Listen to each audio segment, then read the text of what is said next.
The year is 20s in Seoul, South Korea.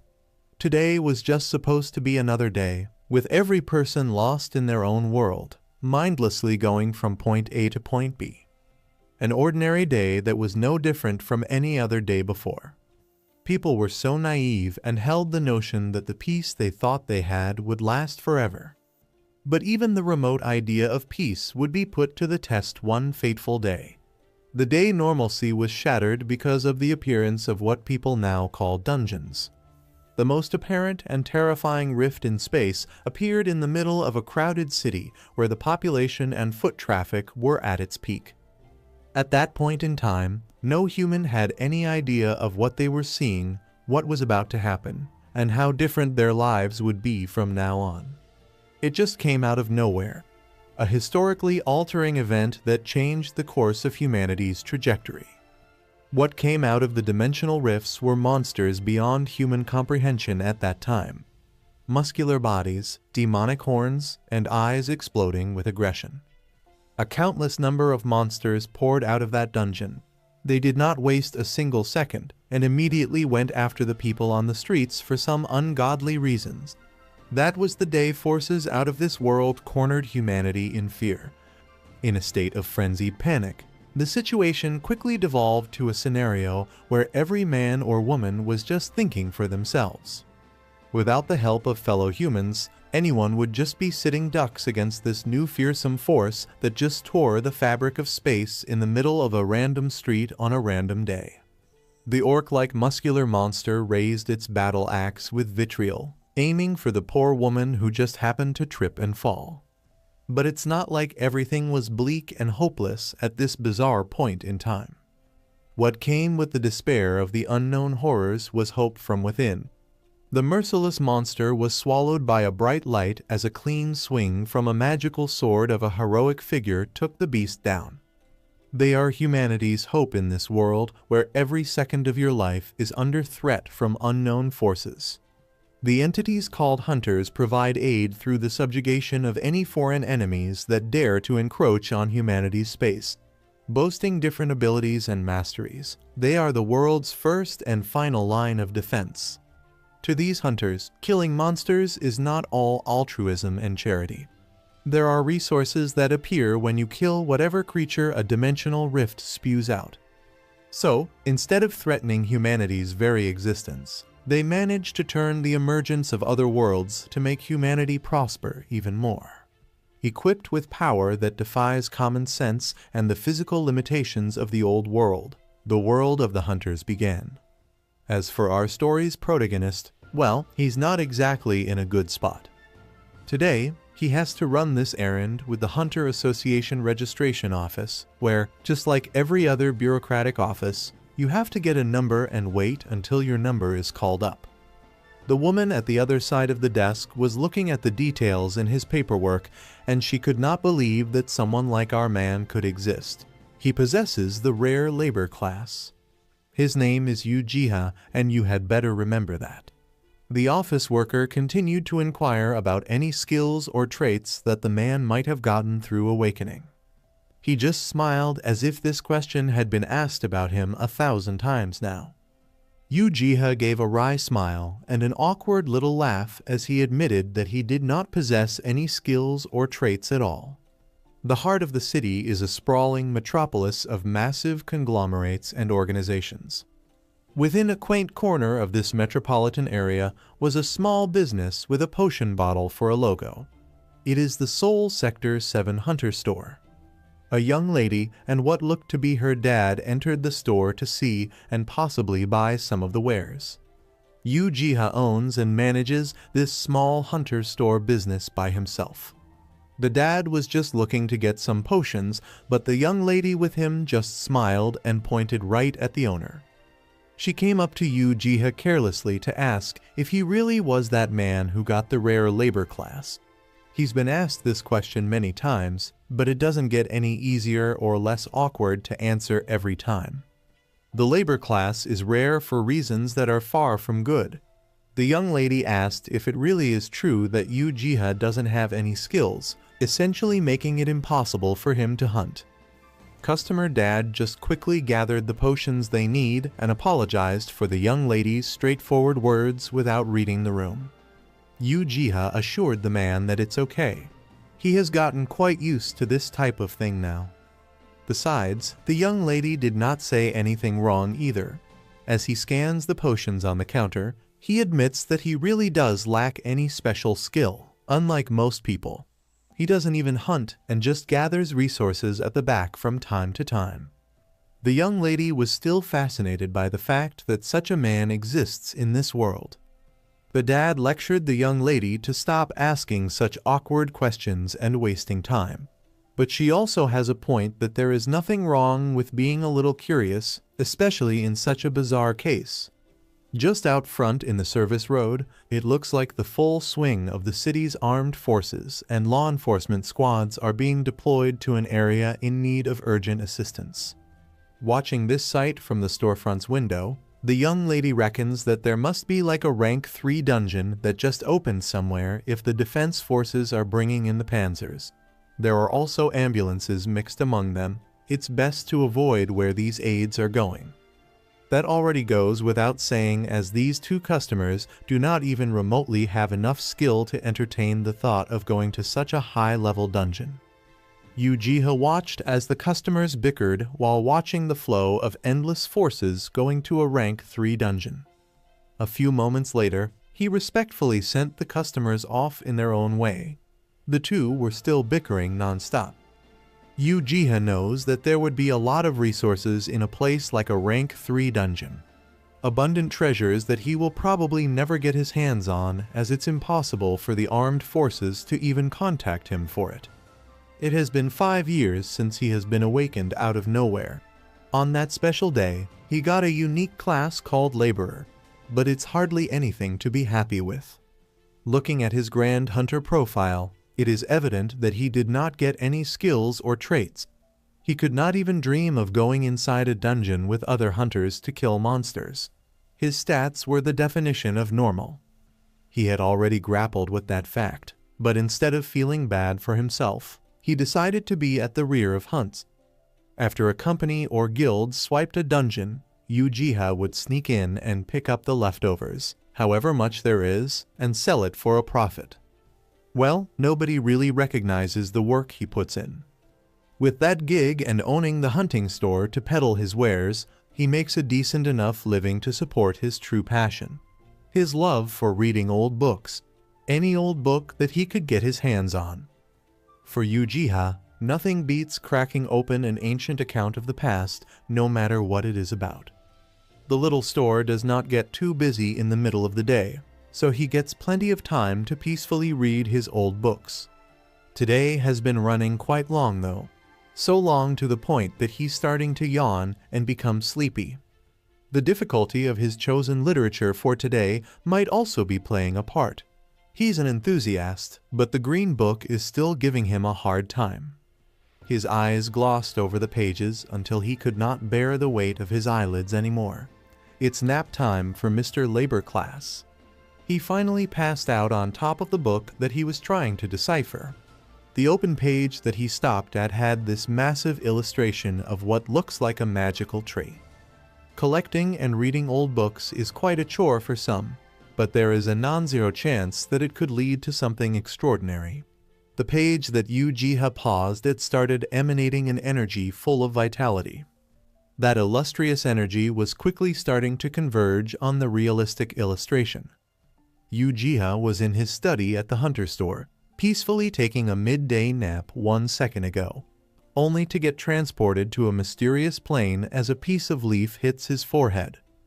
When he finally gained consciousness, panic and countless questions immediately flooded inside his head. He was now sitting in the middle of a mysterious jungle. After composing himself, at least a little bit, he started racking his brain to find out where he was. There doesn't seem to be any apparent landmark that he could observe, as the whole forest is covered with foliage and an encroaching thick fog. He tried pinching himself as hard as he could, and the pain proved that this is definitely not a dream. Another possibility would be that he is under an illusion. So he just decided to at least just check on his status window. Everything was pretty much normal in his status window. There is nothing special, just a unique class and a whole bunch of numbers that scream mediocrity. Now that he had calmed down for a minute, he noticed another eerie trait that this weird forest has. For how big and rich in vegetation it is, Uchiha cannot hear any animal sounds. It was dreadfully silent in the middle of these woods. He can't really make sense of anything visually too, since the fog throughout the area is so thick. What he can see clearly now with his limited vision are some twigs with a fruit that looks like it was hit by a storm. With his rich experience in handling ingredients for his shop, he has never seen any fruit that looks quite like the one he's looking at now. The status window system listed it down as a level 1 ether herb. It makes the ether consumption of all skills into 0 for 10 seconds when consumed. Uchiha has never heard of a plant called ether herb before, but he just could not believe its description. That effect was just way too absurd. No matter how you spin it, 0 consumption of ether for 10 seconds is way too amazing for an herb. To put it into context, let's try to understand what ether is in this world. Awakened hunters need this ether no matter what in order to use a skill. It is somehow like a fuel that runs the mighty hunters. You must also take note that the amount of ether that's going to be used depends on the strength of the skill. That is what makes this mysterious herb so amazing.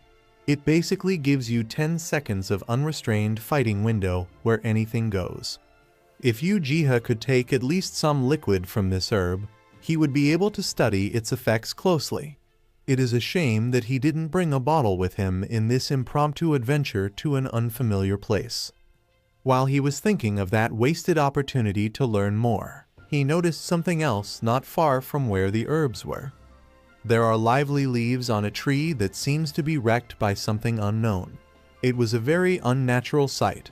Those leaves might really die if he just leaves them like that. So, in this unfamiliar land, he still decided to do the kind thing and help the leaves to survive. He transferred the fledgling plant where it could start establishing new and stronger roots, and even gave it a kickstart with splashes of water. It was a good thing that there is water nearby that he could use to increase the chances of keeping the plant alive. Uchiha's hands were full of dirt, and even just moving a tiny plant has tired him out. But the smile on his face is far from worn out. It was genuine.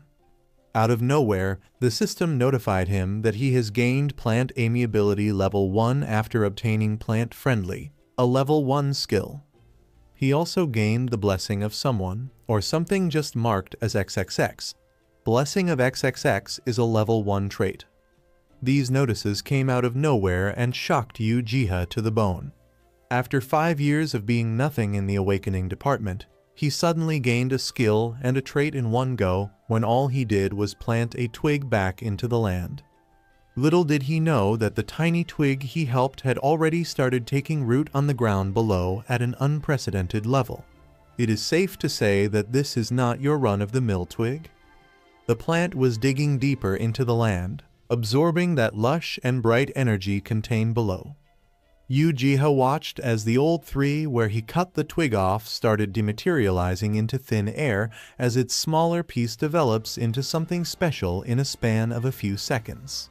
He would call what's happening in front of him impossible, but to see is to believe. Uchiha was stuck staring at the incredulous and magical moment until he was finally transported back to his office. The trees around him were replaced with his rich collection of old books. He was back to where he was supposed to be, and he had not even had the time to completely process what happened in those mysterious foggy woods. He reckons that it might just be a hyper-realistic dream. He was about to wipe the sleep away from his eyes, but he's still wrestling with the fact that it just felt too vivid to be called a dream. Uchiha felt a rough and cold sensation when he brought his hands in to wipe his eyes. There's dirt in his hands and clothes. This just further supported the idea that what he went through was not a dream after all. There is something about the ancient book that he's currently researching, something truly special. To think that his hands would be covered in dirt all over when he was just sleeping soundly in his office is an absurd thought. Of course, there is also the possibility that he may be unknowingly suffering from sleepwalking. But he was certain that the door was locked and there is no place with dirt around where he's sitting. Going by the logic of his first trip to the mysterious forest, he might just be able to go to that forest again if he falls asleep. When you have an idea and you want to see if it works, there's only one other thing to do. Test it out. The first chance that he could get, Uchiha did just that. By the looks of the converging energy in the middle of the woods, it looks as though it is a success. As expected, he was transported to the exact same place as earlier. It might take a little while to get used to, but at least he has established that this place is for real. It was the exact same place, but there are tiny changes here and there. Right now, it looks like it got wider than it did earlier. It seems like the fog has started clearing up a bit too. Going by what he knows, this might be a special dungeon that he could enter in his sleep. He has never heard nor read anything about such a place. As he was trying to take in as much information he could glean from the surroundings, he noticed something about the barren trees surrounding the twig that he tried reviving. Now, it looks like juicy golden fruit has sprouted. It is a level 1 solar apple. Its effect dictates that when combined with a health potion, the healing amount increases by 20% and its duration decreases to 80%. Unlike the ether herb, Uchiha knows about these so-called solar apples.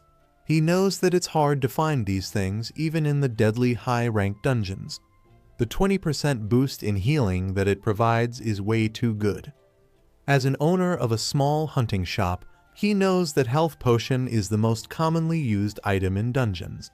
But the over-the-counter healing potions available to the public are small in quantity and only heal a maximum of 10% of maximum health. With the solar apple's effect, on top of 20% healing buff, it even quickens the process by a ton. On top of that, there isn't only 1, 2 or 3 of these rare treasures. The once barren trees as far as the eye can see were teeming with ripe solar apples waiting to be harvested. Uchiha's mind reeled. If he can take the solar apples and ether herbs out of this place, he thinks that he'll be able to make a potion with incredible effects. He still feels weird about it, but he tried to convince himself that it should be fine to take 1 or 2 out by putting them inside his clothes. Just as he was thinking about that, a sack pouch suddenly fell down from the sky, hitting him in the face. It was not an ordinary sack pouch at all. It is a valuable dimensional pouch that can store materials in a limited independent space. As he was observing the dimensional pouch and wondering if he can put things from the store in this thing, he noticed that there are already a few bottles stored inside. He was just thinking of how he could take a few of the treasures from this place only for the sky to provide him with a solution. He could only laugh awkwardly at the scary thought of something listening to him from above. Anyways, he has gotten everything he needs. It's time to test and see if he can harvest the precious treasures in this place or not. The very next day, let's turn our story to the famous hunter specialty chain store in District 7 of Seoul known as the Hunting Ground.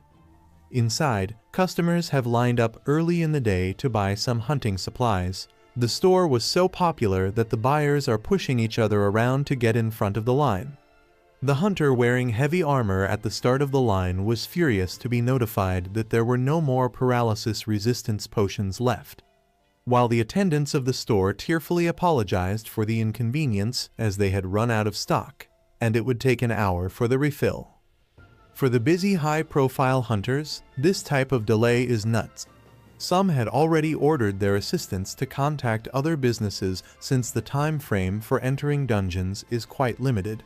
But every big hunting supply business is also in a big time of shortage. While everyone was whining and complaining about how they will be late for their hunts, someone entered the room and all eyes turned to that person. Dark hair, beautiful place, top-tier armor, sharp disposition, and a fearsome blade. She is Seo Hyejin, also known as the Sword Witch. She skipped the long line of complaining customers and directly asked the attendant to please call the manager. No one dared to complain that she did not line up from the back. For some of them, this is their first time seeing a hunter of such degree as Seo Hyejin in person. She is dressed by rare class artifacts no lower than items looted from Tier 4 dungeons.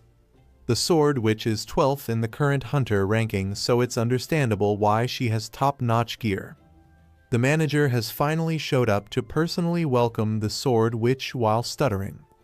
He had no idea that such a renowned figure in the hunting world would come to the store personally. But they have forced her hand because they've been dodging her calls about the potions that she ordered in advance. The manager apologized for having a lot of previous bookings, so the potions that Seo Hyejin needs are still unavailable at the moment. Someone of her stature could not afford to waste time waiting for potions though. She is under time constraints right now. In 30 minutes, she will be challenging a dungeon. The sword witch just ignored the incompetent manager and pulled out her phone to check on nearby hunter shops. Even just general stores would be fine. In a small Sector 7 hunter store, Ujiha has successfully harvested some ingredients from the mysterious forest to do some experiments.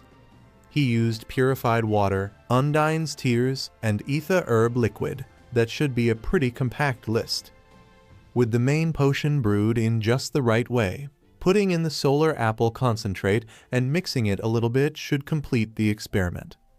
As he was waiting and observing what the result would be, the system sent him another notification that due to XXX's blessing, a great success verdict has been applied to the concoction.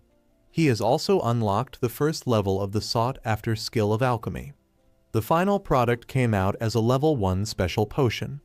Upon use, all skill ether consumption becomes 0 for the next 14 seconds while recovering 14% of maximum health in just a span of 15 seconds.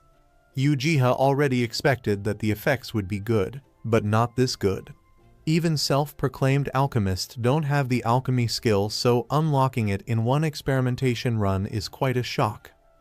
As he mixes the solution around to observe how unbelievably pure it is, he could not help but wonder what in the world is the blessing of XXX for him to get results that are this good. Before that, he has to think if it would be alright to sell this potion. He knows that the potion has an outstanding effect, but he doesn't know how much to charge for it. It could also be a hard sell to the customers, as the description sounds too good to be true on paper.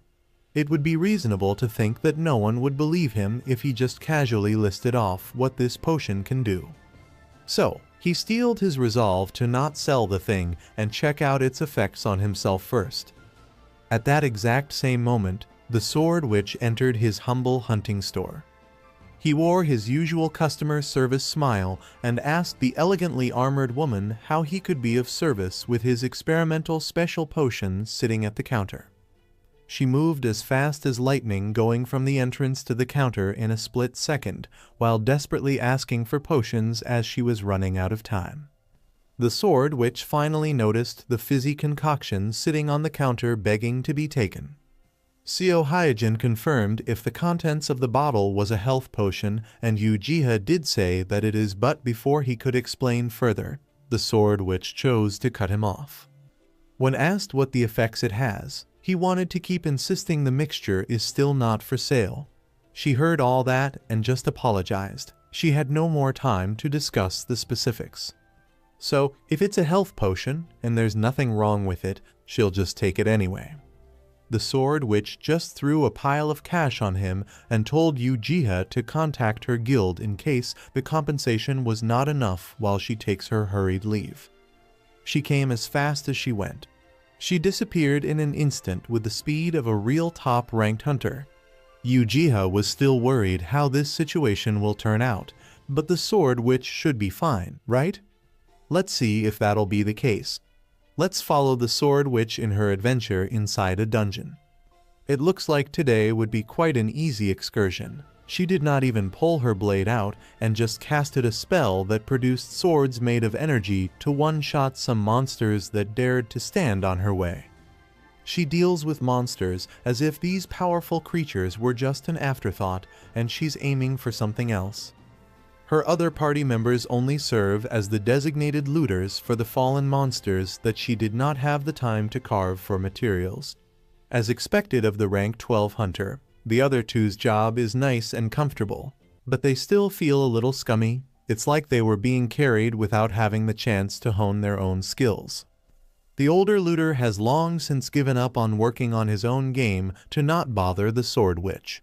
He's already accepted that his job is to quietly gather resources while she wreaks havoc.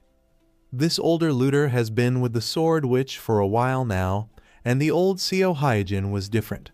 She would let the lesser talented members participate in fights, but ever since one particular incident, she's changed to a complete solo play hunter. Newbies must not know about that incident since it's been a while.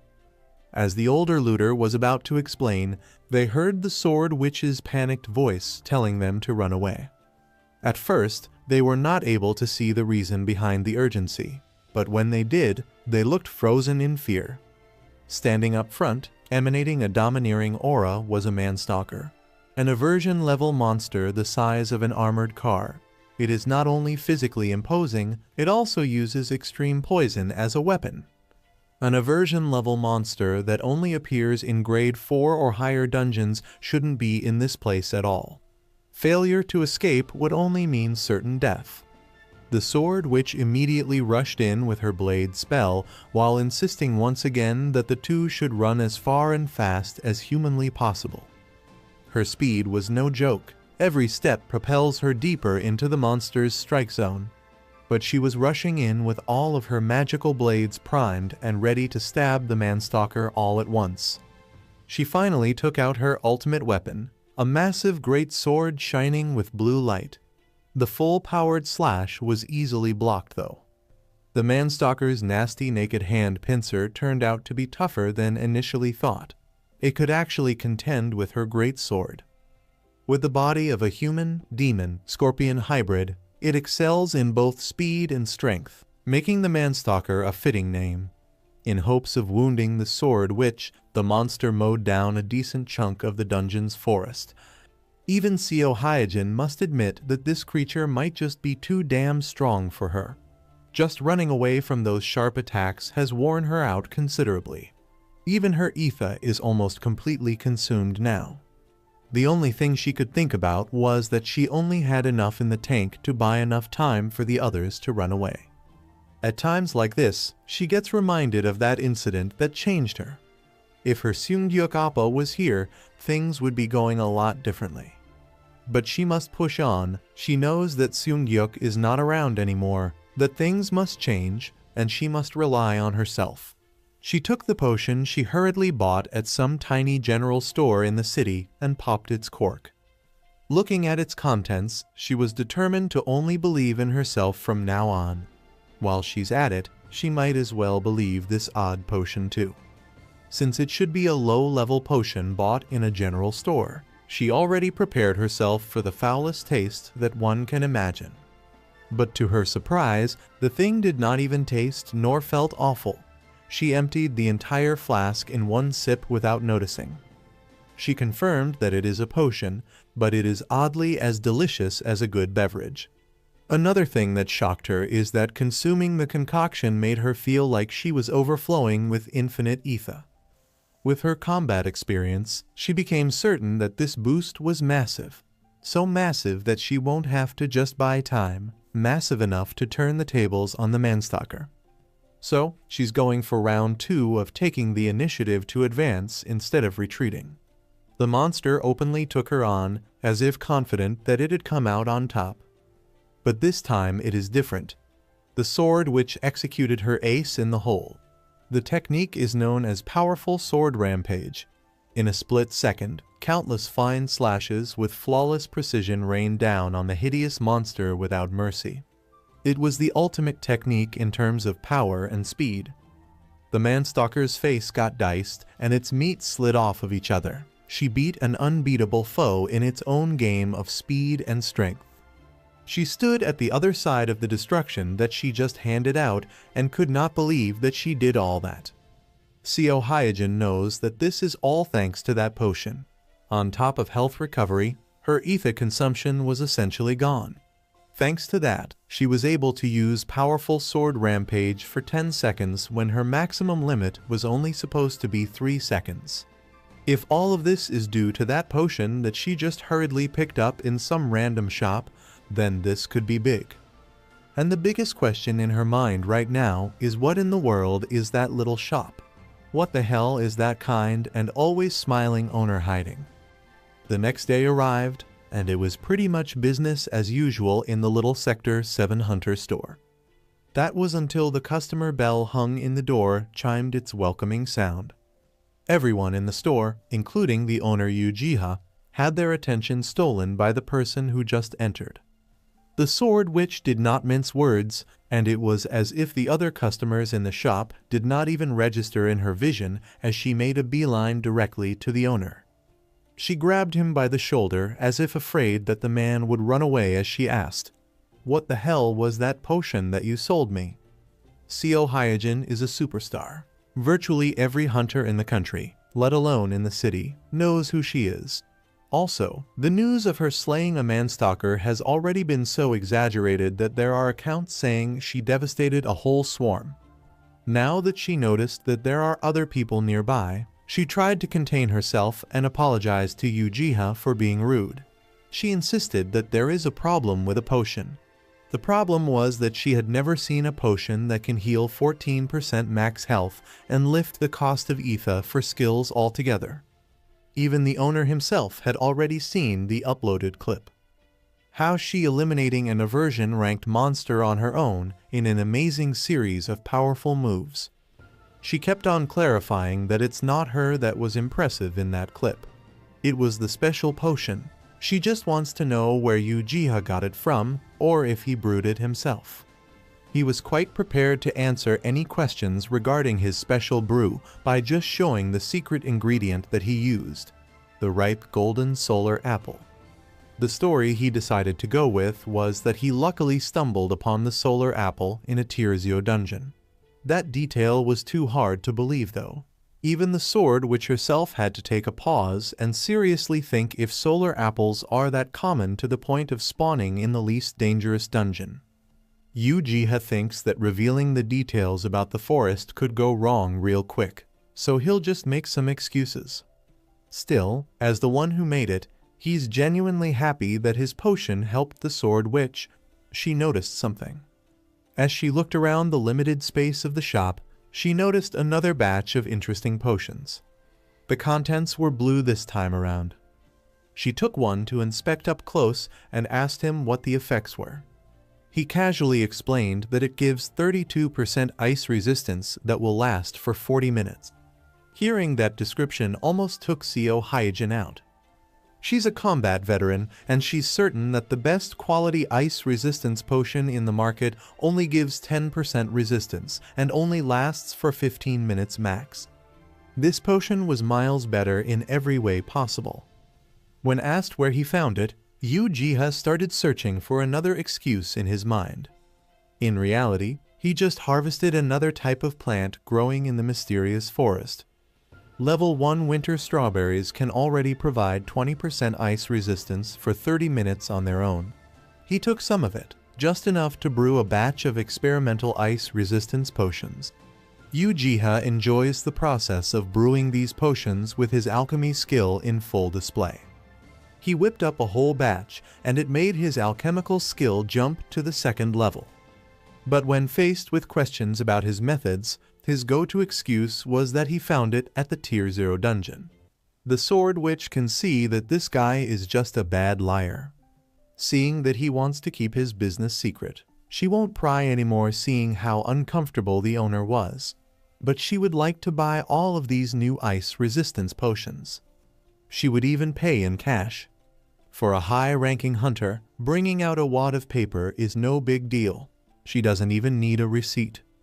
He tried to say that this amount was way too much for just a few potions, but if you ask her, she knows that her cash is not even nearly enough for potions of this quality.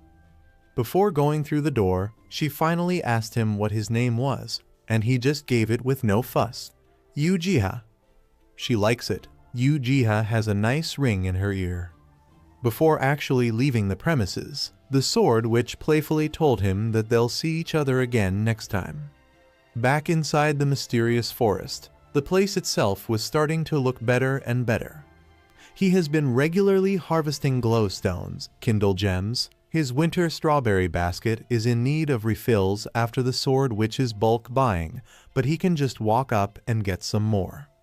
The glowstones and kindle gems were new finds for Ujiha. There was just so many precious resources in this forest without the threat of any dangerous monsters.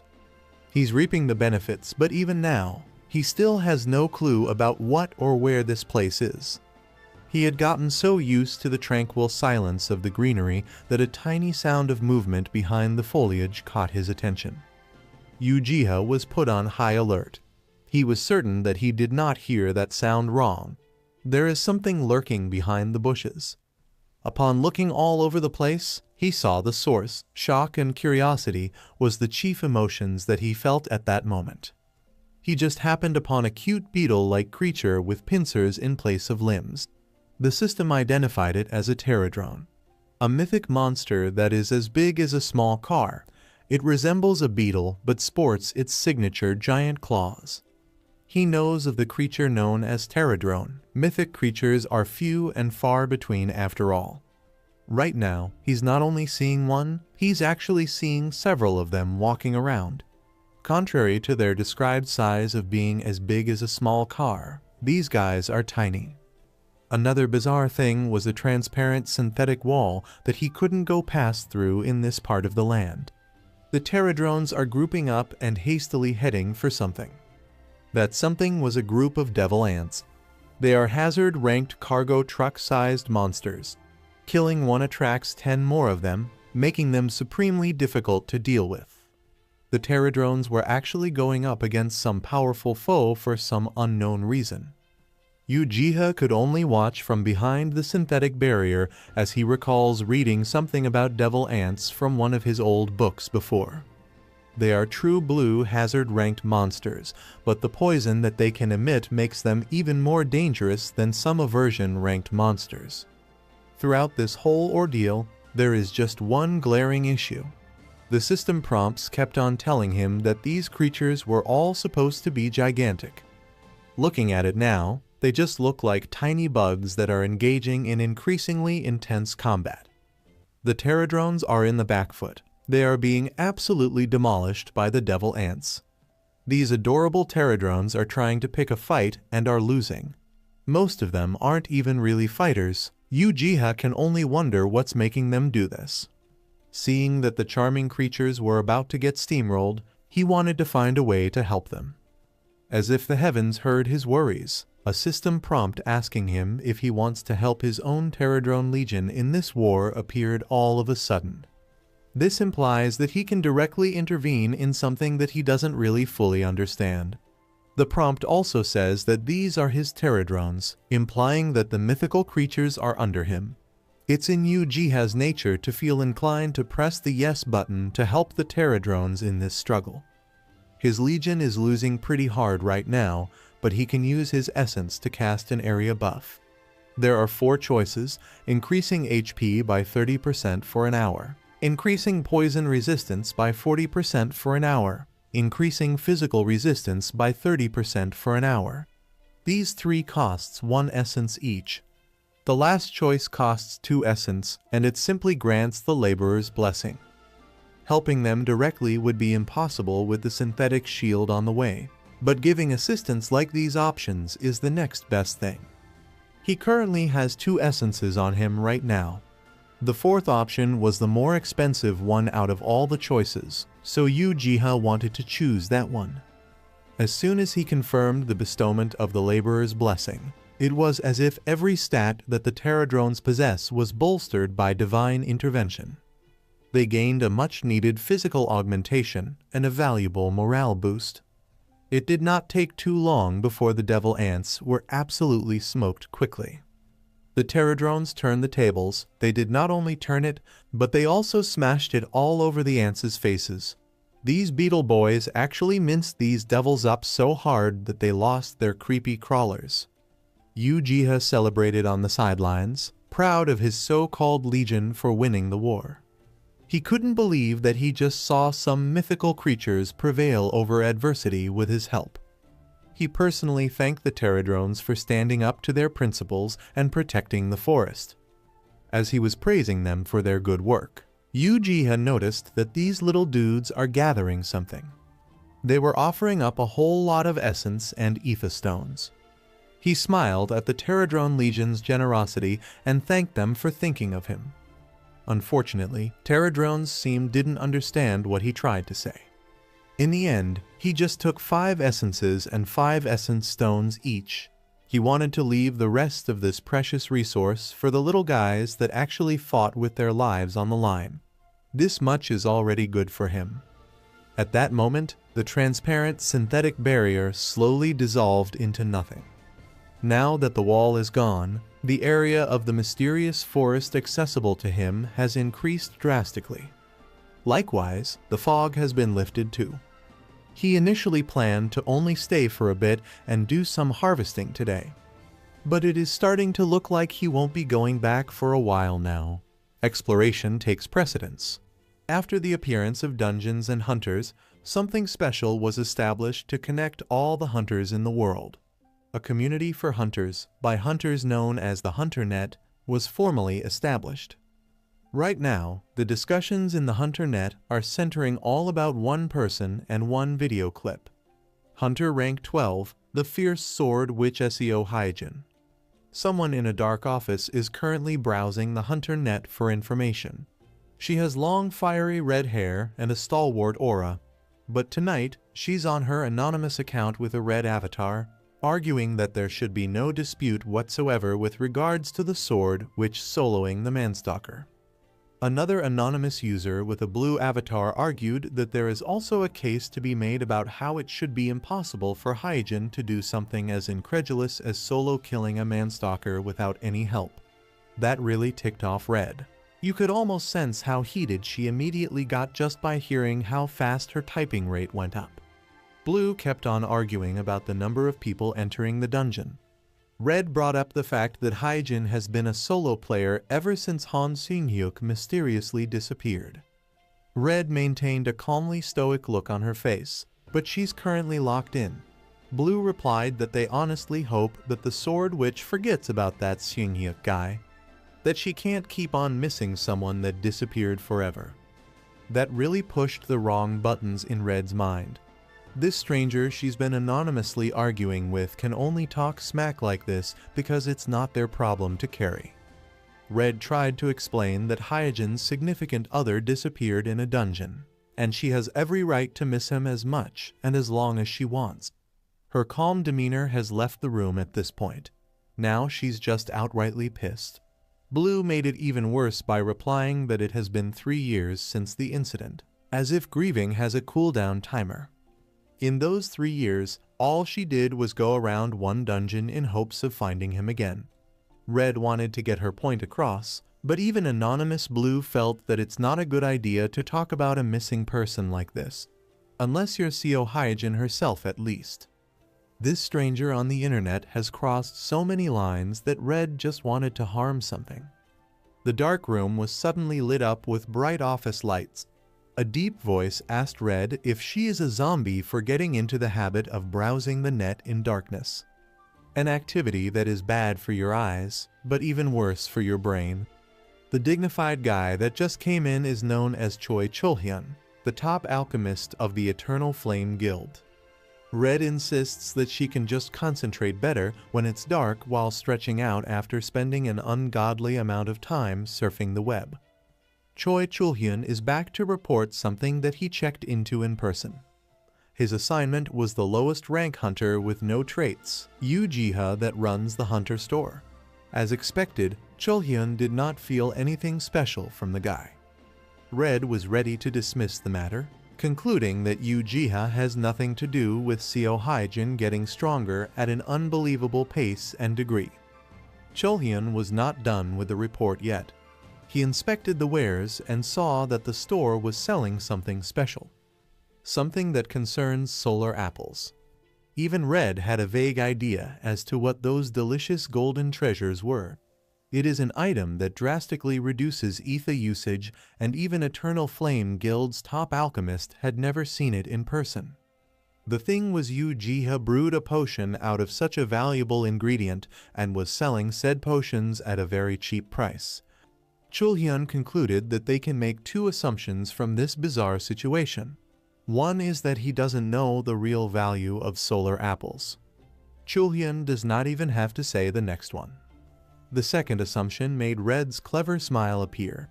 It might just be that the mysterious Uchiha is a person without an ounce of greed.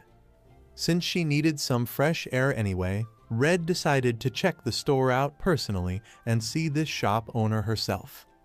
Chulhyun insisted on calling the car, but she refused. She's not a CEO or anything that flashy. Having a car driving her around feels too much. She might have a point that she's not exactly a CEO, but she's still in a similar position. Red is Cha Hwa Yon, the Eternal Flame Guild Master. Back in the mysterious forest, Uchiha has made himself comfortable in the middle of all the greenery by making a small bonfire. The deeper he pushed into the forest, the colder it has gotten. It was a good thing that he brought his lighter. The wall and fog that blocked the inner forest have dissipated, and it opened up new possibilities. He looked around, but there wasn't much of a big difference from the first area that he came from. Of course, he was not able to explore the perimeter in full. He was blocked from proceeding any further by an ominous aura coming from a certain spot in the forest. That place just seems too dangerous. He can feel his flight or fight response get triggered near it. Jiha doesn't really want to put himself in danger for the sake of curiosity, so heading back for now seems to be the reasonable choice. Just as he was about to go up and leave, his legion of adorable pterodrones started meekly coming up to him. All of them had a worried look on their faces while carrying a mysterious plant seed each. These pterodrones have been carrying mist-chasing flowers seeds all over the place to get rid of the fog. Apart from the ones from the Devil Ant War, Jiha can also see a new face. A shy pterodrone that is bigger than the rest. He seems a little different than the rest, so he might be their leader or representative. Now that he's seeing the bigger picture, it seems like these little guys just came out of the ominous place in the heart of the forest. Another system prompt popped right in front of Jiha. This time, it is a pterodrone request for the rescue of their queen. These creatures do have queens just like ants and bees. Then these mist-chasing flower seeds are like their offering before asking Jiha for a favor. He was moved by their current situation. Besides, these little guys have protected the forest thus far, so he promised to do what he can. Jiha admits that he's a little scared, but he'll lend a helping hand. He patted the big pterodrone on the head as he assured them that they will do the rescue operation tomorrow. For now, he has stuff that needs to be prepared. The next day came, and Jiha stood by his promise. He used the bountiful resources in this mysterious forest to brew another batch of healing potion, a batch of poison resistance potion, and bought a healthy portion of combat ration. Jiha poured all of these in their respective tiny bowls and let the pterodrones feast on them like a pregame for war. Now that basic preparations are done, adding an area buff like last time should make dealing with devil ants easy. Now that his legion is pumped up with feeds and brood boosters, their morale is sky high and their prowess higher when Jiha ordered them to fly forth.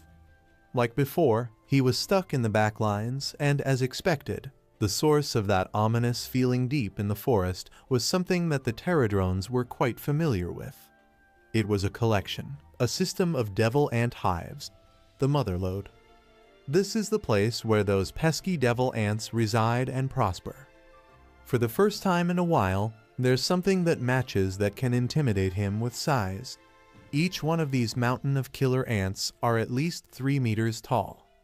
When the pterodrones finally got close to the vicinity of the hives, they were welcomed by the full force of the devil ant security team. These monsters immediately pulled out one of their more lethal cards. the poison excretion from their bodies to the atmosphere. With the help of Jiha and ample preparations, it looks like the little guys are up for the challenge. The war between the Pterodrones and the Devil Ants has finally begun. With their overall stats bolstered up to a new level, the beetle-like mythical beasts were making quick work of Devil Ant First Wave. It is a close fight overall, but the Pterodrones are superior in sheer will. Thanks to the basic preparations that Jiha prepared, his legion is evidently doing a lot better than they did last time. But they can't all be outstanding fighters right from the get-go. They are still in danger under the enemy's home court. Jiha was then notified that he can assist his legion with his power, but it will be limited to a one-time use. The next prompt offered putting the devil ants with wings back on the ground with a strong slap. This would cost him 3 essences. He can give help a single time, and it comes in the form of a slap.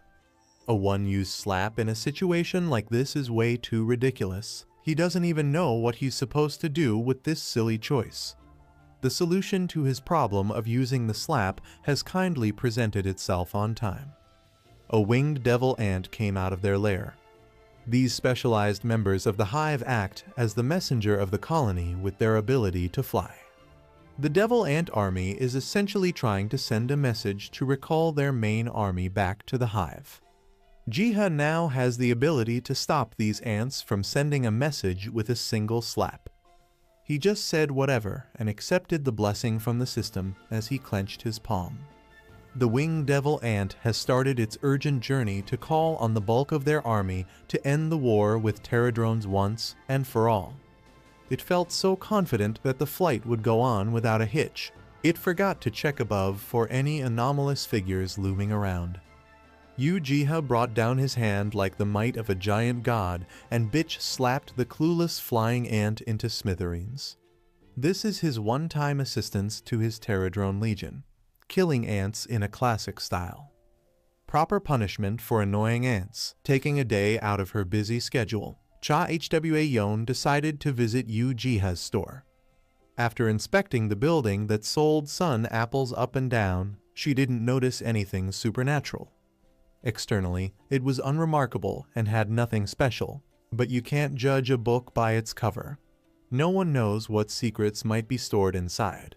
Seo Hyejin said that she defeated a stalker after shopping here, so Cha Hwa Yon couldn't go by such information. Now she was even more eager to uncover the secrets of this place. She was in a great mood and had a huge pile of questions she wanted to ask the shopkeeper, but pulling the door handle, it was closed. After pulling a few more times, she made sure she wasn't imagining things and started looking around. It was odd that the sign hung with the open side, but maybe the owner had just stepped away for a while and needed to wait a bit. But that a bit could drag on for hours, so turning around to the old man who had originally cleaned the site, she asked about the store's hours of operation today. However, the man didn't know the exact time, even though it used to open on time and close late in the evening. Unfortunately, for the past few days, the potion store had changed its opening hours and the owner had started opening the store less often. This time, the doors were still closed from yesterday, so no one knew what the problem was. In the end, he said that young people were getting lazier every year, and then he turned his back and started cleaning in the other direction.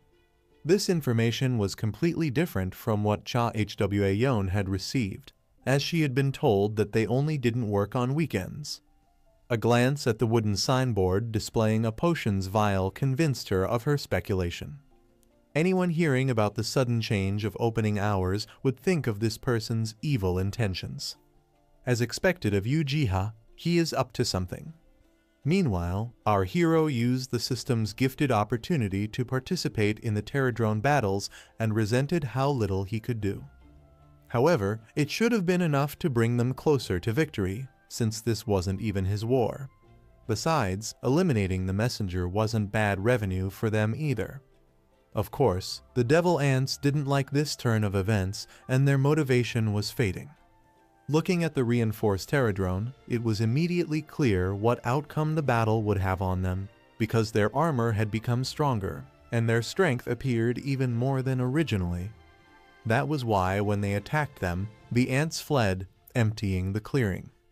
Sighing a sigh of relief, Uchiha sat down on the ground and covered his eyes.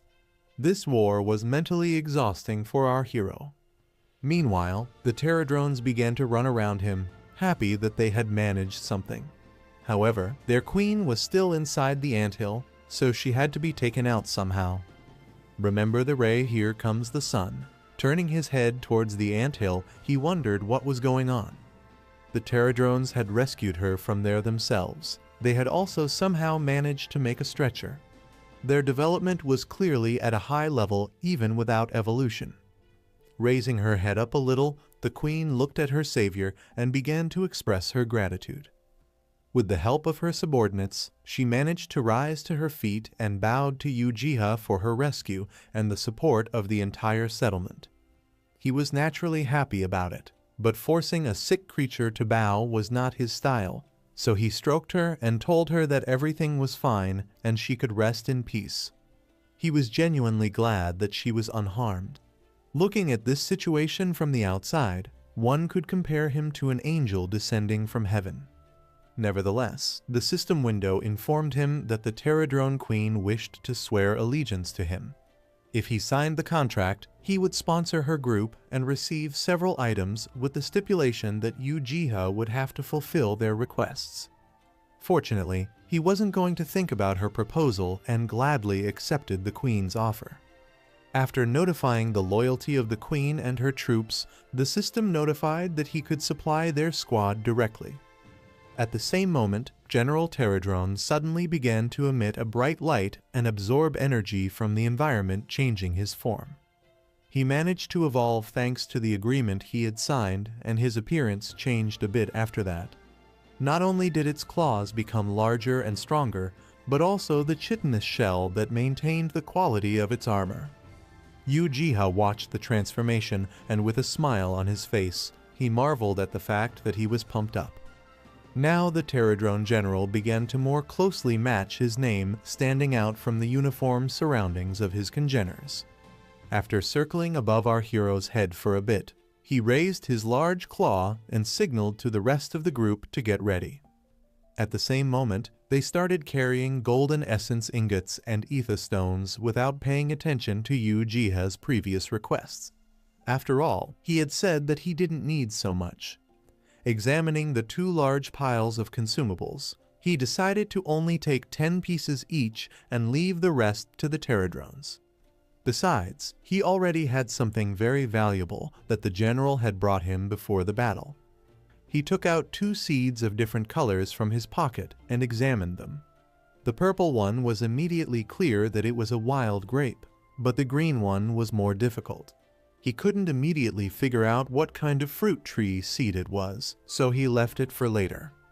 After getting up from the ground and shaking off his clothes, the protagonist decided that he would find out about it when it grew, and the forest would deal with the rest. Uchiha began to appear in this forest too often, so after looking around, he settled on the fact that it was time to build a hut. The very next day, a new gate to the dungeon opened, which the people did not miss out on seeing. A group of hunters passed through the gate without delay, looking for bait. One of them asked Hen Nim if he was sure the Queen of the Ants was here. He wrinkled his nose a little and decided not to yell at the fool, but calmed down and replied that he wasn't crazy enough to go into the dungeon of the Devil Ants. Besides, if they managed to loot the anthill properly, then everyone from the squad could earn a decent amount of money as a reward.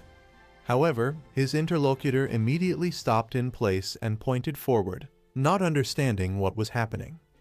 It seemed to him that the dungeon had already been cleared, but Hen Nim called it nonsense, for the gate had just opened.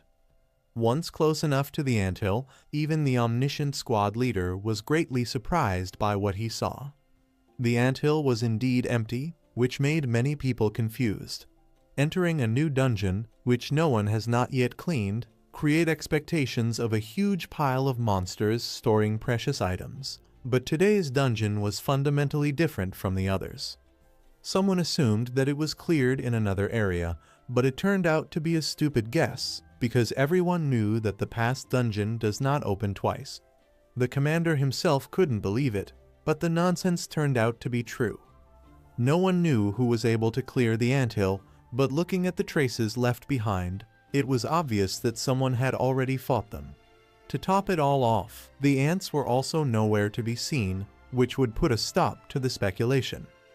However, the commander ordered everyone to immediately shut up and look for tracks, not believing that they could have all disappeared. At the same moment, someone in the group looked down and cried out in surprise. That was when Hen Nim leaned down irritably, not understanding why he was yelling and scaring the others. As it turned out, the group of hunters, without realizing it, was standing on a giant palm print that could fit 20 people. The whole group instantly gathered in a heap, trembling with fear. It was hard to believe that there was something huge in this dungeon that could leave such a huge footprint, because there was nothing like that in the reports. If it was a monster, it might be a level destruction monster. Such a creature was clearly beyond the teeth of the hunters who entered, which did not correspond to its rank. Gnashing his teeth in fear, the commander lightningly rushed out shouting for everyone to retreat. He truly believed that they wouldn't be able to handle the monster that had destroyed the devil ants. If they let their guard down even for moments, they might be killed before they even started doing anything. Heeding his advice, the group decided to retreat first, and afterward contact the association and report the footprint they had found. There was no fool who would want to stay there, so soon everyone left the dungeon. Having done everything they had agreed on, they handed over all the information to the guild with the photos as proof. The head took this situation as an emergency, so he immediately began to evaluate the handprint that was sent. He was told that the print was found near a devil ant hill, but that wasn't what was most strange. The secretary added that the hunters had ended up in a scavenged dungeon, which in itself could not have been possible. After listening and looking over the evidence, the heir to the Goryu group, Kim Hyung-suk, ordered that he be notified of any new information related to the case. Reasoning over the print, he immediately realized that it wasn't an ordinary monster, but the hand wasn't big enough to call it a new species. Perhaps this monster belonged to a mythical rank that not many people knew about yet. But what if a monster above the destruction rank really appeared? Strange things began to happen more and more frequently, so Kim Hyung-suk became increasingly worried about the fate of the country. Standing up from his chair, he went to the window and looked out at the city, remembering the horrors that people had once experienced. He couldn't allow them to happen again, so he decided to put all his efforts into this matter. Meanwhile, Yu Jiha was quietly trading in his store, unaware of what was going on in the mind of the guild leader who didn't know about the war between the Pterodrones and devil ants. The weather was fine in Seoul today, so Yu Jiha closed the store for a while and went to Area 5. There, he stood quietly under a building with an intercom, waiting on the person he had previously arranged to meet. Fortunately, the long wait didn't come, so after he was called out, he immediately turned his head towards the source of the sound and smiled. Running in his direction was a beautiful girl that, taking a book under her arm, greeted him. Winking at him, she apologized for the delay and said that he could just go inside and wait there. However, that wasn't a problem for him, so our hero simply asked her not to run, worrying that she might fall. As he expected, she immediately found herself on the ground. In a way, one could consider him a prophet, but he just knew her too well. After all, this wasn't the first time she had fallen like this. Yu Jiha approached her and asked her about her condition, but she just quickly said that the book was intact and there was nothing to worry about, and then started to get up from her knees. However, that wasn't what he meant at all, but he didn't bother to correct her. That clumsy girl was Hwang Sunyoung, the only huntress with origami skill in South Korea. Smiling awkwardly, she scratched the back of her head and began to justify her fall by saying that she hadn't exercised in a long time, so she had even forgotten how to walk. There were a lot of differences between her and Yu Jiha, but the fact that Hwang Sunyoung turned out to be a bookworm united their interests. Holding out a green wrapped box to her, he handed her a breakfast from Jumi that he asked her to take care of. Awakens was surprised that this was the only reason our hero had come to her, but catching a whiff of food, she thanked him for his concern. As she took the box in her arms, she realized that something was holding her back, and remembering the book, she held it out to Uchiha. Last time she had gone to the store looking for a new story, but that day his manager had been rather sad because of this book. As it turned out, people were buying it as a piece of jewelry and then coming back and demanding a refund. It was quite beautiful and stylish, so even though it was useless, they still bought it as a gift. Awakens thought that the book would go well with the main character's interior, so she gave it to Uchiha. The information that she was being returned seemed scary, but he still accepted the gift. Feeling some sort of power in his hands, he looked at it and was a bit surprised at what started to happen afterward. The object exuded a muted green color, so one could guess that she wasn't just a piece of paper. The system notification announced that he had received an endless spell book, but in order to write something down in it, he would need to use a petrol quill and ink. Turning to Awakens, he decided to clarify whether this book was indeed a common decoration, but the answer was quite expected. She also thought it was strange what was being said about it, but there really wasn't anything written inside. Besides, she had also tried to leave her notes there, but that idea had failed as well. The manager must have also tried to try out the power of the book, but it didn't work out, so he decided to put it as a decoration. Uchiha was stunned by what he heard. Why did the information window pop up for him then? Most likely, she was simply not shown any data, causing her to calmly give it away without asking for anything in return. Our hero looked at her suspiciously, thinking about his own, but she thought that she did not please with the gift and was ready to take the book back. However, it turned out to be quite the opposite. After saying that he liked the book, Awakens was very happy that she was able to give him something worthwhile. Looking at such a valuable book, he promised that he would use it to the fullest. He didn't know anything about it, but no one forbade experimentation. After saying goodbye to Awakens, our hero went to his store, where he opened the book and started writing. As he had been told earlier, it was not possible to leave notes, neither with a pen nor with pencils. The information mentioned that he would need a petrol quill and ink. Somehow he would be able to get the information about the petrol, but there would be a small problem. The petrel is a bird that is rarely seen in various desert areas, except in the oceans of the polar desert. In addition, it has a wingspan of approximately 25 meters. It's hard to imagine fighting against such an enormous bird. Looking at its size, Uchiha immediately realized that killing it and taking the feather would not be an easy task. On top of that, it was also rare, which meant that it would take more than one day to hunt. Giving up without even trying, our hero still decided to make the book an object of decoration, as the bookstore said. However, as soon as he put his hand on the sheet, particles of magic and system windows appeared in the air, granting him the skills of good handwriting and ancient magic. Uchiha couldn't believe that he had been given a new trait and didn't realize what this ability was for a long time. Squeezing his palm, he tested the gifted power but felt nothing. However, the fact that he had managed to get it could not be a mere coincidence. Taking the pencil that he got from the nightstand in his hand, he tried to write the words on the usual yellowed pages. This time, the protagonist succeeded. The few lines he wrote raised his good handwriting skill level to level 2. After receiving his new ability, Uchiha tried out many things and learned a few facts. 1. He still couldn't write in a spell book even after mastering such a useful trait. And 2.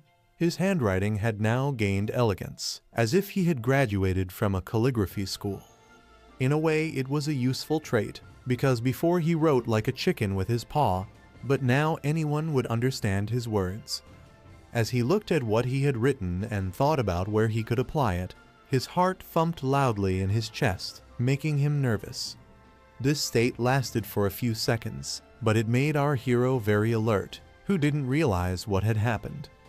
Uchiha quickly enough guessed what would happen, so he literally flew out the door of the store in a second.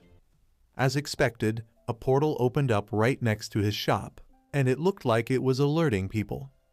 The parameters of the portal said that it was of 0 rank. It was for working class people, and it was only open for an hour. After reading this information, our hero could not believe his eyes, because to meet such a gate seemed to be an unprecedented luck. It was as if the portal was meant only for him, and it led directly to the petrol.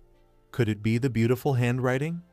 He had a black, viscous aura that scared people, but if he was a 0, it might be all right. All one had to do was just cross the threshold and find out. However, going there empty-handed was too reckless. Even though he was a rank 0, he was leading a direct path to a huge bird. Therefore, after returning to his store, Uchiha gathered the things he needed and entered another dimension that was breathtakingly beautiful. Huge waterfalls surrounded by forests created a rainbow over the surface that was mesmerizing in its brilliance.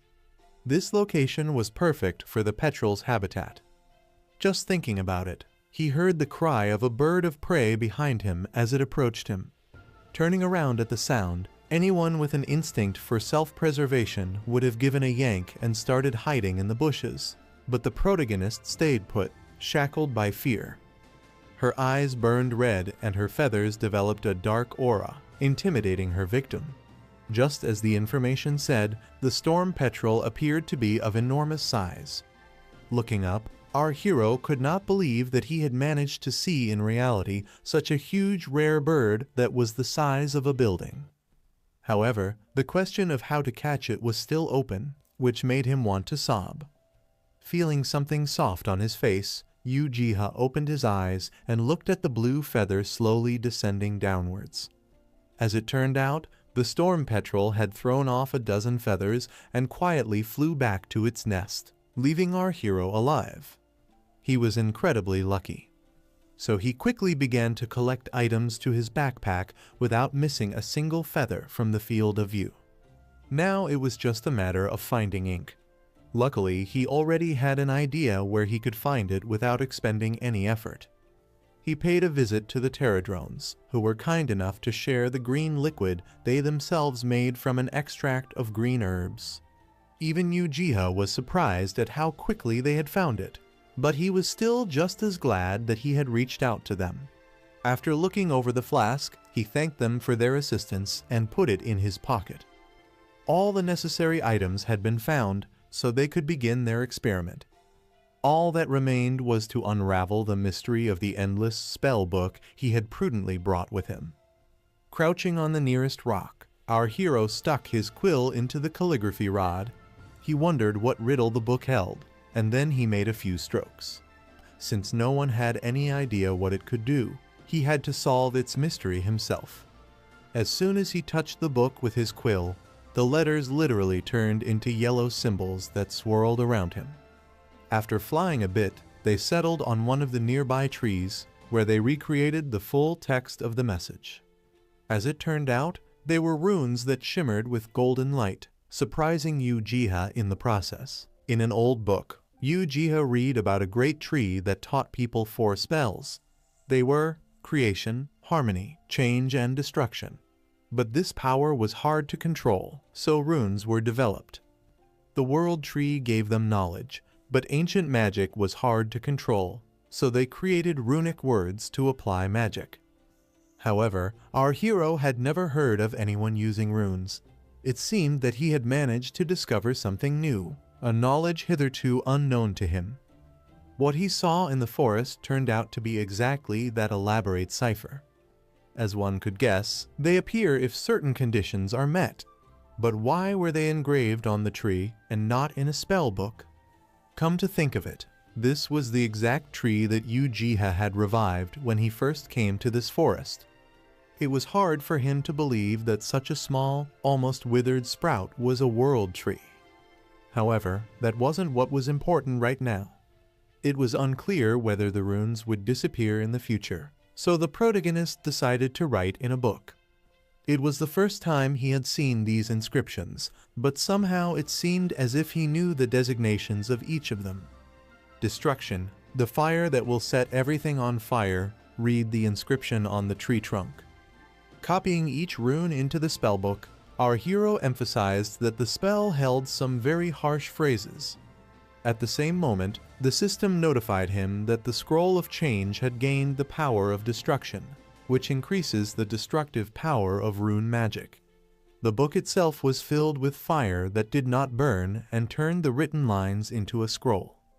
Uchiha did not want to do so, as the book would quickly thin and become useless. However, there was no choice and the conjecture had to be tested. Rolling it up and tying it up with a red ribbon made a spell that was quite convenient to use. Such a product would sell well in his store, so the protagonist decided to write another 99 scrolls while there was still time. He was about to reach for the book to continue his work, but it began to exude power. The torn-off sheet reappeared in the book as if no one had done anything. This could only mean that the spell book was truly endless. With such a marvelous item, one could not worry about money until old age, and he even had plenty of ink so Uchiha could make as many scrolls as he wanted. The only problem was that he didn't know what their properties were. It was only said to increase the destructive power of rune magic, and since our hero was not a mage, there was no way to test it, unless you give it to some magician and then from him and learn everything. Just this day, such a person came to his store right after Uchiha returned home. In front of him stood Cha-Hwa-Yon herself in full uniform, holding a staff with a scarlet crystal behind her.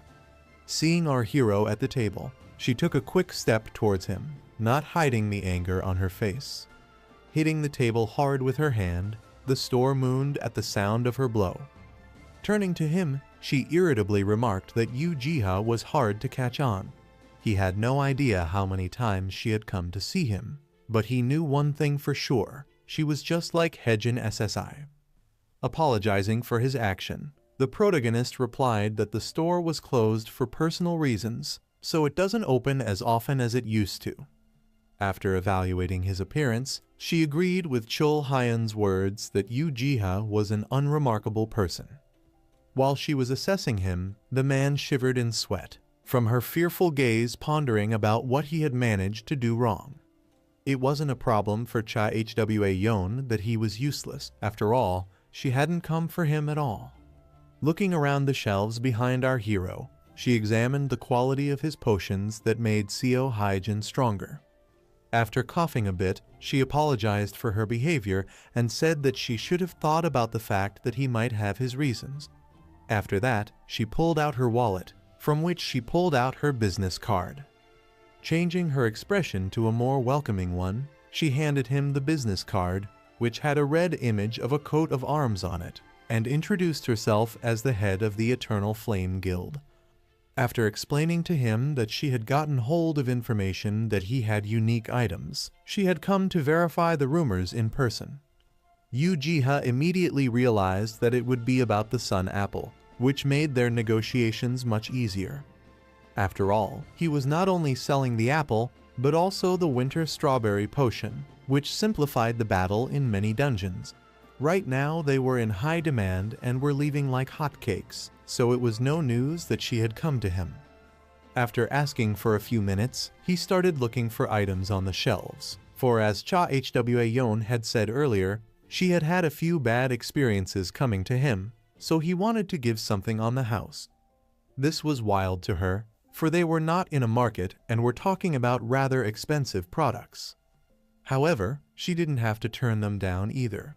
Turning around to her, our hero turned pale and did not know what to say. Due to some circumstances, he had run out of all the potions, which he regretted greatly. Uchiha had gotten too engrossed and neglected his work, due to the incident with the pterodrones and the endless spell book. Even he himself was beginning to doubt whether he was really a shopkeeper. After all, he had never run out of anything before. A little upset, the protagonist asked Cha-Hwa-Yon to come back tomorrow when they were ready. From the situation, she was missing all the words she wanted to say originally. It took her a long time to realize whether he was kind or stupid, but that wouldn't make the goods appear. Since they were out, there was nothing that could be done. Turning toward the door, she frustratedly dragged her feet toward the exit. She wanted badly to use them in the dungeon she was going to today, but she'd end up having to reappear tomorrow.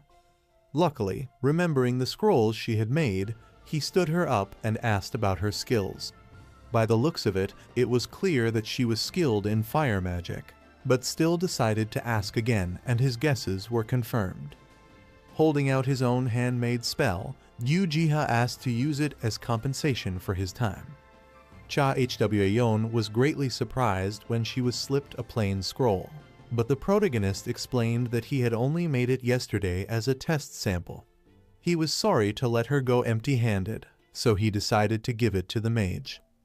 Since she was so kindly offered an alternative, there was no reason to refuse. Opening the paper, it lit up with a bright flame similar to her hair.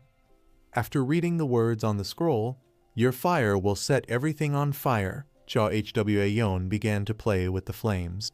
Luckily, she liked both the phrase and the gift she had received so unexpectedly. After saying goodbye to each other, she closed the doors and headed towards her team. However, as she was leaving, Ujiha noticed that her staff had changed slightly. The sickle-shaped end with a core inside began to brightly emit an orange light. Had it shone like this originally? Meanwhile, Cha Hwayon met up with her men and entered the Spider Girl dungeon. The guardian monster was destroyed rather quickly, but the squad leader told them not to relax and to stick to the formation, occasionally looking around. As expected, fire magic worked perfectly against the insects, turning them into ash. As she continued to run forward, she tried to keep up the enthusiasm of the group, so she praised them little by little. If they kept working like this, getting to the center would be easy enough. All the while she had to fight the monsters, she noticed that her strength was getting more than usual. She didn't understand what was happening, but she could clearly see the rune stone raging. Cha Hwayon was on her guard the entire time, but as soon as she thought about it for a second, she found herself under attack. Luckily, she was warned in time, which allowed her to jump aside, avoiding the viscous liquid the spider girls were spitting. The man who had warned her was excited about the incident, so quickly asked how she was, but all seemed fine. There was one threat, however, that could have caused their operation to fail. As it turned out, there were a lot more monsters than the report said. The guy replied that there were a lot of changing factors in this dungeon, so it was not always possible to accurately determine the state of the dungeon. But what to do next? Retreat or regroup? After thinking about it for a bit, Cha Hwayon ordered to forget about it and continue the offensive. Of course, everyone was worried about the condition of the guild manager's head and didn't want her to overdo it, but this time was very different. They didn't have to worry about her today, because thanks to the scroll, her strength had increased several times and she was now capable of doing anything. Raising her staff into the air, she spoke the words of the scroll, and then the runes began to flow together, creating a powerful attack that no one had ever seen from her before. Cha Hwayon ordered everyone to immediately fall back if they didn't want to be hit. Pointing her weapon in front of her, she directed the magic forward, whereupon a huge stream of flames began to incinerate every living thing that came under its influence. Every spider girl that was ridiculously exposed to the fire began squirming in agony, eating at the entire forest. It was over very quickly, after which a squad of hunters began to cheer Cha Hwayon on. No one knew how much she had raised her skill level, but they were sure that at this rate, they would succeed in destroying everyone. To some extent, even she herself could not believe her power and stood still for a while. Looking at the scepter, she had an option as to why this was happening, but it was a bit hard to believe in such a thing. Could a scroll created by an ordinary worker really be capable of such a thing? As Ujiha had promised, the next day he prepared a case of the required potion, spending the entire night making it. Looking at his labor, he estimated the size of the order, trying to determine the right amount. just in case. He made sun apple potions and winter strawberry potions, just in case someone else came to the store. When they stood side by side, it felt as if day and night were facing each other, for those had yellow and blue colors. Leaving the box on the table, our hero looked at the wall, where hung a clock that showed 7:30. The only thing left to do was to pack the goods before Hween SSI came, for she had said she would come early in the morning, so he should hurry. After a while, the bell hanging on the door began to ring loudly, announcing a visitor. As it turned out, it was Cha Hwa, to whom he happily informed that he had just prepared the potions she had requested yesterday. This time, however, she didn't come alone. Behind her stood a man in a business suit who was presumably a member of her guild. Cha Hwa had thought it appropriate to discuss elixirs later, but now to talk about a more delicate topic. There was no point in refusing him, but deep in his heart lurked some worry about the scroll he had given away yesterday. Fortunately, his fear was not justified, and now, in front of his face, lay a large briefcase filled with a huge pile of money. Ujiha didn't understand what was going on, so he sat on the chair in deep shock. Asking what it was, the guild leader calmly replied that there was money in there. Looking at his reaction, she even assumed that he was the type of person who was obsessed with money and was not interested in money. Of course, that didn't explain why he was selling potions at such a low price. However, all this was not about our hero, so he got nervous about the accusations and replied that everyone likes money. He was just a little surprised when such a large sum was put on the table. After that, an awkward silence hung. In the complete silence, Cha Hwa's voice was enchantingly soft, so it was a pleasure to listen to. She began to talk about the scroll that had unexpectedly fallen into her hands. Its effects were unimaginable, and it was also of the A class, or even S class. She was grateful that she had gotten it for free, but she couldn't just let it go.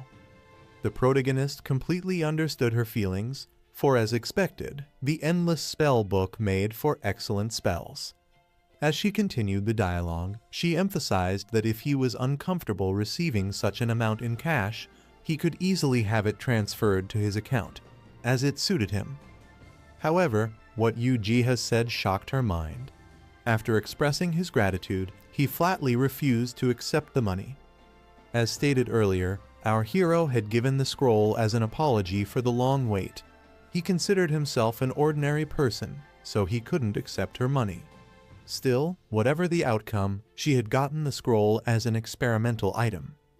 Cha Hwa couldn't leave this situation unresolved, so she said that it would take a few seconds to turn a good person into a stupid person. The secretary who had been standing next to her the whole time wanted to stop her, but she continued her speech. Take, for example, the goose that lays the golden eggs. What would happen to people if she gave them away for nothing? Ujiha, thinking it was a reference of some sort, briefly replied that everyone would be rich, but the answer was fundamentally wrong. Everyone would immediately know about it, and many would even try to capture the goose, wanting to single-handedly own its riches. Of course, the fact that the protagonist was on the side of the hunters was good news in itself, but at the same time it was no less dangerous. That was why she wanted to make him a rather pleasant and favorable offer. Her eyes instantly shone with fire as she offered to join the Eternal Flame Guild. This was quite an unexpected offer that needed to be thought about properly. Cha Hwa had said some bad things earlier just because she was worried about him, but at the same time, she wanted to attract him to her guild. There would be many people in this world who wanted to deceive him for their own gain, but she wanted to prevent that from happening.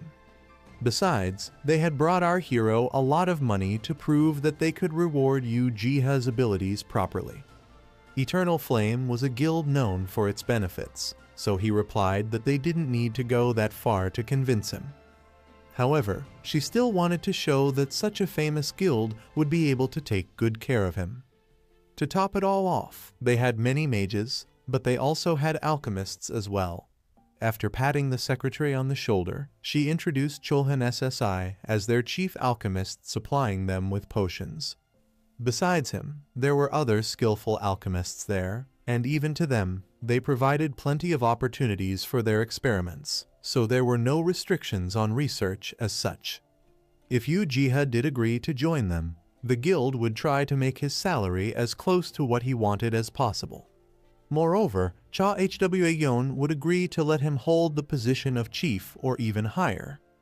She did her best to attract him to her, but our hero only thanked her for her sparkling words and agreed to accept only them as a sign of goodwill. Cha Hwa quickly commanded Chulhan SSI to get the contract out as quickly as possible to sign the agreement, but he froze, for he was the first to realize what Uchiha had said. Literally a second later, and she realized what they had been told, so she was in deep shock at the rejection. She couldn't understand why he didn't agree to what was offered, so she was willing to raise the stakes and make the terms more generous. But for him initially, everything was too much. He believed that there were more talented people that would be perfect for the position, so he was willing to sacrifice such an expensive place. After saying those words, she was literally boiling with anger and was ready to pounce on him, having spent days pounding into him that he was worthy of this position. The patient Chulhan SSI was the only one holding back her impulse to fight and trying to resolve the situation. However, Cha Hwa was not going to stop and shouted at the top of her voice, asking Uchiha to stop humiliating herself. She only managed to keep quiet and calm down when he spoke, but it was not a fun story. He was originally a low-ranked hunter and had no powers whatsoever. He was able to create these potions not because of his skills, but only because he was lucky enough to find good friends. He was sure that one day his abilities might disappear, so he wasn't sure if he could do great things for a long time. In addition, Uchiha had become very attached to his little store. Of course, Cha Hwa didn't want to miss out on such a potential hunter, but the judicious Chulhan SSI stopped her. Still, it would be quite difficult for them to change his mind, so he offered to stop there and show respect for his wishes. The protagonist was glad when they backed off, but to keep his morale up, he replied that he wouldn't forget their advice for the rest of his life and would be extremely careful. That was why he had promised to raise the price of the potion she had asked for yesterday, so now they had to be careful with him. Watching this cute situation, Cha Hwa only laughed. Anyone in the store would have thought that she was pushing him to do bad things. However, she was still a bit unpleasant to hear the rejection, but there was nothing she could do about it. Later, she warned him not to be afraid to ask for help if he found himself in a dangerous situation later on. Smiling at her warning, Yu asked him not to worry about him. If something like this happened, he had something that would warn him. Uchiha then pointed to a plant that literally looked like a bell. In addition, it had a similar name to the buzzing bell, which made a sound if a worker was in danger. Since the gate appeared, the protagonist could no longer spend time in nature. Monsters managed to take over not only the beach and the sea, but even in the mountains and valleys they managed to adapt, so it was quite difficult to find a place free of them. Only thanks to the Forest of Dreams he managed to avoid encountering the horrible creatures, at times morally resting there. Even now, strolling along the sandy beach, Uchiha finally had the opportunity to sincerely enjoy nature. The waves were humming and crashing against the sand relentlessly, creating soothing sounds. Only the subtle fragrance of the sea, like silk, touched the tip of his nose, making him sneeze at first. The view was indeed beautiful, but it was a bit hot. As expected, the sea was best for relieving headaches. Originally, the protagonist thought that there would only be a forest here, but after walking not too far, even the sea appeared. Now this place looked more like paradise than land. Today, he wanted to do some shopping, but after Cha Hwa came in, he got a bad headache, preventing him from working. After that, he felt like he had been robbed of his right to be the owner of his own store for a while and went into the forest. However, whatever it was, today he wanted to work on regaining his strength by sunbathing on the beach. Happy for the sudden rest, he promised himself that he would only eat and read. Working with people took too much energy, so exhausted from dealing with customers, he spent the day in the silence of the Forest of Dreams. Having made a fire in the evening, he sat comfortably surrounded by his favorite books, enjoying the last hours of his stay. But there was one minor detail that he had completely forgotten about. As if a curse had haunted him all his life, someone was always following him. No matter where Uchiha went, he was never able to be alone. Even now, while doing his business, a small snow-white cat with gray spots that looked a little like a snow leopard cub suddenly came to him. After watching the beautiful sunset that shimmered on the waves of the raging sea, darkness fell. Being a thoughtful person, Uchiha had built a small fire beforehand, which with its warm orange light illuminated the stone cave, creating a perfect light for reading books. It was extremely peaceful in this small shelter. The quiet crackling of wood and the chirping of crickets created a cozy atmosphere to fully experience the story being read. Once upon a time, no one had a problem listening to the sounds of the sea, but now it was occupied by monsters. Therefore, our hero is extremely lucky to be able to enjoy the sound of the waves. If only he had the chance to bring Sanko Hen or Sanya Nuna here, he would do so without delay. Thoughts of his friends were like a warm blanket, warming his mind and distracting him from his hard everyday life. However, the memories of them faded away when strange sounds began to be heard from the other end of the cave. After listening to them, Uchiha realized that they sounded like a cat meowing. But what was it doing here? Taking a small log from the fire, he made a torch that lit the way well enough. Getting closer and closer to the source of the sound, the protagonist realized that the meow was different from the usual voice of a cat. Could it be a lion or a tiger? Coming out of the other end of the cave, he leaned toward the humming bell that grew quietly in this forest. The plant was quite quiet and did not make a single sound, which meant that the beast roaming nearby was not dangerous. However, the pterodrone suddenly flying over his head still startled Uchiha as he rushed into the thick of the forest. As he ran after the pterodrone, he began to hear the sounds of the animal screaming more and more clearly. As expected, the pterodrone led him straight to a white cat with black flecks in its fur. The system quickly identified the animal as Actus, but it was obvious from looking at it that it was larger than a normal cat. He was not in the best shape and was lying on the ground shivering and moaning in helplessness. Uchiha took him in his arms, thinking he could help him by giving him a potion. At the same moment, Pterodrone began to poke our hero with his claw, trying to draw his attention to himself. Turning around at his call, he started to apologize for being distracted and forgetting about him, but what he saw next touched his soul. Several pterodrone brought to him fish that they had caught unbeknownst to him and were dragging them on their own 2 feet from the sea itself. Our hero was amazed at their care for the cat, so praised them for their hard work in helping the forest dweller. Pride overflowed his heart, because of which, as a thank you, he scratched one of the beetles on the head and promised to bring more delicious food next time. Just like that, the cat found himself in Uchiha's arms with a delicious meal and a vial of the promised potion. After he had eaten solidly, the protagonist was able to breathe a sigh of relief.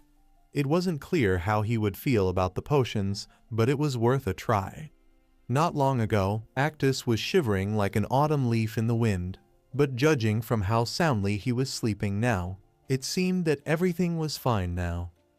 However, a funny thought struck Uchiha at one point. Although he had not yet had the opportunity to fully explore the Forest of Dreams, this was the first time he had met an animal here. Stroking the soft fur of the cat, he became increasingly curious about where this little friend came from. But at the same moment when his hand reached Actus' head, he suddenly opened his blue eyes and stared at him. Of course, our hero did not want to wake him up and only out of habit began to stroke his fur, so thinking that the animal might get angry, instantly removed his palm and began to apologize. But as it turned out, Actus woke up for a completely different reason, surprising Ujiha in the process. Like a little kitten, the beast began to purr and paw at his hand, twisting his flexible body in different directions. It immediately began to be stroked and cuddled even more with this behavior, suggesting that it had chosen the protagonist as its chosen one. After calming down a bit, Ujiha began to ponder over the animal's name. Although even the name Actus sounded acceptable, it was just a species designation. After deciding that the animal's coloring was similar to a white tiger, he decided to name it Bam. Looking at Actus, our hero offered him to stay with him, of course, on condition that he had nowhere else to go. After that, the beast meowed softly, because of which this sound was taken as an agreement. After sitting in the Forest of Dreams for a few more hours, Ujiha slowly packed his things and began to return home. There, he set up a separate corner for sleeping and eating and carried Bam himself to the store. There, too, the poor beast could not stay quiet for a moment. Most of the women, as soon as they saw him, would squeal at the cuteness of the store's new resident. Lying in Ujiha's arms, he seemed like an artificial doll with his eyes glistening from the light of the lamps. At some point, there were more and more people wanting to see Bam, which brought the store a huge income. Many people assumed that he belonged to the snow leopard family, but it was fundamentally wrong. Our hero found him in the dungeon and took him for himself, as he had nowhere else to go. Looking at the yawning animal, a wave of sighs of delight spread throughout the building, and then he was finally introduced to Bam.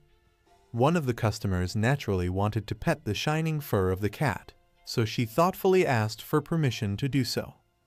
However, Bam himself was against touching other people's dirty hands, and as soon as the stranger's palm approached him, he immediately struck it with his claws. Ujiha became very nervous when the customer's hand turned red from scratching, causing him to ask how her hand was. Luckily, she was fine, unlike her broken heart. Naturally, the protagonist tried his best to smooth things over and apologized for this little incident, explaining that Bam was just shy. Stroking the animal on the head, he asked him not to throw at people anymore, while he himself in his head replayed his behavior. As it turned out, Bam was kind only to him, and to the others he treated them like assholes. If he continued to treat people like that, then keeping him in the store would not be a good idea. However, even so, he couldn't leave him at home so easily. Besides, Ujiha still wanted to show off the cuteness of his new friend. After this incident, most of the customers took their orders and went home. Instead, Seo Hyojin came to him, holding a coffee stand in her hand. She had business to attend to, so she stopped by the store, grabbing some coffee on the way, assuming he liked it. After a brief greeting, she noticed the quiet sound of a cat that had folded its paws under itself and was sitting on the counter. She instantly grabbed a coat rack standing in the corner and began to cover herself with it, asking what kind of animal was sitting next to him. The protagonist calmly called its name and introduced it as a small tiger, while she trembled behind the wood, moving further away towards the exit. As it turned out, she was scared shitless of cats. Mustering up her courage, Hyojin SSI carefully walked over to the counter and handed the coffee to Ujiha, who hadn't even hoped for this little gift. However, in the very next second, she jumped back, asking the animal that had gotten up from its seat to stay away from her. But there was nowhere to go. Bam was now living with him, so she would be coming to the potion shop every day. No one had any idea that she would be afraid of the cat, which caused Ujiha to ask the dwarf cat to bring it down to the floor. Instead, Bam sat back down in his seat, starting to purr so loudly that he could be heard in the other room. As it turned out, the one wanted Seo Hyojin to pet him, but this behavior of his was particularly strange. Previously, he was unwilling to let other people's hands touch his fur, but now he was willing to voluntarily rush towards her. Hearing this information, she walked over to the counter and gingerly, reaching out her palm closer and closer, touched Bam. His fur was very soft, and the vibrating sounds from his purring made it feel like a light massage on her fingertips. Still, this tiger was one of the gentlest animals Heijin SSI had ever met. The name tiger was the only thing that came from it, and as such, it turned out to be a very even affectionate beast. Playing with the cat had knocked out all the thoughts with which she had come to the store, so she did not immediately remember the reason for which she had come. She had come here to warn Uchiha that HunterNet was getting more and more violent because it was giving away free reinforcement scrolls. However, this was no longer news. Shrugging his shoulders, he replied that even so, the leader of the Eternal Flame had already come yesterday. He gave Cha Hwa Yon a scroll that was worth at least a few million, which suggested that he was either not an ambitious person or simply a fool. However, Seo Hyojin was sure that he was just the kind of person who didn't calculate anything and wasn't greedy. An ordinary salesman that does good to the people around him. Perhaps that's what attracts people to him, and that's the reason why she started coming to his store so often. Even just watching, he begged Bam to stop chewing, and stretching his shirt told her that he had no evil intentions. Except that this idyll was interrupted by the fiercely loud ringing of a humming bell that grew behind the counter of the store. Such trembling of the plant could only mean one thing. What he was here for, a warning of the danger that could threaten his life. After that, all the loudspeakers began to announce the occurrence of a Type 4 disaster, asking all residents living nearby to urgently evacuate the area. Unfortunately, this was not a drill, so Heijin SSI shouted for Uchiha to leave the store immediately. In the haste and utter confusion, our hero had to leave the building immediately, running away with his so-called kitty in his arms. The hunters have arrived, and the armed forces are coordinating with them to lead the people and guide them to the evacuation sites. Young, old, men, women, and children, anyone who can be affected by the upcoming disaster is being quickly transported to a safer place, and that includes Jiha and Little Bam. If it's a Type 4 warning, they must be facing the catastrophe of a Category 4 dungeon. If that's the case, there will be quite a lot of strong hunters in the area. Jiha can only hope that they will be enough to stop the incoming danger. Bam senses that something is wrong and is feeling anxious in the middle of the crowded evacuation area while Jiha tries to comfort the little guy as much as he can. Everything is going smoothly until the ground starts shaking wildly.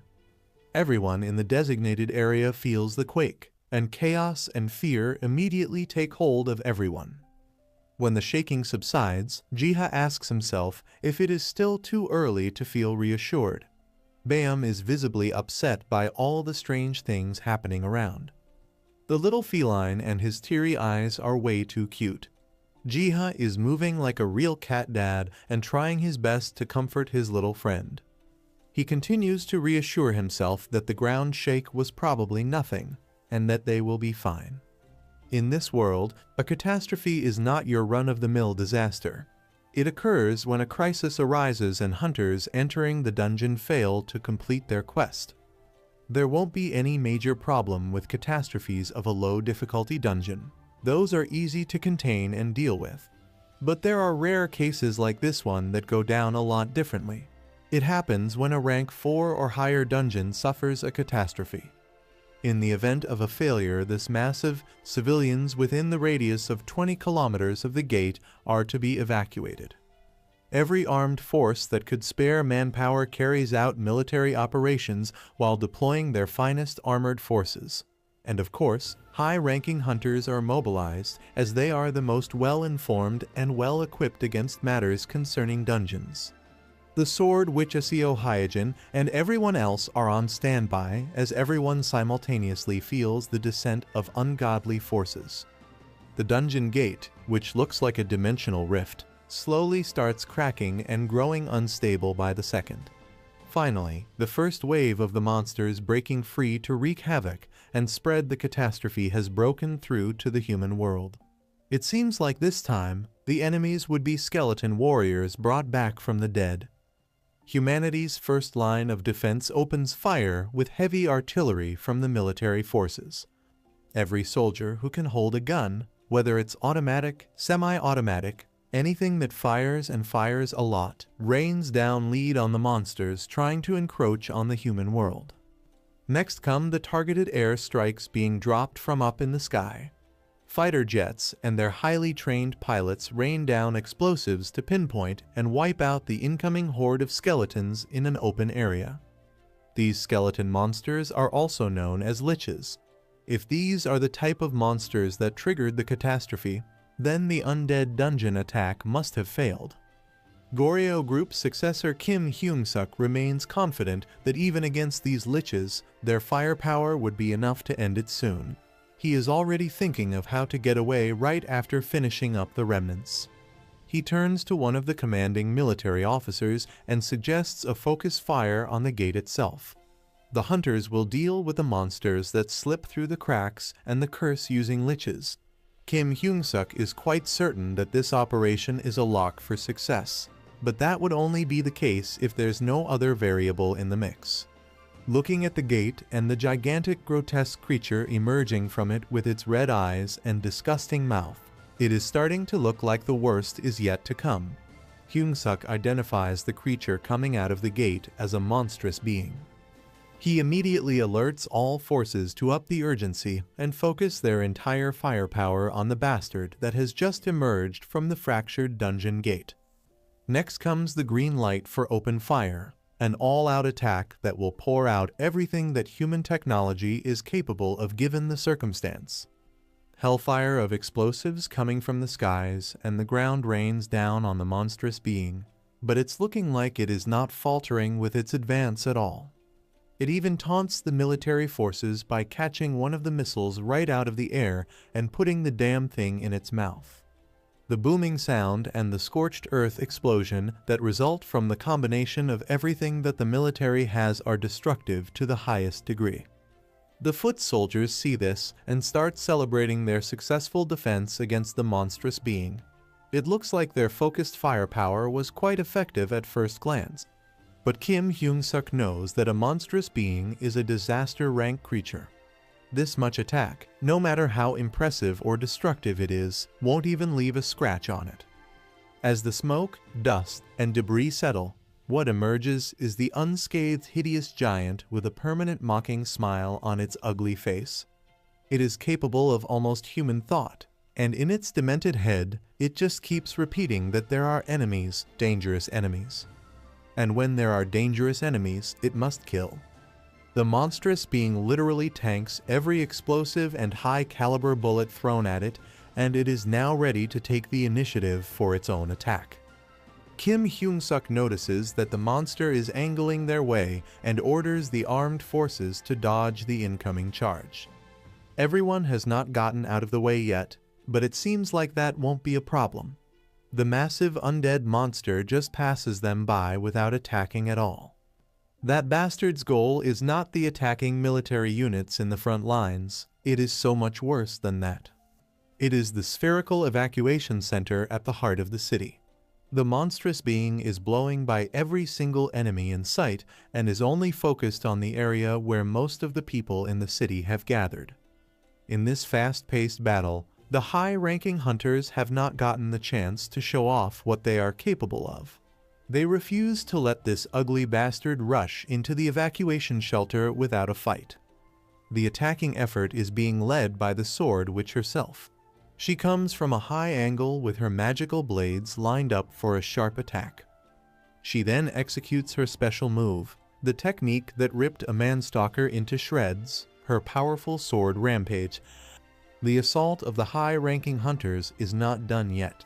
Eternal Flame Guild Master Cha Hwa Yon also wants a piece of the kill as she orders everyone to stand back while she fires off one of her specialties.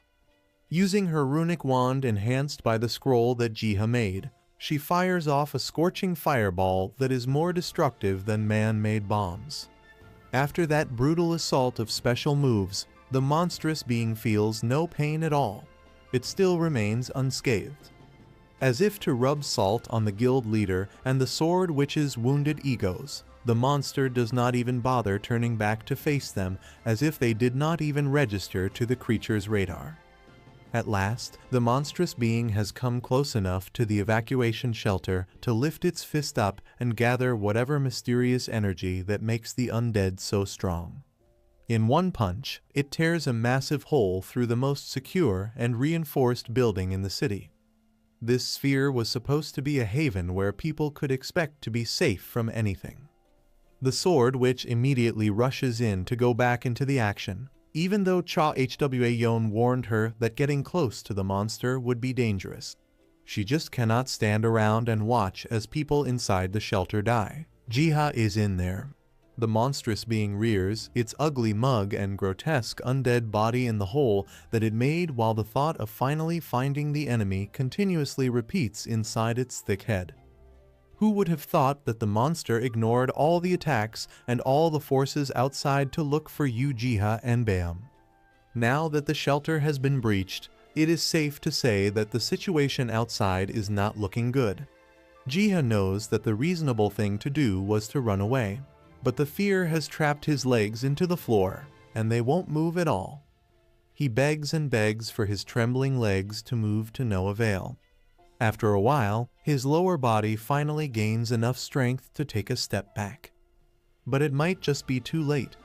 The monstrous being has already reached out its hand to pick him up. In its mind, it's starting to feel confused, as this man up front is not the strong enemy that it has set out to look for. Baeum looked as though he was just an anxious and adorable house cat earlier, but the little guy is now breathing in intensely with not a hint of fear in those beady eyes.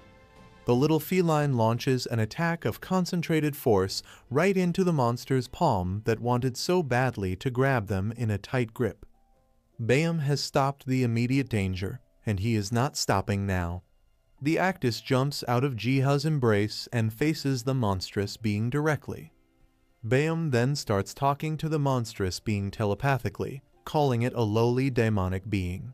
After hearing that domineering voice inside its head, the monster that rendered every human force useless loses its grotesque smile and starts sweating nervously. Baeum continues to speak directly inside the undead's head while roaring with all his might. For a brief moment, the form of a fully grown Actus appears like a terrifyingly ferocious mirage. It invokes a primal fear inside the monstrous being's mind, causing it to stop moving altogether. Outside, the Sword Witch also feels that an enormous amount of ether just got unleashed from the inside of the shelter. Well, whatever it was, it has given the high-ranking hunters another chance when the monstrous being is just standing there frozen. Eternal Flame Guild leader Cha Hwa-yeon already knows what the Sword Witch needs before she can even ask for help. Hwa-yeon fires a nourishing flame directly onto the Sword Witch's blade. It looks as though her weapon has absorbed the guild leader's destructive potential. With that boost in strength and fire attribute, Seo Hyejin's and Cha Hwa-yeon's combo attack rages on as the fire sword rampant. This time, the monster cannot just ignore the pain or remain unscathed. The combined force of two rankers is impossible to contend with when you are under the primal fear of Baeum's corporeal mirage. That single series of attacks almost takes everything that the Sword Witch has in her gas tank. When Hwa-yeon walks forward to confirm if the mission is over, Hyejin replies that they cannot let their guard down yet, especially against whatever it is that released an enormous amount of ether inside the evacuation shelter. Upon entering through the massive opening that the monster made, the only ones the hunters see are Jiha and Baeum. It is just the gentle store manager and his adorable pet that can secretly dominate a disaster-level threat with no problems. The monster was defeated. The monster was defeated. Watching the others deal with the aftermath of the attack and what she had felt at the time. Finally getting home and taking a shower, Yu could finally relax. With a sigh of relief, he noted that today had been a really crazy day. Fortunately, however, everything had turned out all right. As soon as he sat down on the chair, Baeum immediately jumped into his lap. He started rubbing against him, begging to be petted. Unable to resist this temptation, our hero began to caress him. He praised Baeum for a job well done, as it was only because of that he was alive now. Yu also noted that when they had encountered the monster, his pet had seemed very angry. However, there was no trace of that anger now. While our hero was thinking about the monster, an interesting thought suddenly popped into his head, which he immediately decided to write in an endless book of spells. While our hero was writing something in the book, on the screen of someone's laptop appeared information about the recently defeated monster, which appeared from the gate of level 4 and almost destroyed the hideout. That laptop belonged to none other than the heir of the Goryu group, Kim Hyun-suk. Seeing the information that appeared on the website, he was very surprised. The website said that the newly appeared monster was 15 meters tall and ugly, but it had tremendous strength. But that's not what surprised Kim Hyun-suk.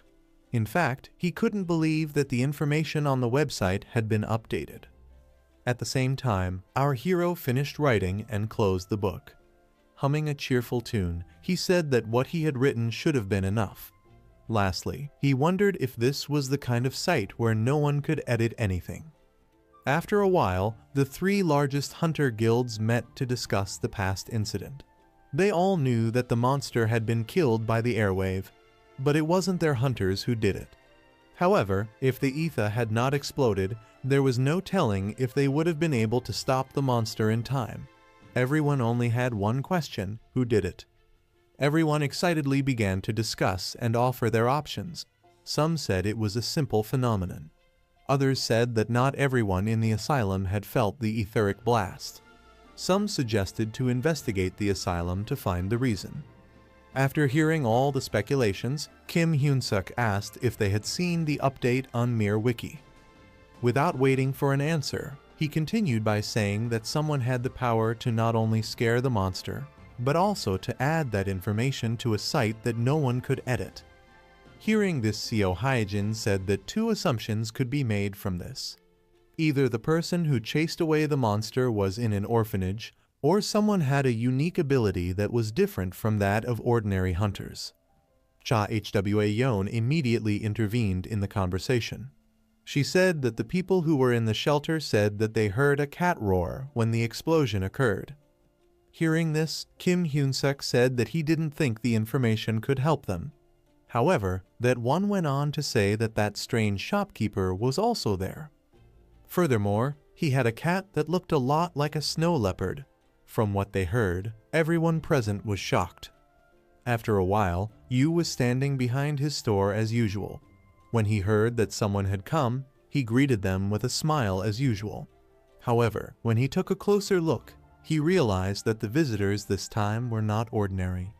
After all, the 3 heads of the largest guilds were in front of him.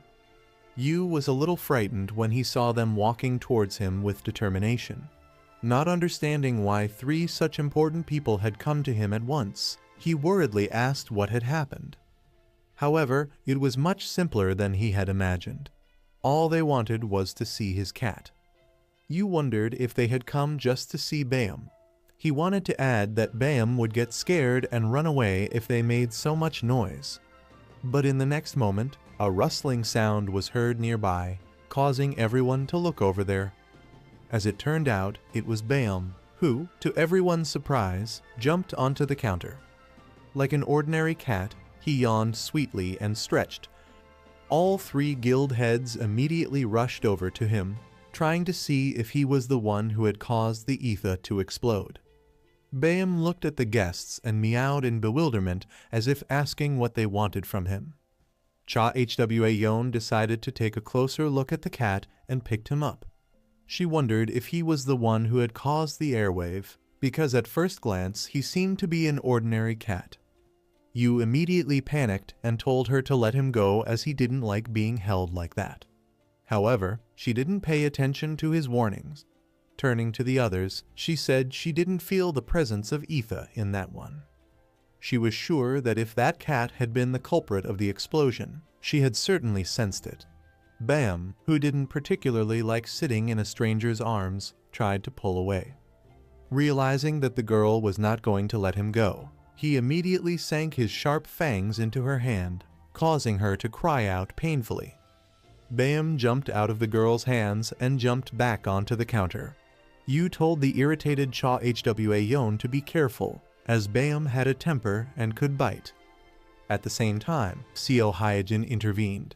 She said that she heard that he was at the orphanage during the incident with the monster. She added that she heard that someone heard a cat roar right before the monster escaped. Hearing this, Yu smiled awkwardly and replied that his cat might have actually gotten scared and started meowing loudly.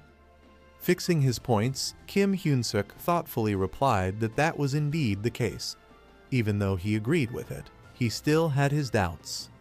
However, when he saw the cat trying to jump on his master's head, he realized that their suspicions were false. There was no way he could believe that there was a cat in front of him who could stop such a strong monster.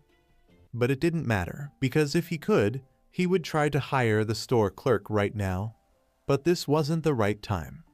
Even though Cha Hwa-yeon had already been rejected once, it was clear that she wasn't going to give up, and Kim Hyun-suk had no desire to compete with her. Deciding to put that idea off until a better time, he turned around and headed for the exit. He told our hero that he would see her again. Cha Hwa-yeon immediately followed him, saying that she wanted to see him rejected too. Seo Hyejin, on the other hand, didn't stay long. Smiling brightly, she promised to come back again. Our hero didn't mind at all, and replied that she could come back anytime. That night, Yu lay on a lounge chair by the fire and read a book. He came across some information about Gehenna continent. He had already heard about it somewhere, so he immediately started reading with interest. According to the information in the book, Gehenna continent was a place where many different people lived together with the Great Tree. The tree created nature gods to protect the continent. After reading this, Yu was very surprised. As he continued reading, he came across a description of one of the nature gods. It had white fur with dark spots and was the raging fangs of nature. Our hero was shocked by what he read. The description of the creature he had just read about matched Bayam's image exactly.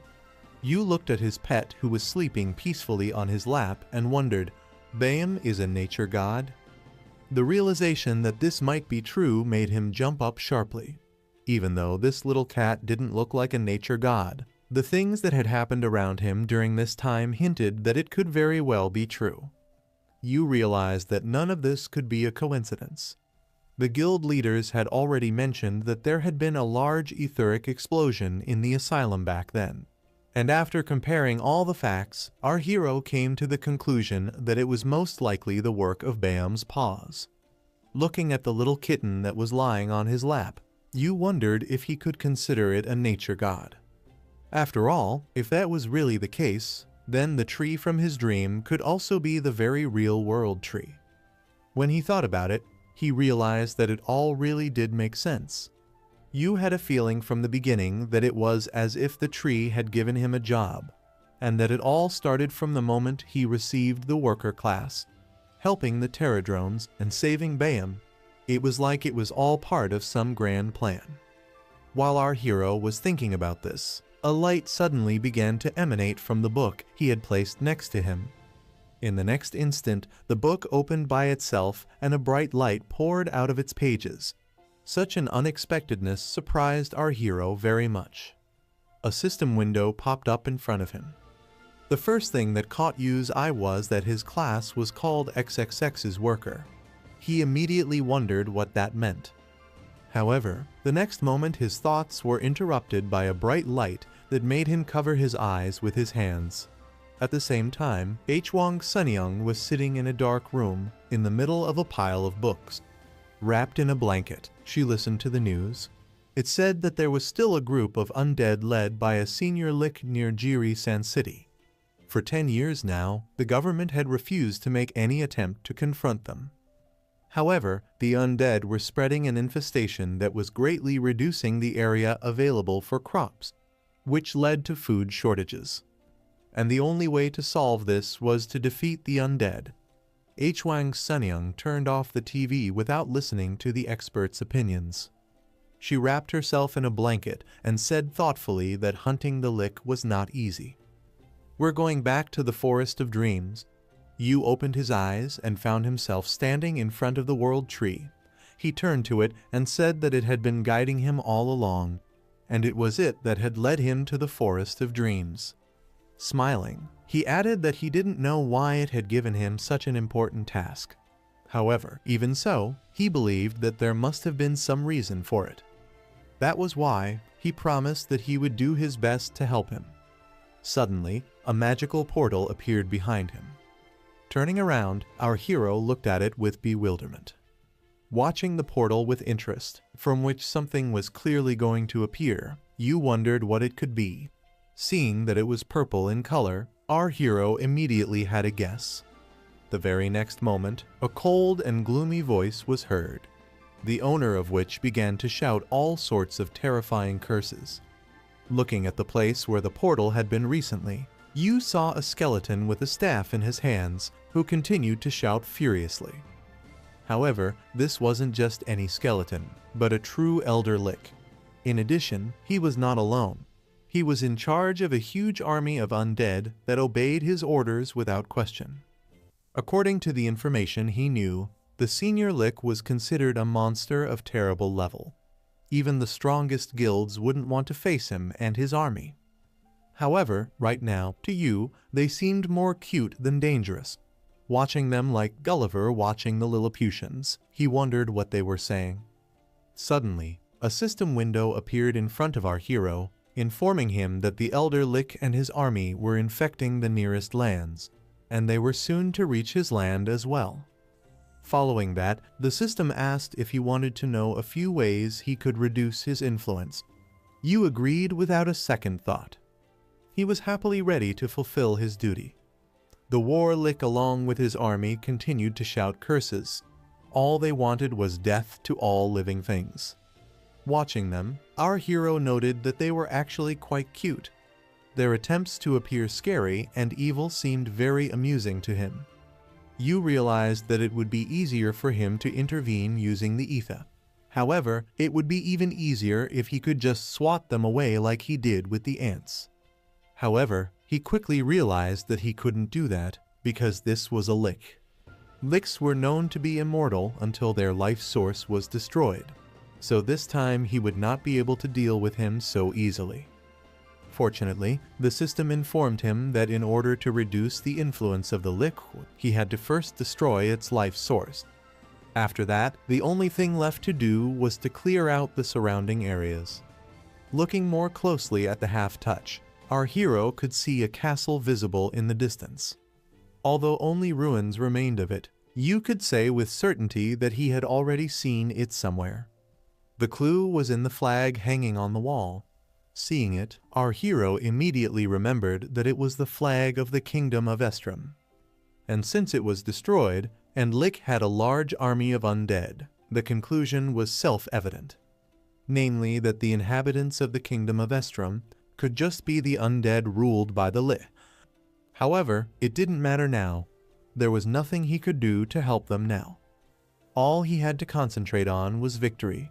There was no way he could let the infection spread any further. Even though he couldn't intervene directly, that wasn't a problem. After all, he still had his army of Pterodrones who followed his orders without question and were determined to win. But suddenly there was a small problem. The system reported that a large rock was blocking the army's path, preventing it from moving forward. Even though the rock seemed tiny to him, it was a huge problem for Pterodrones. After all, only one warrior could fly. Deciding that if he left it up to them, it might take too long.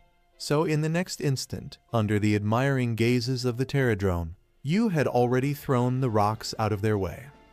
As soon as the path was clear, they immediately rushed into battle. Their task was to find and destroy the Elder Lick's life source. But before they could do that, they needed to break through the undead army. In the next instant, the two armies clashed in a fierce battle. But it didn't last long. As the Pterodrones didn't leave a chance, they defeated the undead army almost instantly. Yu was delighted to see that they had become much stronger in the meantime, and now looked more like a real army. Although the Pterodrones were doing well, and had managed to kill a large number of undead, their advantage could disappear at any moment. After all, Lick still had a lot of undead he could summon. In the next moment, the Pterodrones faced the undead reinforcements. However, that was not all. Raising his staff up, the Elder Lick began to cast some kind of terrifying spell. As he cast it, he instantly subjected the Pterodrones to a curse that caused them to begin to feel pain. Taking advantage of the fact that they were unable to fight, the Lick ordered his army to attack.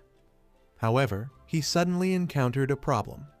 It was the commander of the Pterodrones' army, who for some reason was not affected by the curse, and judging from his evil gaze, he was determined. The reason why the negative effects didn't work was because our hero had applied the worker's blessing, which did its job perfectly. In the next instant, the Lick's staff was in the air. Left without his only weapon, he was cornered. He tried to resist and shouted curses, but it didn't help him. The Pterodrones quickly grabbed him by his limbs and pinned him to the ground. But that was not the end of it for the Lick, for he was immediately stripped of his limbs and then his entire body. He mockingly scoffed and called them idiots, saying that there was no point in destroying him because he could be resurrected at any moment. However, in the next second, he realized that he was very much mistaken. After all, during the battle, the Pterodrone had managed to find his life source. Suddenly, a system notification appeared in front of you, informing him that in order to destroy the source, he needed to evolve his Pterodrone warrior. The cost of evolution, on the other hand, was 5 points of essence. Though it was expensive, our hero had no choice. As soon as he pressed the confirmation button, the Pterodrone leader transformed from an ordinary warrior to a knight.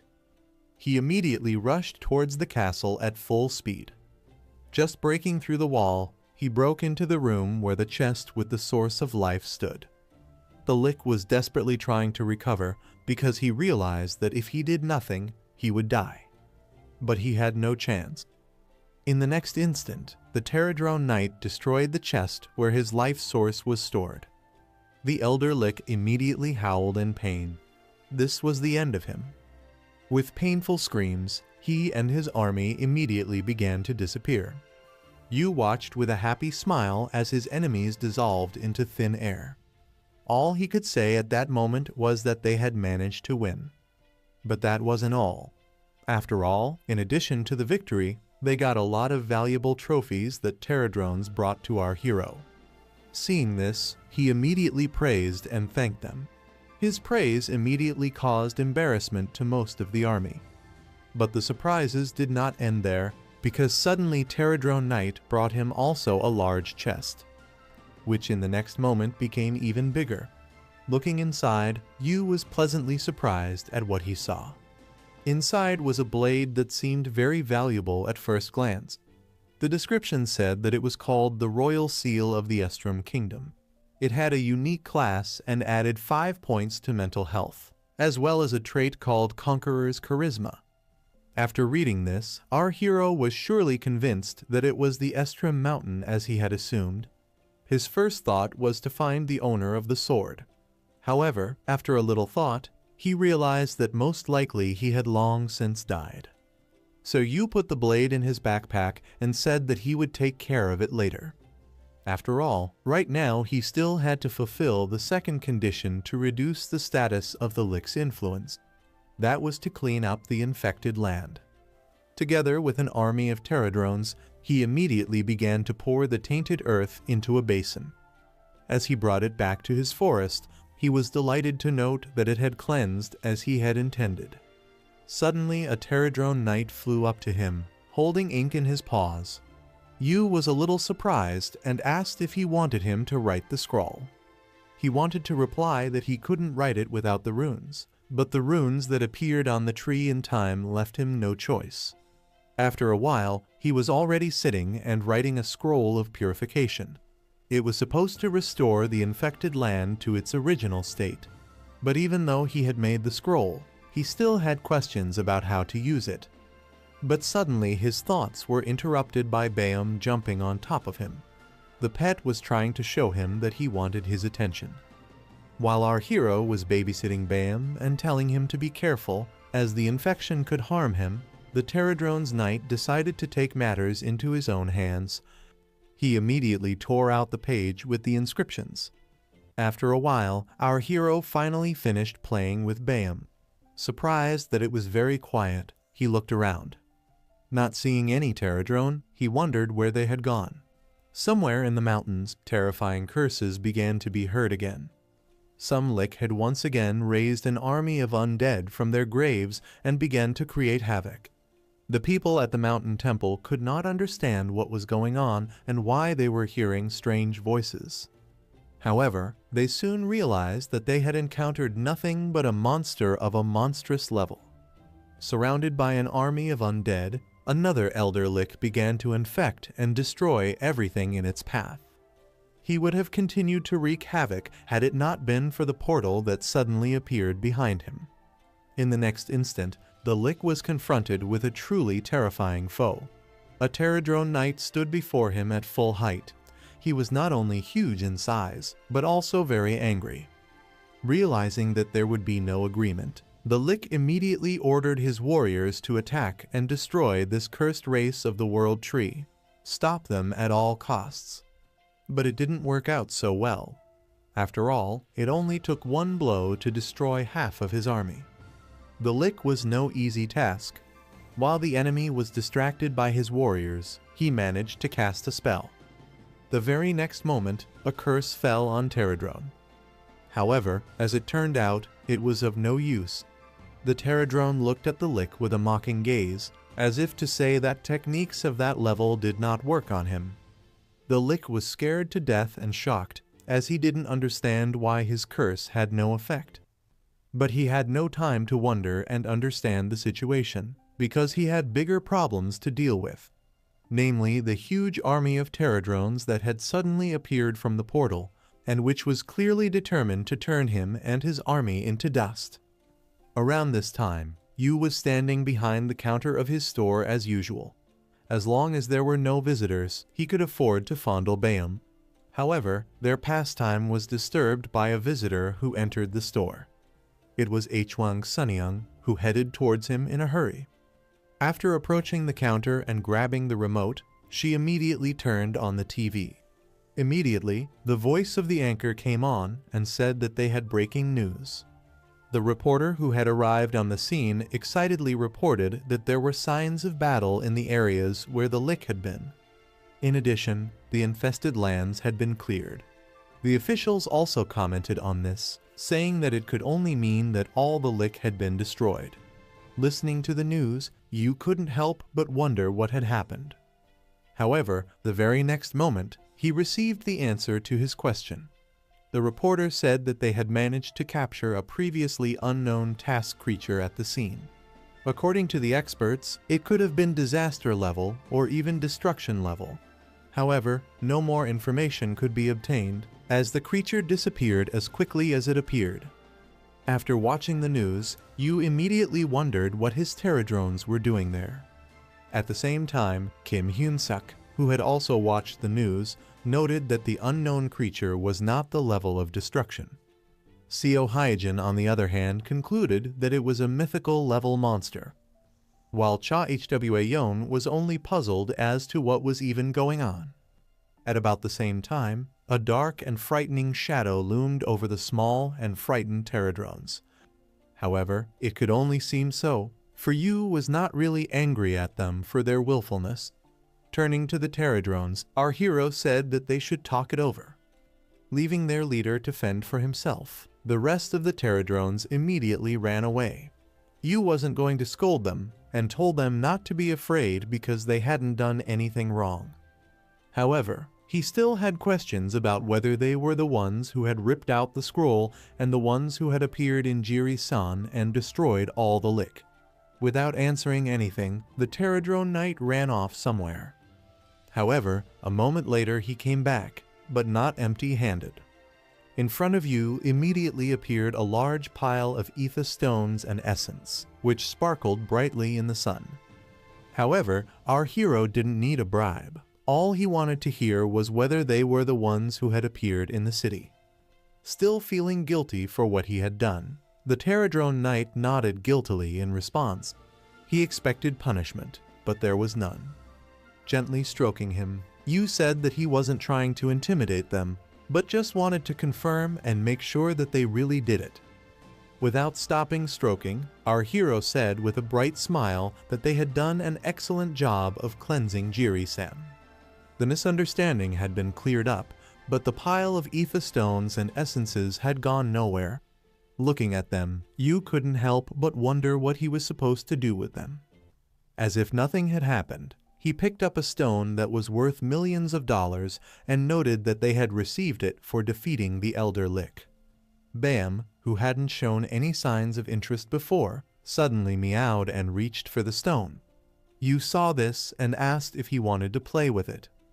Handing him the stone, which I will remind cost millions of dollars, our hero said that he could take it. However, as it turned out, he was not going to play with the crystal. Having received what he wanted, Bam immediately began to chew on it. Watching him happily eat the stone, Yu wondered if this was the source of their energy. He immediately thought that perhaps that was why the Pterodrones had taken the stones and brought them to him. Finally finished eating, Bam meowed contentedly. Now our hero was finally convinced that he was a nature god, as their behavior was beyond common sense. However, he didn't dwell on it, as he still had 15 essence stones that he was going to spend on improving his characteristics. The first thing he decided to improve was his strength and stamina. As he used the stones, he felt a warm energy begin to spread through his body. Deciding to see if anything had changed, he waved his hand. The main reason why he decided to improve his strength was because he was a worker. Stroking Bam, Yu told himself that he shouldn't be obsessed with getting stronger. He should just be happy with what he already had. After all, it was enough for him. Chasing power would not bring him joy. After a while, our hero received a call from the Hunter Control Center. They reported that they needed a dungeon latecomer.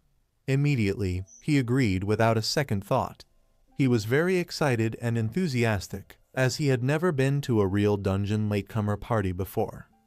Yu soon arrived at the place where the other participants were gathering.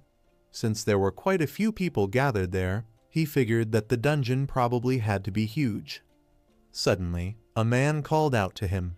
He greeted our hero and said that they hadn't seen each other for quite some time. Yu immediately recognized the man. It was his old acquaintance, Mr. Wonho.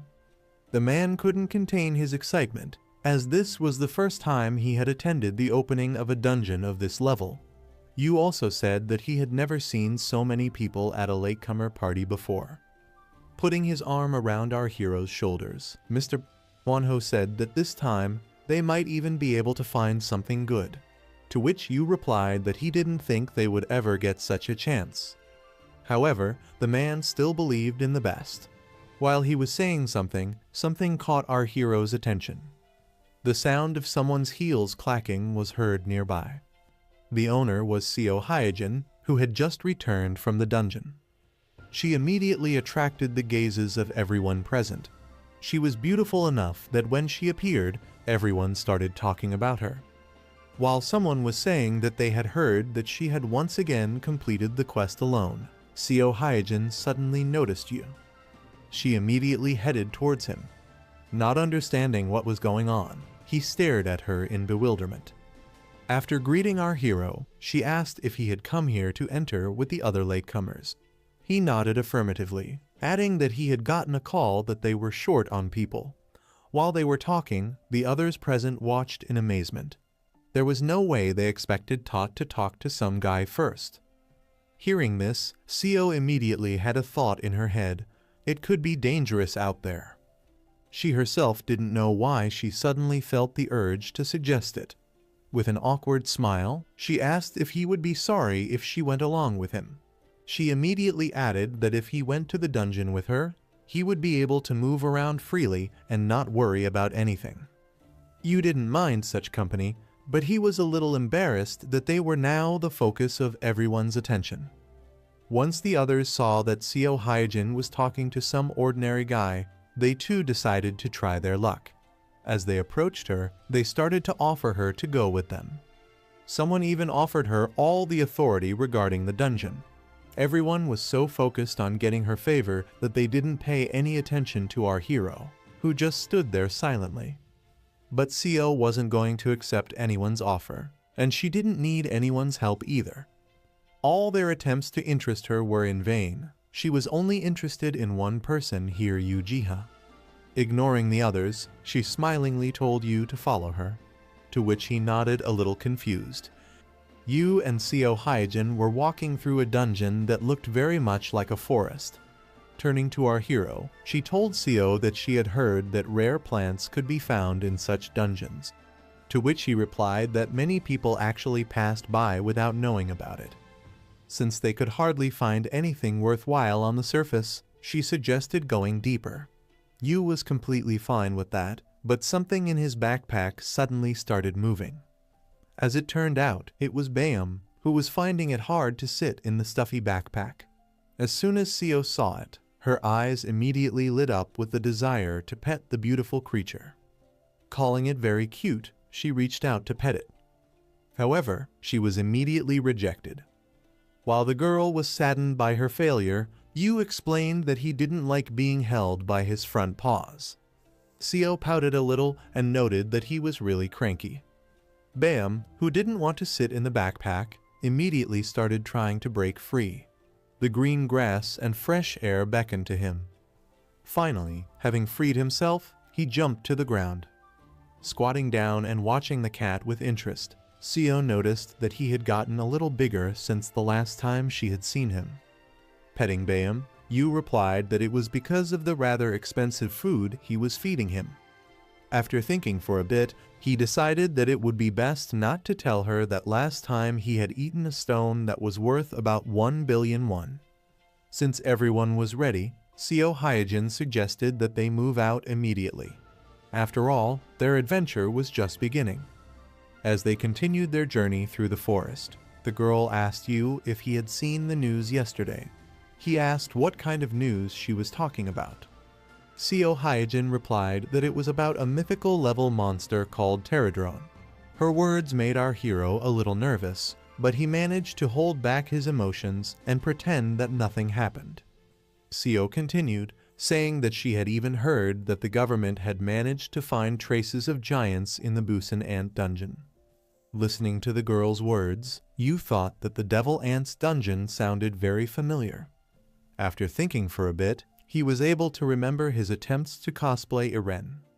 As Seo Hyojin continued to talk about how that dungeon was closed because of the danger, Yu chuckled nervously in his head, because he was the giant.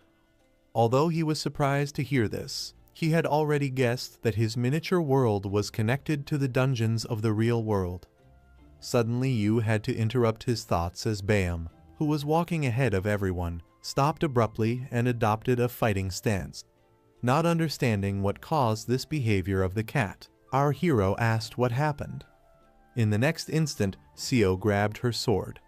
Turning to Yu, she told him in a grim voice to go back immediately. Taking out her sword, she stood in front of their small group. A cold breeze blew in their direction, which did not bode well. And so it was, for in the next instant Seo was seized by a horrible but painfully familiar sensation. Just as before, the monsters that appeared in front of them were animated trees. Even though they were quite a distance away, their lust for killing and madness could still be felt very clearly. Turning his gaze to the girl, Yu noticed the sword in her hands began to tremble. He immediately asked if she was all right. Seo wasn't fine. She knew she had to do something, but her body froze in place and refused to listen to her. In a trembling voice, she said that it was the same place where Seung-hyuk disappeared. Yu had already heard that Han Seung-hyuk, a hunter of the first rank, had disappeared in one of the dungeons. And if it was the same dungeon, then the rank of this place had to be at least rank 5. Pulling their roots out of the ground, the monsters began to advance. The next moment, the sound of a potion bottle being opened was heard. After controlling her fear and coming to her senses, Seo drank the potion. After that, she resolutely stood up and told our hero to run to the entrance of the dungeon with Bam. She herself was determined to clean up the place. You could see her determination. However, the problem was that even she wouldn't be able to deal with so many high-rank monsters. But as it turned out, the mood to fight wasn't just Sio's. Bam, exuding a blue aura, also resolutely stared at the monsters. In the next instant, he rushed straight towards them without paying any attention to the shouts of the protagonist who tried to stop him. However, what happened next shocked you very much. For just like last time, the monsters who saw Bam also started to run away. One of the tree monsters didn't manage to do so, because the cat caught up with him very quickly. Grabbing one of the monster's limbs, Bam was able to tear it off without much effort. The monster lost his arm and howled in pain. The fingers of the severed limb had some seeds on them, which came off with it. Since Bam only stopped at the monster's arm and didn't pursue it, the monster immediately ran away while screaming. You and Sio were watching with their mouths wide open the whole time. The cat came back to them as if nothing had happened.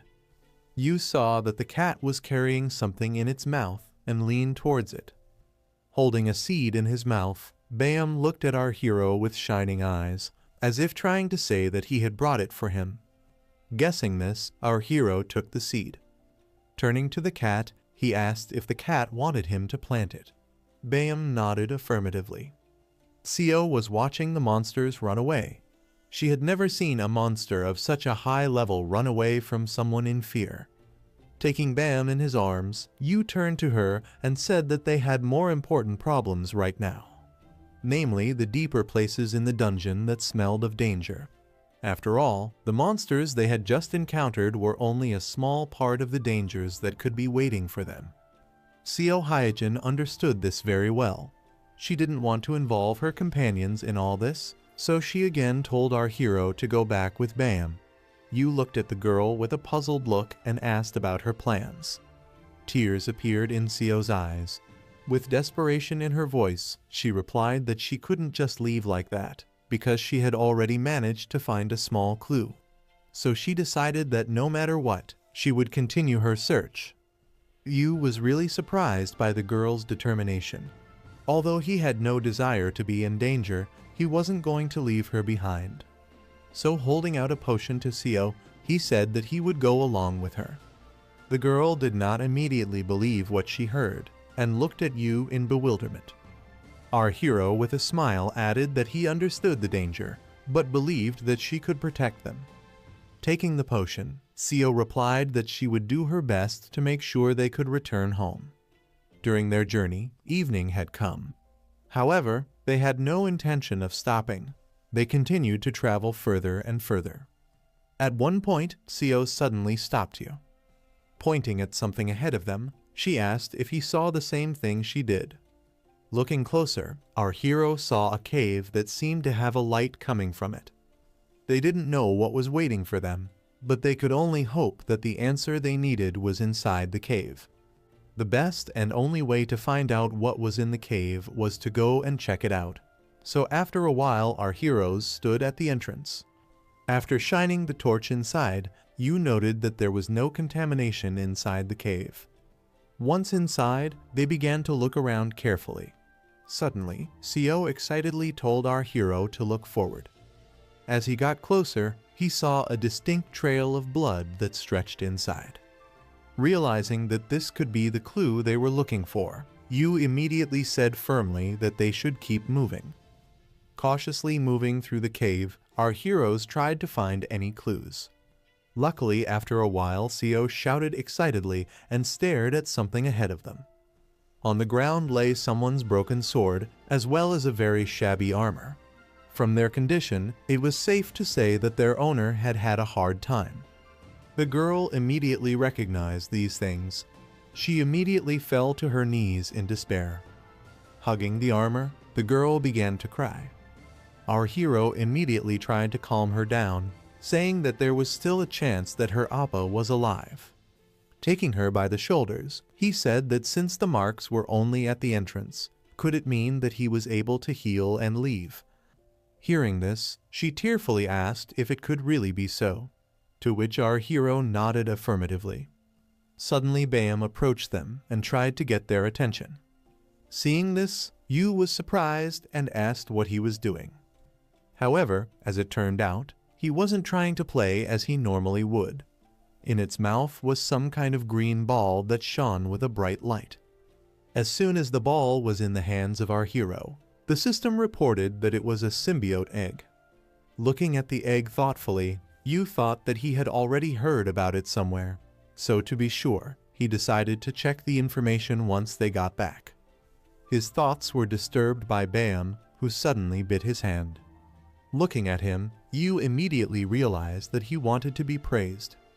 After petting him, our hero said that he had done a good job and had really done a good job. Petting the cat was a good thing, but they were in a dungeon where they shouldn't linger. Since they had found the footprints, they could be sure that not all was lost yet. After Yu's words, Seo had a glimmer of hope. Smiling happily, she said that she would definitely keep searching until she found it. Since they had managed to find clues and fulfill their original plan, she offered to go back.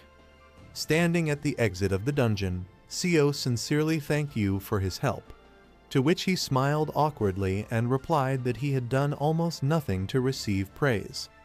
However, the girl didn't see it that way. Cradling the armor to herself, she replied that it was only because of him that they were able to find the traces of Seunghyuk Appa. After which, smiling brightly, she stated that she was always lucky to be around him. Hearing that, Yu was a little embarrassed. Bam, on the other hand, was watching the situation with contempt. Breaking the awkward silence, Seo said that he could ask her for help anytime. Shaking her hand, Yu replied that he would definitely do so. Bam watched this with obvious displeasure. The next moment he tried to separate their hands. However, Seo's affection went to him as well. She stroked the cat and said that she was grateful for his help too. Since it was already late, Yu suggested that they split up right there. After all, he still had to give his pet a snack. But besides that, he had one more important thing to do. One that he absolutely had to do. After returning back to the store, Yu immediately started searching for information about the symbiote egg. Flipping through another book, he told himself that he was sure he had already read about it somewhere. Sitting on the pile of books, Bam watched his master, who had been staring at the book for hours. He didn't really like it, as he was eager to play. Deciding to take matters into his own hands, he immediately jumped into the pile of books. Looking at the joyful Bam sitting in the pile of books, Yu laughed. Taking the book off his head, Yu said brokenly that he didn't think he would find anything in this book, and so the only option was to try and find out about the egg in the dream world. So he waved goodbye to Bam and said that they would see each other there. The next moment, he was already immersed in the dream world. Soon he found himself in his garden in the forest as usual. He was very happy to experience the refreshing sensation of nature after so many hours of reading books. However, suddenly something surprised our hero very much. Puzzled, he looked at the tree and wondered if it had always been so big. However, the surprises did not end there. On the branches of the tree he found some fruit. According to the information the system provided, they were the fruits of the world tree. Yu was surprised. How could he not think that this was indeed a world tree? The very next moment, something caught his attention again. As it turned out, it was the pterodrones that greeted him cheerfully. While Bam started to try to use them as toys, Yu started to take out an egg from his bag. Showing it to the pterodrone, he asked if they happened to know what it was. To his surprise, the pterodrone knight immediately nodded affirmatively, as if to say he knew what to do with it. Our hero was very happy about this, because he had already tried everything to find out something. The next moment, the system sent a notification that the pterodrone knight was offering him an egg to hatch. Yu immediately agreed, and immediately gave it to him. After taking the egg, the pterodrone began dragging it somewhere. Yu was now one less thing to worry about. Seeing off the procession with a glance, our hero said with a smile that they could be relied on. At the same time, there was a dinner in the nest of Pterodrone. Sitting on her throne, the queen was eating the goodies brought to her by the workers. Suddenly, however, a knight appeared carrying an egg. He immediately handed it to the queen. Putting aside all her affairs, she clasped the egg with her paws, while the worker immediately brought the essence crystals. Placing the egg in the center of the egg, they surrounded it with the crystals, while the queen immediately embraced it and began to incubate it. While the pterodrones were doing useful things, Yu was fooling around and babysitting Bayam. Bayam was only too happy to do so, which made him purr happily. Suddenly, something interrupted their fun. Our heroes immediately stared at the tree, whose trunk was followed by a procession of pterodrones. Moving in a chain like ants, they climbed to the top of the tree. However, as it turned out, they did not rise there for nothing. There was a majestic symbiote moth hovering in the air above. Seeing this, Yu immediately wondered if it was a symbol. In the next instant, the symbiote spread its wings and soared into the air. A golden glow began to emanate from it and gradually surrounded the tree. In the next instant, a dazzling bright white light illuminated everything around it. Soon it disappeared, and everything seemed to return to its normal rhythm of life. However, something had changed. While our hero was admiring the tree, the system sent him a notification that a group of sleeping symbiotes had awakened. The symbiote disappeared above the tree with a golden flash, and in that golden glow, a notice appeared in front of Ujiha: the world tree has been restored. And now, as he approached the giant greenish tree, he touched it to feel its power. What a relief that the tree was now healthy and full of energy. To his surprise, it didn't end there, and he felt a pleasant light feeling as if a warm summer breeze was blowing on all sides of him and trying to lift him up. Everything around him was drowned in rainbow light, and one notice appeared after another. The world tree bestows its blessing upon him. Now, with the blessing of the tree, his dormant destiny has been awakened, and his class had once again changed, and he was now the world tree's worker. Filled with new power, our hero decided to take a walk in the surrounding forest, where it was impossible not to notice the changes. The awakening of the world tree seemed to have affected the entire forest, which was now just alive with new life and golden fruits everywhere. Ujiha couldn't contain his admiration as he looked at them. Now this world from his dreams had become even more fabulous. He couldn't stop exclaiming, "No way!" as he strolled through the renewed forest, where life was booming. And even Bayam found something to do there. The fish just overflowed the local river and constantly jumped out of it, becoming an easy prey for the cat. But it didn't end there. The forest became bigger and wider, which our hero couldn't be happy about. He did not understand how the trees became so big in an instant. And the sun apples also, to keep up with the forest, and the trees on which they grew raised their level, and now they were of the second level. Ujiha's happiness was unbounded, as he could now make twice as many potions as before thanks to this large number of high-level sun apples. For a moment, he even thought that he could become rich by selling this mountain of potions to the hunters. It was only for a moment, and he dismissed it almost immediately, explaining that money wasn't really his first priority, and the far more important reason was to find out why the world tree had given him this chance. Perhaps it was because he had some hidden, dormant destiny, one that relied on the world tree to bring the whole world back together. Maybe it was, or maybe it wasn't, but one thing he was sure of was that he would find out soon enough. He was brought out of his musings by Bayam. He tried to get his attention by meowing loudly. Yu immediately realized what was going on. Cats only meowed so insistently when they were hungry.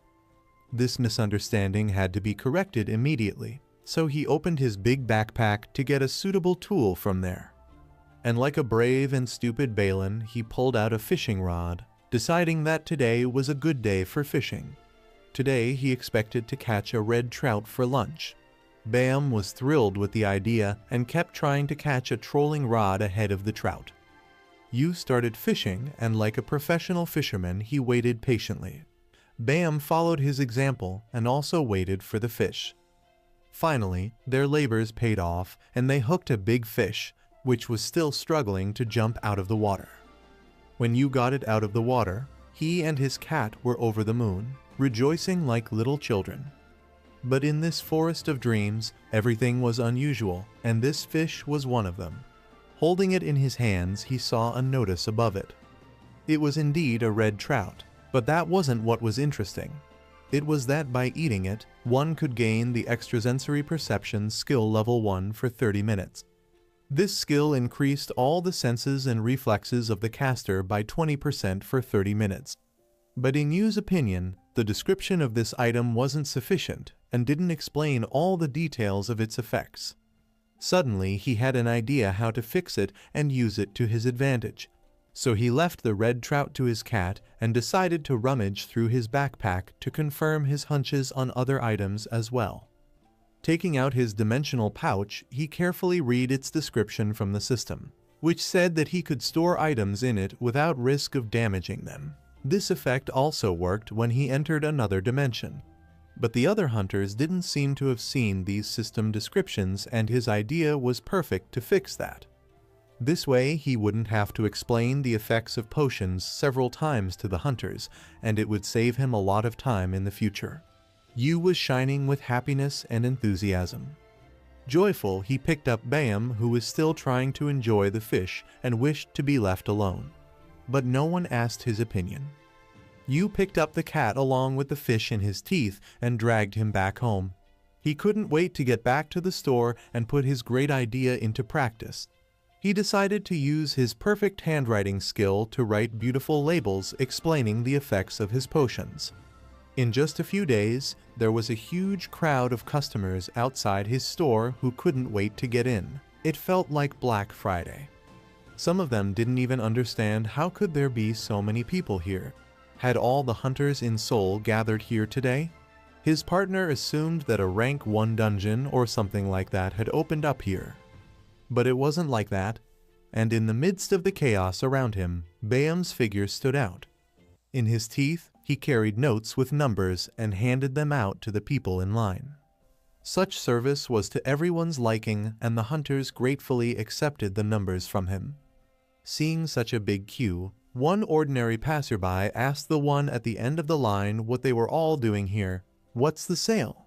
The hunter was surprised by his stupid question and, pointing his finger in the direction of the store, asked him a rhetorical question. What did he think they were doing here? Of course they're waiting for a chance to buy potions, and he's standing there even though he doesn't know if it's his turn or not. An ordinary passerby was out of the question and asked him what potions were. The hunter realized that he was just a civilian who didn't know anything at all. Ujiha, meanwhile, was forced to put restrictions on sales so that everyone could have enough to buy a little. One person was allowed to buy 3 bottles of potion, but before they could do so, they had to get a ticket with a number in the queue from Bam.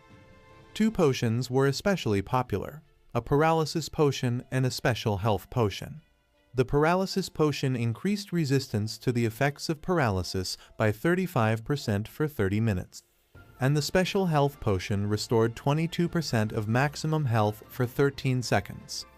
The hunter at the end of the line kept explaining that these potions were made by the owner of this store, and they tasted good and had excellent effects. So even hunters from the nearby neighborhoods came to buy some. On top of that, the price of these potions was as nice as their taste. Bam seemed to enjoy what he was doing and even almost tagged one guy in line as his territory, making him embarrassed and wondering why it had to happen right in front of him. Bam then returned to his master as if nothing had happened, who knew nothing about his antics, praised him for a job well done. His store was filled with customers every day, and Ujiha was happy with how business was going, and even though all he could do was create good potions, he was determined to make full use of the abilities bestowed upon him by the World Tree, and use them not for his own sake, but for everyone's sake. Now he looked forward to the future, hoping he could help many.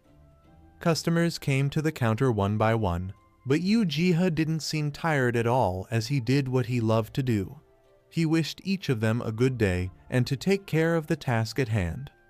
The time flew by until he was disturbed by his acquaintance. Hwang Sunyoung awkwardly walked into the store as usual and greeted Ujiha.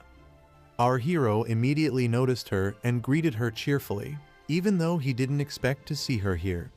HWI was primarily interested in why there were so many people here. The reason for her visit was the news she had seen in their hunting community, and she decided to show you right away. Everyone there was talking about some incredible store that was a sanctuary of rare yet affordable potions for all comers, and she decided to come and see it for herself just in case. What was her surprise when it turned out to be Ujiha's store? Such fame even made our hero a little embarrassed.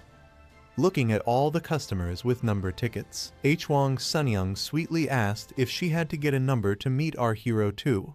Yu assured her that of course not. Happy Hunters members could come outside of the line, and he would always be happy to see them, especially her. Taking one of the health restoration potions and looking at the label, she wondered if what it said was true. It was the first time she had ever seen the effects of a potion so beautifully and accurately written down as they were here. Yu assured her that everything written on the label was true, because he had asked the hunters who had used his potions and they had confirmed it. Hwang Sunyoung was mesmerized by the color and consistency of the potion, and as she read over its effects, she was surprised at how much better the potion's performance was than the potions from other stores. They couldn't even be compared. She liked the potions so much that she wanted to buy more than the limit, arguing that she was a regular customer and she was allowed to. But Yu was strict and principled about it and wouldn't let her. But instead he prepared another surprise for her, which she was looking forward to. From under the counter, he pulled out a scroll and offered her in return a service for regular customers and a bonus in the form of a scroll. Unrolling the scroll, she noticed that it looked a little sloppy, but it was still beautifully written. The question that remained was what was the effect of using this scroll. Ujiha explained that these charms brought good luck. It was a wish creation scroll that allowed 2 small wishes to come true. He thought that he was a little worried about her since this was the first time he had given this scroll to someone. But in theory, there shouldn't be any problems with such a simple scroll. Hwang Sunyoung immediately decided to try it out and of course wished for a rare old book. But then nothing happened and she thought it was defective, but she decided to keep it with her as a souvenir. After a while, she went on a dungeon mission with a squad from her guild. The battle was in full swing and the flying toothfish were flying from the blows in different directions. After one of the strikes, the monster fish flew farther away than usual. It flew straight at an unsuspecting gawker in a hovering trajectory. Hwang Sunyoung, who froze in place and didn't move in the face of the threat. The fish was already long dead, but still its weight was enough to crush the poor girl, who thought she was going to die from the tooth of the horrible monster and did not hesitate to scream. The hunter who had launched the fish at her started apologizing. He didn't even notice what he had done at first. Then another guy from their squad asked the swordsman why he carried a sword if he was just going to beat his enemies to death. The swordsman apologized that who would have thought that thing would fly so far away. Hwang Sunyoung had been lying on the ground unconscious the whole time. She finally came to her senses and stood up, saying she was fine, although she was holding her bruised head. Suddenly, the scroll in her pocket lit up, and a system notification appeared that she hadn't seen, that her little wish was about to come true. If she experienced a small setback, the chance of getting special items would increase by 70% for 30 minutes. So the scroll only had one use left. Nothing portended trouble. However, the floor beneath her feet began to crack. The entire dungeon shook and the group of hunters could barely stay on their feet, not realizing where the earthquake was coming from. In an instant, they were all falling into the abyss that had formed right under their feet. Hwang Sunyoung was still trying to grab her precious book, begging everyone and everything to save them, hoping that someone would hear them. However, the hunters were not simple men and managed to group themselves as they fell and landed on their feet. They weren't going to die from such a simple trap. Awakens was the only one who landed unluckily and hit her back painfully as usual. She couldn't understand why this kind of mishap was happening to her again and again. With a quick inspection, they found out that it didn't look like a deliberately dug trap, but rather the floor between the two rooms had fallen through. And now to find out where they were trapped, the mage from their group used the spell Guide of Light. Immediately a golden butterfly appeared, glowing brightly and casting a warm light all around, revealing to the hunters a spacious storage room. In front of them were many treasures, weapons, and armor. To find such things in a dungeon was an unprecedented luck, and they wondered what it all meant. And the big question was, how much was it all worth? The swordsman, of course, first found a nice knight troop long sword. And the paladin found cool new armor and assumed this place looked like a secret hideout. It seemed like everyone could find something of interest here, and Awakens, of course, noticed an ancient book with a strangely familiar pattern. Realizing what it was, she couldn't believe that it was actually a book that belonged to the Black Lion Knight troop of the Gemark Empire. For a bookworm like her, this was a true treasure. Her wish had finally come true, and now her eyes were shining with happiness. But the paladin interrupted her exuberant joy and told her to be quiet, because this place might fall apart again, so they should all grab what they needed and leave quickly. They made sure to quickly grab what they needed and leave, heading up to the top again. As soon as they all got to the previous floor, a second earthquake started. It seemed that they were in danger as soon as they got any items. Their squad leader lost patience and ordered them all to stop fussing like fools. It would be suicide to go further into the dungeon, so they came to a mutual decision that they should go back now, and that would be the best option. But the trouble did not want to let them go so easily, and when they were not far from the exit of the dungeon behind them, they heard the noise of a chase. It turned out that they were being chased by a huge swarm of fish, like flying creatures that they had already encountered at the beginning of their journey into the dungeon. However, there were too many of them now, and they were left with only one option: run. Run as fast as they had ever run in their lives to save their own skin. The hunters were scared and didn't look after Awakens, who had never been a good sprinter and was the last to run. She wouldn't have been able to escape if it hadn't been for a fortunate incident that scared her to death. It was the first time she had ever seen such a creature. A huge scolopendra broke through the wall and caught the whole pack that was chasing the hunting party and became the prey of a bigger predator. The scolopendra wasn't interested in humans at all, but they didn't know that.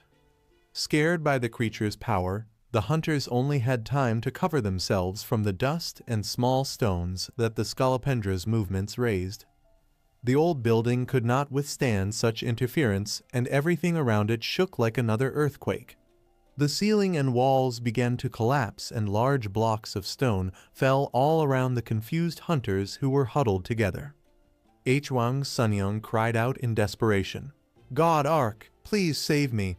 I don't want to die here." Her tearful pleas continued for a while longer, and she was even afraid to open her eyes, since everywhere was already completely quiet, too quiet. When she finally opened her eyes, she saw the confused faces of her friends. They didn't understand what had happened and how they were alive and why it was so bright. It turned out that the scolopendra had created a hole in the wall through which the bright sunlight penetrated into the dungeon.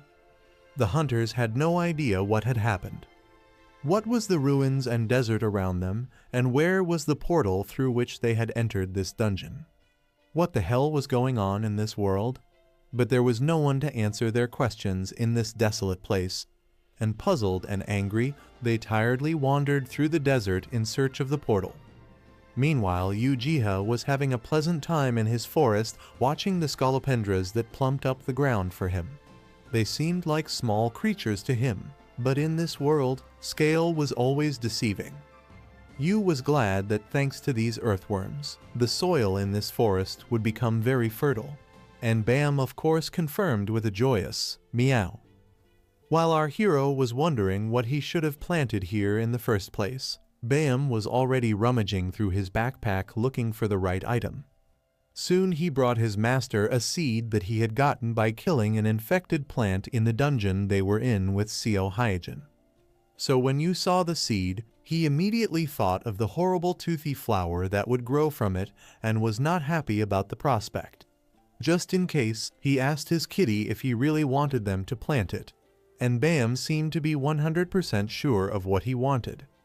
He was even the first to start digging a hole for the planting, while Yu was still questioning whether or not he should do it. After all, it looked a bit dangerous. But Bam was persistent and quickly managed to dig the hole. He meowed carefree, hinting our hero to hurry up and not to worry. Well, he wasn't going to be stubborn. After all, Bam had gotten the seed himself, and he could do whatever he wanted with it. Who was he to get in his way? When the job was done, he asked the cat if he was happy now, to which he heard an affirmative meow. While he was having a nice time in the forest planting plants, he had some very persistent visitors in the real world, and the bells immediately notified him with a chime. Ujiha was surprised that someone had come to the store even though it was officially closed at this time. He lifted the happy Bam above him. He asked him if they should return to the store. Now that everything was planted, he of course didn't mind. When they returned, Yu started scrubbing the dirty kitty who was covered in mud from working with the soil and resisting as best he could. He even seemed to have forgotten why he had come back to the store. But the noise outside the window quickly reminded him of that. The group of hunters didn't understand why Awakens had dragged them here and why she was so angry. They were all tired after traveling and were covered in mud as much as Bam. Yu hurriedly opened the door for them and was surprised at how they all looked. Awakens was barely caught in time to keep her from attacking our hero with her fists. She was so eager to punch the bastard who had slipped her some sort of bad luck curse under the guise of a good luck charm. Yu was surprised to notice that the system description of the scroll had expanded to say that if the user of the scroll experienced a minor setback, the chance of getting special items would increase by 70% for 30 minutes. That was an important clarification that changed everything. But it would be suicidal to explain all this to her now, so he decided to give her time to cool down and suggested that the whole group go inside and wash up first. After the shower, they all felt better, and the paladin even said that he could live now that he had gotten rid of all that dirt. While his girlfriend could not admire the cute cat, who, however, was not so good inside and refused to accept any caress from her and defiantly turned away. Now it was time to ask them what had happened. The paladin was the first to start by briefly saying that they had entered the Viper dungeon, but suddenly earthworms appeared and completely destroyed the entire dungeon. Hearing their story, you wondered if this incident was the price for using the scroll of wish creation. The only relief among all was that they had found some secret hideout, but being there they had lost too much time and risked staying there forever. Yu was surprised that they had found the secret hideout of the night troop. But he was even more surprised when Awakens told him what kind of knights they were. It was the secret hideout of the Black Lion Knight troop. Yu really wanted to know more, and he clarified if she was talking about the Black Lion Knight troop of Gemarch Empire.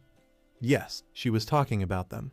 Moreover, she even had something that would make him lose his mind, and it was that item right in her backpack. It was this ancient book with an engraved gold lion on a black background. Turns out it was the Night Troop Commander's logbook, an invaluable treasure for knowledgeable bookworms. There was only one problem. Everything in this book was in an ancient language, so Awakens couldn't read most of it. Fortunately for our hero, thanks to the skills granted by the World Tree, he could read everything without any problems. And it all started when the monsters that had appeared in the Estrom Kingdom started to cross the border. She was surprised that he could read it all, and he confirmed that it was no problem for him. So she took out a dusty map from her backpack and said that if he could read it, He must know what it was. It turned out to be a damaged map of the continent of Gehenna. This was an unprecedented treasure for our hero, and it seemed that he had been lucky enough to have gotten it from the very beginning of this story without any scrolls, as he had too many convenient coincidences in his life. Awakens even doubted that the card was real, but Yu assured her that he was sure of it. Then our hero had a brilliant idea of what he could do with the card. He immediately took his friend by the hand and with all his charm asked for one favor. "Could you lend me this map just for a few days?" In return, he offered her squad a whole case of first-rate potions. Would he really give them all of this for nothing? A bargain of unprecedented generosity. Looking at the potions, the hunters asked her to lend the card to our hero without a second thought. She just had to lend it for such a gift. Deciding to finally convince everyone Yu offered them, because they liked his potions so much, extra potions for a whole month. Of course they agreed, assuring him that he was a great guy, but once the deal was made, he wouldn't be able to cancel it. That wasn't a problem for our hero, he had plenty of potions. While Awakens' hunters were trying to drag Awakens away from her precious book and map, as they thought it was just plain paper junk that they had gotten a week's supply of potions for. Yu waved goodbye to them and wished them to be safe. He himself suddenly needed to do a lot of things before because of this map book, especially if he wanted to make a stock of potions for business and read the Night Troop Commander's logbook. Just as Bam was already starting to fall asleep and they should be heading back to the Forest of Dreams. Returning to the store and getting comfortable, our hero decided that he could prepare the potions after he went to his garden. But before doing so, he wanted to check the map that Awakens had lent him. Since it was a map of the Knights of the Empire, its detail and quality had to be at a high level. It was even the landscape, place names and monsters that appeared were recorded in great detail. Examining the map, he came to the conclusion that the Elder Lick that appeared in Jiris came from the southern part of the Estrum Palace, and the monster forest that Hyjin and Yi went to was near Mount Apido. If the map was complete and undamaged, he would be able to find out where all the dungeons where the monsters appeared from were located. And then he had another obvious idea on how he could find out more. All he had to do was ask the Pterodrones. They were bound to know something. Hoping so, he finally fell asleep, once again going to his dream world. As always, he found himself near the world tree in the forest and stretched out sweetly, enjoying the warm weather and the birdsong. Bam did not deny himself the pleasure of stretching. But this time something was strange. The surroundings were empty, no one had met them, and you wondered where all the Pterodrones had gone. Everything came to a head when the bells rang out in full force, warning him that a strong monster had appeared in this area. At first, Ujiha didn't even believe that the monster was here since it was calm and safe before. But the approaching evil energy and the sounds of battle quickly dispelled all his doubts. In the middle of the clearing stood a Cyclops with a club in his hands, exuding its ominous aura. However, the Pterodrones were not idle and had already surrounded the uninvited guest. Of course, our hero in the dream world was much bigger than the Cyclops, but still he was surprised to see him here. Until now, he had only heard of such a monster. The Cyclops is a disaster-grade monster that first appeared in China. Not much is known about it other than its size and appearance, but it was said that dozens of hunters were sent out to catch it, and they didn't quite succeed. The Cyclops has never been seen in Korea until today. He was actively swinging his club at the advancing Pterodrones. Knowing the threat level of the Cyclops, our hero was surprised that Bam was not going to help in its elimination, completely entrusting everything to the small Pterodrones. And judging by the fact that no information windows appeared, the Pterodrones were doing fine on their own without any help. They used wooden shields and continued to advance on the Cyclops. Just in case, Yu decided to record what was happening on the battlefield so that he could better know the strengths and weaknesses of the Cyclops in the future. Meanwhile, the Pterodrone warrior led his army with shields forward. He successfully dodged the Cyclops' mace, and was already approaching the Cyclops' eye, about to pierce it with his sharp horn. But it wasn't that simple, and dark energy began to gather around the eye. Uchiha only had time to shout, "Watch out!" when the Cyclops shot out a deadly beam of dark energy that barely caught and threw the Pterodrone warrior off. The beam was so powerful, it swept away everything in its path: trees, rocks, Pterodrones. It was an ultimatum weapon, and it seemed that at this point, the Pterodrones had nothing to counter such power. The scratched warrior managed to retreat to the others despite the damage. And it looked like he wasn't going to give up at all, and ordered something in his language to the others. Did they have a plan? At their general's orders, the rank and file Pterodrones brought a large stone of ether from their supplies and threw it directly to him. With quick movements, he chopped it into smaller pieces that were shaped like shields. He did not forget himself, leaving a larger piece for himself. The entire Pterodrone's army was now protected by the new ether shields. They used them to build a wall of shields that shone under the sun's rays. However, it didn't change anything for Cyclops, and he was going to wipe out those insolent bugs with his next salvo. The Cyclops took precise aim and fired. Yu himself couldn't believe that the Pterodrones were intentionally going to be directly hit by this deadly beam of light, but it seemed like they were really confident in their new shields. When the beam hit the shields then, our protagonist immediately realized their plan and was pleasantly surprised by their cleverness. The Pterodrones used their shields as reflectors to repel the attack. And even more so, they used the enemy's weapons against themselves. They aimed the Cyclops' beam at his own arm and severed it along with the club. The hand, even when it hit the ground, was still clutching the club with a dead grip, and Uchiha did not miss the opportunity to colorfully describe it in his book.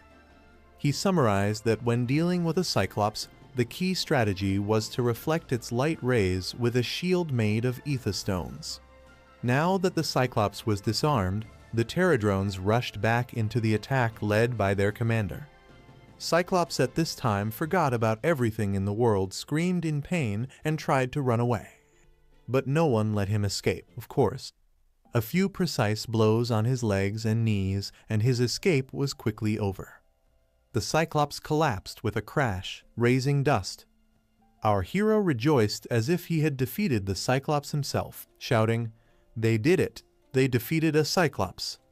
A squad of Pterodrones took to the air and flew closer to greet and salute their master. As they approached, they all saluted him like real soldiers of his own army. Yu was happy that they did well and praised them, telling them that they were really tough guys. Bam was in complete agreement with him. For working so hard, he couldn't help but reward them, so he decided to give them a whole mountain of yellow goodies, as well as dozens of ether stones. Everyone was happy, and even Bam got a reward even though he didn't want to help. However, their fun was interrupted by a sudden notification from the system. When he opened it, he saw many notifications that 10 essence units had arrived on his account. Our hero didn't understand where it all came from and why it was a reward. In the end, he received as much as 325 units of essence. It turned out that his entries in the endless book of laws were behind all of this, which then went straight to Merwiki. Cha Hwayon was sitting in her office, and while browsing the news, she noticed that something new had appeared on Merwiki. When she clicked on the new article, she was surprised to find that she had to spend 10 essence to read it. And then she could read the article on Cyclops' core strategy. This was the first time she had seen this kind of system and didn't know when it had appeared. However, to her, a measly 10 essence was worthless, because she could earn that much very quickly just by walking around a few dungeons. Therefore, she boldly confirmed her request. She started reading and noticed that the Cyclops was swinging his club and had only one eye from which he shot deadly rays of light. She was interested in reading and wondered what was next and what was the key to defeating the Cyclops. But when she reached a certain point, An annoying system window appeared in front of her again, asking for 10 more units of essence to see the final strategy for defeating the Cyclops. That's when she grabbed her head and started banging her head against the keyboard, screaming that she didn't have any more essence. How she wanted to find that damned bastard who had published that post and let him see and feel it. How she would fry him to a crisp. Oh yes, he deserves it. Meanwhile, our hero suspected nothing and was having a great time relaxing in his forest of dreams. Suddenly, some ominous feeling woke him up and made him feel in danger.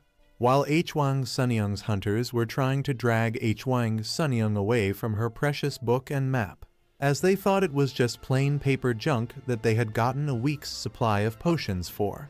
Yu waved goodbye to them and wished them to be safe. He himself suddenly needed to do a lot of things before because of this map book, especially if he wanted to make a stock of potions for business and read the Night Troop Commander's logbook. Just as Bam was already starting to fall asleep and they should be heading back to the Forest of Dreams. Returning to the store and getting comfortable, our hero decided that he could prepare the potions after he went to his garden. But before doing so, he wanted to check the map that Hwang Sunyoung had lent him. Since it was a map of the Knights of the Empire, its detail and quality had to be at a high level. It was even the landscape, place names and monsters that appeared were recorded in great detail. Examining the map, he came to the conclusion that the Elder Lick that appeared in Jiri-sen came from the southern part of the Estrom Palace, and the monster forest that Hyojin and he went to was near Mount Apido. If the map was complete and undamaged, he would be able to find out where all the dungeons where the monsters appeared from were located. And then he had another obvious idea on how he could find out more. All he had to do was ask the Pterodrones. They were bound to know something. Hoping so, he finally fell asleep, once again going to his dream world. As always, he found himself near the world tree in the forest and stretched out sweetly, enjoying the warm weather and the birdsong. Bam did not deny himself the pleasure of stretching. But this time something was strange. The surroundings were empty, no one had met them, and you wondered where all the Pterodrones had gone. Everything came to a head when the bells rang out in full force, warning him that a strong monster had appeared in this area. At first, Ujiha didn't even believe that the monster was here since it was calm and safe before. But the approaching evil energy and the sounds of battle quickly dispelled all his doubts. In the middle of the clearing stood a Cyclops with a club in his hands, exuding its ominous aura. However, the Pterodrones were not idle and had already surrounded the uninvited guest. Of course, our hero in the dream world was much bigger than the Cyclops, but still he was surprised to see him here. Until now, he had only heard of such a monster. The Cyclops is a disaster-grade monster that first appeared in China. Not much is known about it other than its size and appearance, but it was said that dozens of hunters were sent out to catch it, and they didn't quite succeed. The Cyclops has never been seen in Korea until today. He was actively swinging his club at the advancing Pterodrones. Knowing the threat level of the Cyclops, our hero was surprised that Bam was not going to help in its elimination, completely entrusting everything to the small Pterodrones. And judging by the fact that no information windows appeared, the Pterodrones were doing fine on their own without any help. They used wooden shields and continued to advance on the Cyclops. Just in case, Yu decided to record what was happening on the battlefield so that he could better know the strengths and weaknesses of the Cyclops in the future. Meanwhile, the Pterodrone warrior led his army with shields forward. He successfully dodged the Cyclops mace, and was already approaching the Cyclops' eye, about to pierce it with his sharp horn. But it wasn't that simple, and dark energy began to gather around the eye. Ujiha only had time to shout, "Watch out!" when the Cyclops shot out a deadly beam of dark energy that barely caught and threw the Pterodrone warrior off. The beam was so powerful, it swept away everything in its path: trees, rocks, Pterodrones. It was an ultimatum weapon, and it seemed that at this point the Pterodrones had nothing to counter such power. The scratched warrior managed to retreat to the others despite the damage. And it looked like he wasn't going to give up at all and ordered something in his language to the others. Did they have a plan? At their general's orders, the rank and file pterodrones brought a large stone of ether from their supplies and threw it directly to him. With quick movements, he chopped it into smaller pieces that were shaped like shields. He did not forget himself, leaving a larger piece for himself. The entire pterodrone's army was now protected by the new ether shields. They used them to build a wall of shields that shone under the sun's rays. However, it didn't change anything for Cyclops, and he was going to wipe out those insolent bugs with his next salvo. The Cyclops took precise aim and fired. Yu himself couldn't believe that the pterodrones were intentionally going to be directly hit by this deadly beam of light, but it seemed like they were really confident in their new shields. When the beam hit the shields then, our protagonist immediately realized their plan and was pleasantly surprised by their cleverness. The pterodrones used their shields as reflectors to repel the attack. And even more so, they used the enemy's weapons against themselves. They aimed the Cyclops' beam at his own arm and severed it along with the club. The hand, even when it hit the ground, was still clutching the club with a dead grip, and Uchiha did not miss the opportunity to colorfully describe it in his book. He summarized that when dealing with a Cyclops, the key strategy was to reflect its light rays with a shield made of ether stones. Now that the Cyclops was disarmed, the pterodrones rushed back into the attack led by their commander. Cyclops at this time forgot about everything in the world, screamed in pain, and tried to run away. But no one let him escape, of course. A few precise blows on his legs and knees, and his escape was quickly over. The Cyclops collapsed with a crash, raising dust. Our hero rejoiced as if he had defeated the Cyclops himself, shouting, "They did it! They defeated a Cyclops!" A squad of pterodrones took to the air and flew closer to greet and salute their master. As they approached, they all saluted him like real soldiers of his own army. Yu was happy that they did well and praised them, telling them that they were really tough guys. Bayam was in complete agreement with him. For working so hard, he couldn't help but reward them, so he decided to give them a whole mountain of yellow goodies, as well as dozens of ether stones. Everyone was happy, and even Bayam got a reward even though he didn't want to help. However, their fun was interrupted by a sudden notification from the system. When he opened it, he saw many notifications that 10 essence units had arrived on his account. Our hero didn't understand where it all came from and why it was a reward.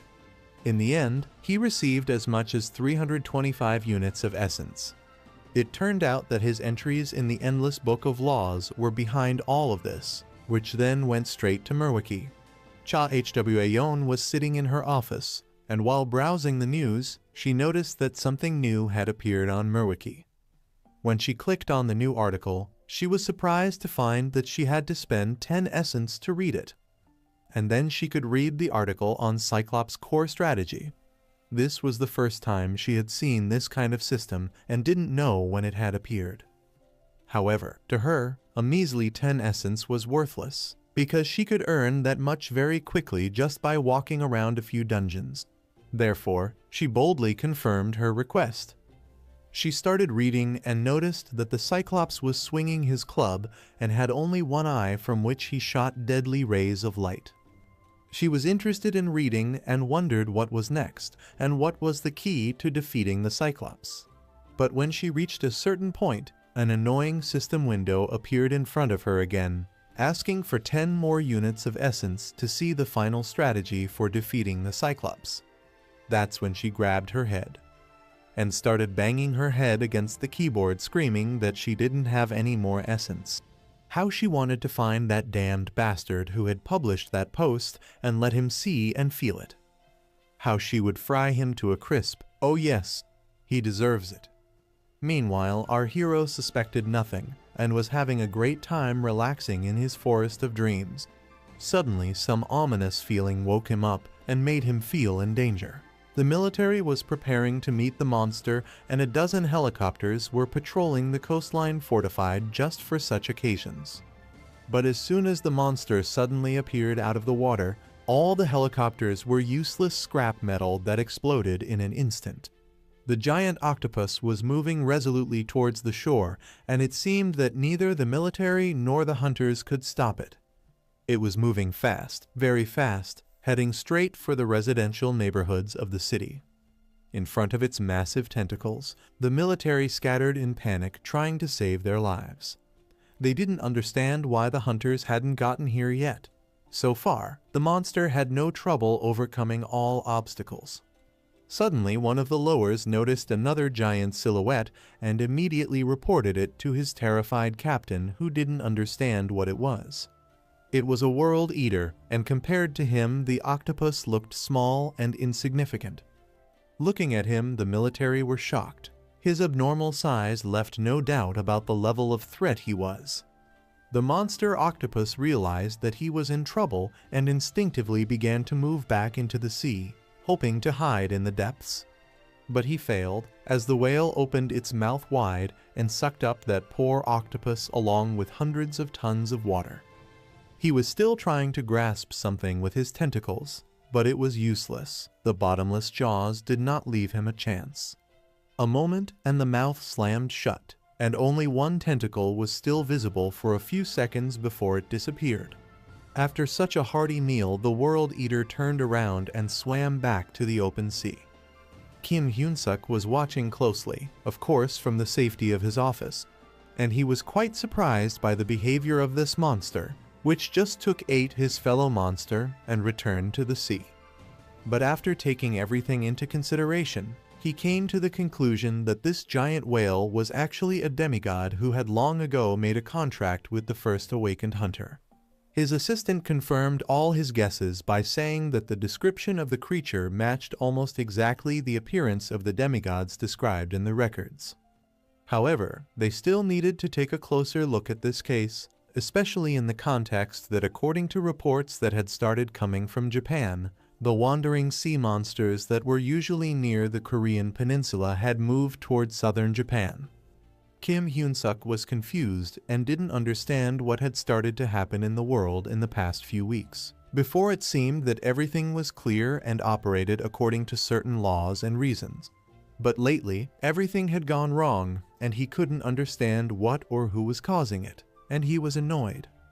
But Yu Jiha had gotten better over the past few weeks and was quite happy. Hwang Sunyoung brought a stack of old Estrim books that she had found at the bookstore, as more and more of them had been available recently. That couldn't have pleased our pair of bookworms. But our hero also had something to brag about, and he gave her the expanded map he'd been completing for the past few days. Hwang Sunyoung happily took it to look at it and wondered if it was a complete map of the Estrim Kingdom. But unfortunately, it was just an extension that covered the areas near the Tails River. Our hero explained that he had made it using information he had learned from the Night Troop Commander's logbook, so this map might not be perfect.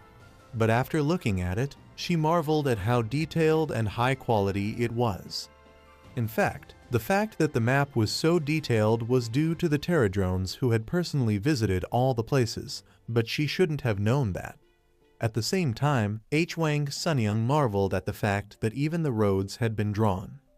However, the map was not yet complete. In order to finish it, Yu Jiha had to add the area south of the Tails River, and then he would have a complete map of the Estrim Kingdom at his disposal. Seeing so much interest in this kingdom, Hwang Sunyoung wondered why he was working so hard to restore the map.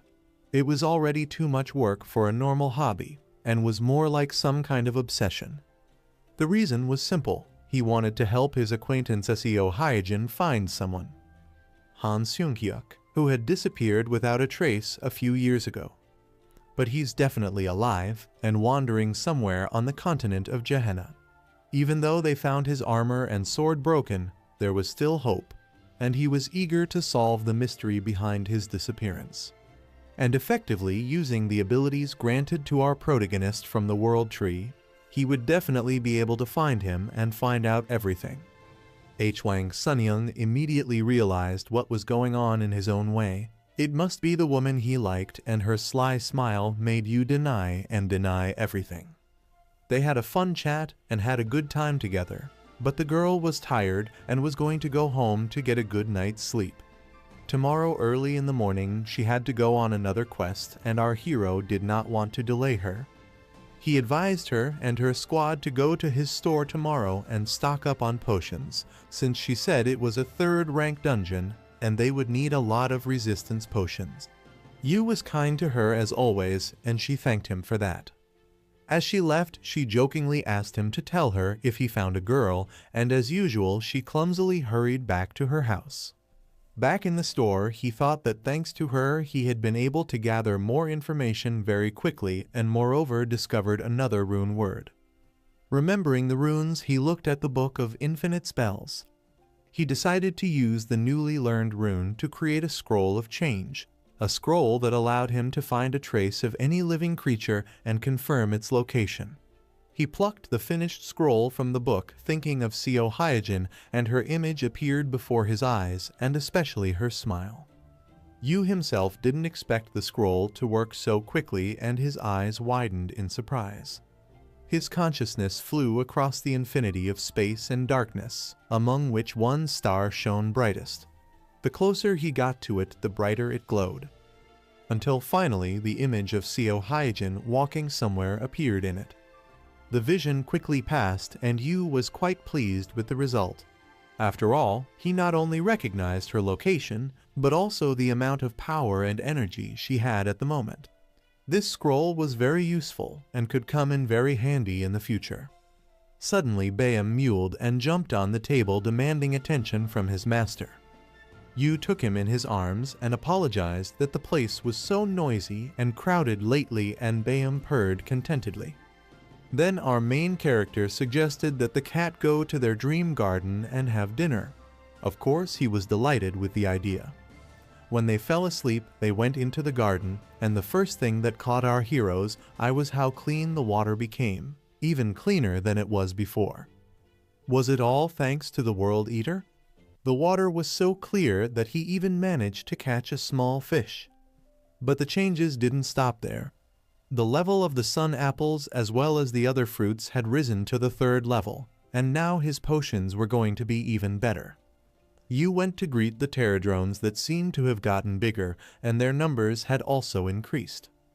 Our hero had to apologize for the delay. He was so busy reading old books that he forgot about everything else. But the pterodrones were not upset. They used the time to their advantage and were carrying the fruits of the world tree. Yu immediately noticed that there were more of them than before. Everything was fine, and he praised his little helpers for a job well done. Pterodrone Knight suddenly flew up to our hero and started pulling his shirt up. Yu inquired what had happened. Was it something important? Pterodrone pointed to the top of the world tree, and it looked like he was inviting our hero to climb up there. It was a sight to behold. Yu had never been known for his physical fitness, and using his own body was not his strong suit, and the tree was very tall. Yu tried his best to get to the highest branch with only a little bit left, and he finally made it. The view before him was astonishing, and he could see Mount Apido itself. This allowed him to make certain assumptions about the location of his garden. It meant that the continent of Gehenna was really outside the garden. Suddenly Bayam became anxious and looked down as if spotting an enemy. Yu misunderstood him and thought he was hungry and said he was going to go down and feed him right away. He just had to be patient. But there was one little problem. As you know, it's not hard to climb high. It's much harder to get down. Lots of cats fall into this trap, and people sometimes too. Yu was not one of those weaklings and gathered his will into a fist and started to descend. But not even halfway down, he felt something grab his leg. And then it tied him up completely. This evil plant resembled the monster from which the seed he had recently planted near Bayam's tree had fallen out, and now it looked like he was going to have to pay for it.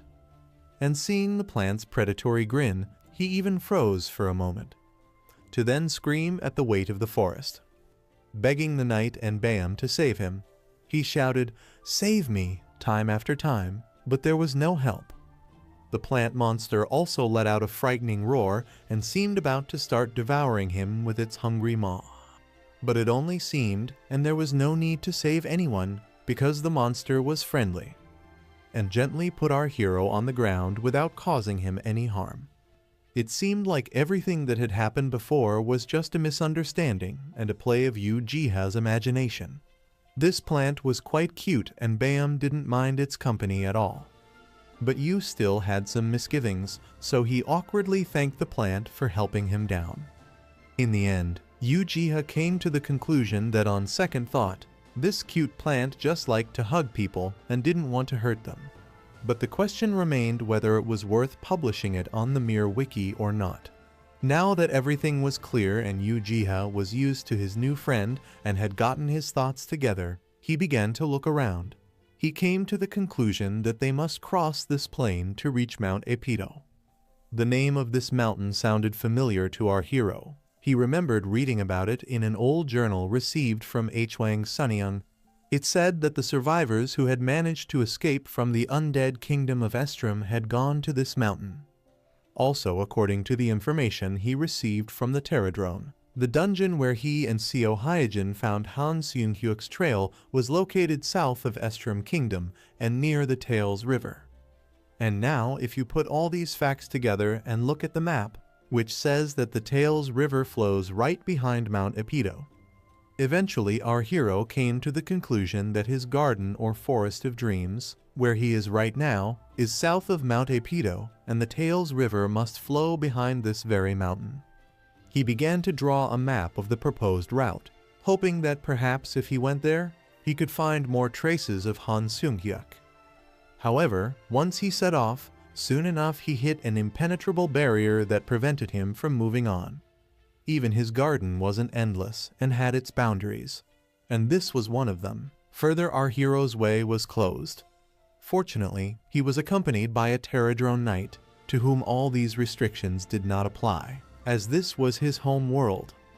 Uchiha gladly took this opportunity to leave everything related to Mount Epido to the Pterodrones.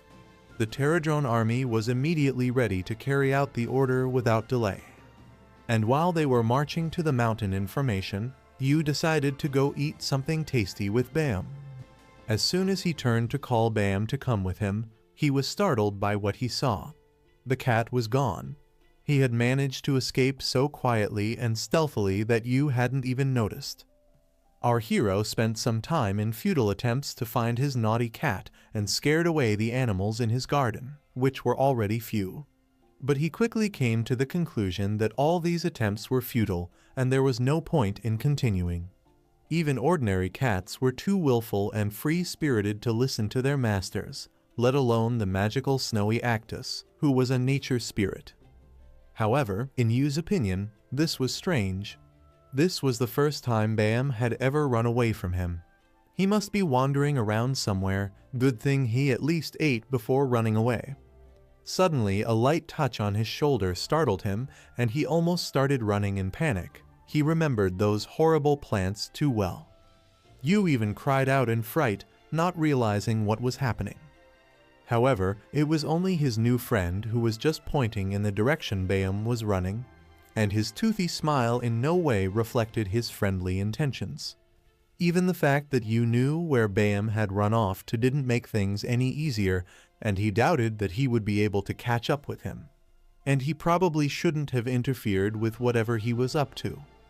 Uchiha returned home, where he also continued to think sadly. He couldn't believe that his loyal Bam had abandoned him and gone out on his own without him. After all, they had so many plans and busy together. Yu felt lonely. He had gotten so used to Bam lately, and he missed feeding his favorite cat, stroking his soft belly and taking walks together. Now all that was gone, and it seemed the strength to do anything left our hero. He did not have to be sad alone for long. Guests appeared on the doorstep of his store. Kim Hyung-suk, the head of Goryu Group, and Sword Witch Seo Hyojin, who saw our hero in such a state for the first time. Yu immediately jumped up and greeted the guests. The first thing he asked the sword witch was, "Who's the gentleman next to her?" But before she could introduce him, he came up to Ujiha and introduced himself as Kim Hyung-suk and the head of the Hunter Management Association. He was really glad to have the opportunity to get to know her properly. Especially for this, he asked Miss Hyejin to arrange for them to meet again. And it was of course all about the potions Ujiha was making. Kim Hyung-suk thought they were quite extraordinary and useful, noting that nothing like them could be found anywhere else. Our hero was very flattered by this praise and embarrassedly thanked him for it. Then he asked the guests to wait a little while he brought tea. When the table was set and the aroma of tea filled the store, Seo Hyejin said that she was quite surprised when you first contacted her. As he explained, he had something important to tell her then. And the sword witch was at a loss as to what he had to say to her. As it turned out, during a recent study of an ancient book, our hero had found something that would be of great use to her. It was a scroll, very similar to the ones he had made with his endless book of spells. When Seo Hyejin opened it and read the title, Scroll of Change Trace, the head of the association was surprised and had no room to say anything. For you, however, it was something ordinary, and he happily said that it should help her find Mr. Seung-hyuk. When Kim Hyung-suk came to his senses, he immediately flooded our hero with questions. Did he make the scroll himself? How did he manage to make it just by translating an ancient book? But he was interrupted by Seo Hyejin, who assured him that they would keep it a secret. But even if he didn't tell, they would understand. Ujiha only laughed awkwardly in response. Even if he really wanted to, he wouldn't be able to explain to them how he did everything. His skills were too rare and would sound for unbelievable. Suddenly, the lingering silence was broken by Kim Hyung-suk, who, while adjusting his points like a typical tough detective, asked, "Mr. Jiha, did you make a contract with a part divine?" This question caught our hero unarmed, and he was at a loss for words, trying to understand how he could know about demigods, nature spirits and sea spirits, Bam and World Eater. Ujiha tried to pretend he didn't know what he was talking about and hesitantly interjected, "Part divine." But Kim Hyung-suk had become the head of the Hunters Association for a reason, and finding something interesting wasn't going to back down, so he clarified that part divines were also known as demigods. Their gazes met. Kim Hyung-suk suddenly retreated with a smile and assured Ujiha that he didn't have to tell him what abilities he had. Just like how he uses them is completely up to him. But he wanted Jiha to know that he had become a very important person in the South Korean hunting community. After all, thanks to his first-class potions, the survival rate of hunters in raids had increased by 20% in general, and this fact already shows that hunter management is already in debt to him. And as it turns out, he came here to give his card. He should have used it if he needed anything. Hunter management will support him and do their best to help. Yu wasn't sure he deserved all of this, so he asked Kim Hyung-suk if he could really count on his help. He confidently stated that yes, because everyone thought he was the future of all hunters.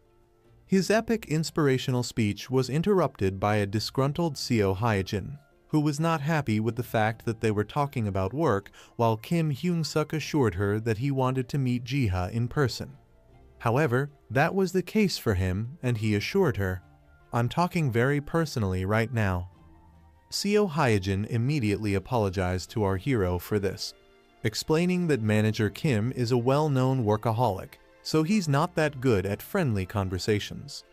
Ujiha brightened his smile and thanked Kim for everything, saying that he appreciated all his generous offers and would definitely treat him to a delicious lunch next time. Kim wasn't used to such offers, but he was pleasantly surprised and awkwardly thanked our hero. For some robots are really everything in life. Seo Hyejin sighed and said that he was perfect at everything robotic. You even found him cute in his own way. Now that they were rid of the extra pair of ears, they could finally talk more freely, and our hero suggested she go back inside and talk some more. There he took out his endless book and started drawing without saying anything to Seo, who was at a loss to guess what he was drawing. But he didn't want to waste time with explanations and asked her to wait a while and she would see for herself. Soon he put two drawings in front of her. One was a mountain with a river and the other was the ruins of the Estrom kingdom. Yu admitted that his drawings were not perfect, but still advised her to use the scroll he had given her earlier if she saw a similar landscape in one of the dungeon raids. While using the scroll, she would have to focus her thoughts on Han Seung-hyuk. And if he was nearby, the scroll would definitely show her where he was. He didn't tell her that, but he still hoped that she would be able to track her down using the scroll just like he had. He even made a lame excuse that he would like to test the scroll himself, but he made the scroll using the last remaining ink. Seo immediately began to thank him and started shaking his hand with tears of gratitude. There was no limit to her gratitude. To calm her down a bit, Yu assured her that he believed Han Seung-hyuk was alive somewhere, and he himself would do his best to help her find him. Seo, looking at him, couldn't say anything else but that he was a kind person. It seemed that everything was already clear and a spark of love was about to run between them. But our hero intentionally or not spoiled everything with one phrase. "It's nothing. We're friends, and friends are meant to help each other." Seo abruptly shortened her distance and told him, almost tightly, that if he needed help with anything, he should let her know right away. The poor guy didn't know where to go or why she was so close. Suddenly, the awkward moment resolved itself when Seo noticed Baeum's absence. She only now realized that she hadn't seen him since the beginning of their visit here. As for that, Yu could only say one thing: he had run away. At the same time, Baeum was quickly running through the thick of the night forest. A cute white kitty that seemed to have a specific goal. In an instant, the little kitty turned into a large snow tiger whose eyes shone and whose footsteps left a frosty trail on the ground. In a few leaps he traversed the rest of the forest, and his majestic figure already towered on a rock under the night sky. Standing there, he looked down and seemed to be pondering something. His gaze was fixed on another nature spirit, a demigod, who despite his weakened body, torn apart thousands and tens of thousands of times, did not back down. In Baeum's opinion, he was foolish, but still, he was going to defend his position to the end no matter what. But he was lucky. Arctis himself, the Fang of the god, came to find him and help him. His spiritual and magical power had grown considerably lately, thanks to a heavy diet of ether and essence stones, and he felt empowered to help his bound fellow, who was at the foot of the cliff bound in chains and surrounded by a multitude of ugly demons or orcs or whatever they was, who even though they could not kill the spirit creature continued to bind and beat him, driven by some higher evil will. This bound nature spirit looked like a giant dog and was thought to be the one who conveys the will of the god. He was known as the Growler, but now it seemed that the days of his past power were over. He was bound tightly with steel chains that left him unable to move, and a group of demons guarded him tirelessly to stop any attempt to escape. Suddenly, with his keen sense of smell, he sensed a familiar smell that gave hope of release. So Growler growled and raised his head, trying to understand from which direction the smell had come. It soon became clear on its own as a huge shadow loomed over the terrified demons. It was Baeum in his true form, and he was burning with rage and power. The demon that stood at his feet even squealed with fright and almost dropped his weapon. But Baeum paid no attention to the demons and walked steadily through their camp as they frightened him. They realized that despite their numerical advantage, they could do nothing against the spirit of nature at the height of its power. His threatening glance and a brief remark, "Get lost, you who are enslaved by evil, and don't let me see you again," were enough to send panic into the wretched army, which immediately began to run away, just to get away from this giant white horror that appeared out of nowhere. Now that the evil servants had scattered, Baeum approached Growler, intending to free him. However, he was not behaving in a grateful manner. Apparently, their relationship with Baeum had not been the best in the past, so he asked, "What are you doing here, coward Actus?" But Bam was not going to waste time talking, so he silently came over and began to bite the chains that bound Growler. One by one he cut all the chains, and they fell to the ground with a clinking sound. But Growler wasn't going to show even a little gratitude and got up and started walking in a circle with Bam as if preparing for a fight. When Bam said that Growler's meaningless atonement ends here, he only growled and called him an arrogant cat. Bam still held out hope for a good deal with him and told him the best news he'd heard in a while: the World Tree's restoration has begun. But Growler was not impressed by this at all, and he lost all interest in the conversation and went to sleep, reminding him that only the divine will can order him, and let the stinking cat Actus go and not waste his time. That's when Bam's patience ran out. He approached him sharply and bit him on the neck. Growler, who had not expected such an attack, cried out in pain and shouted, "What are you doing?"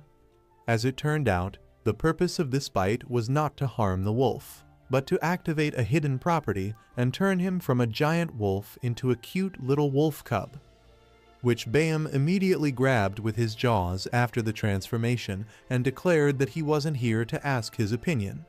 Did Growler forget that Bam is God's proxy?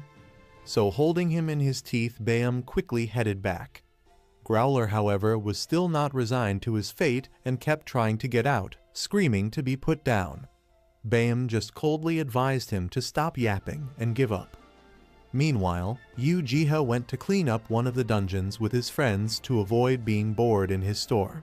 He was very grateful to them, as he had never even dreamed of entering a Category 3 dungeon. His squad leader had assured him that it was absolutely no problem, and such a small favor didn't even compare to the free potions he had given them.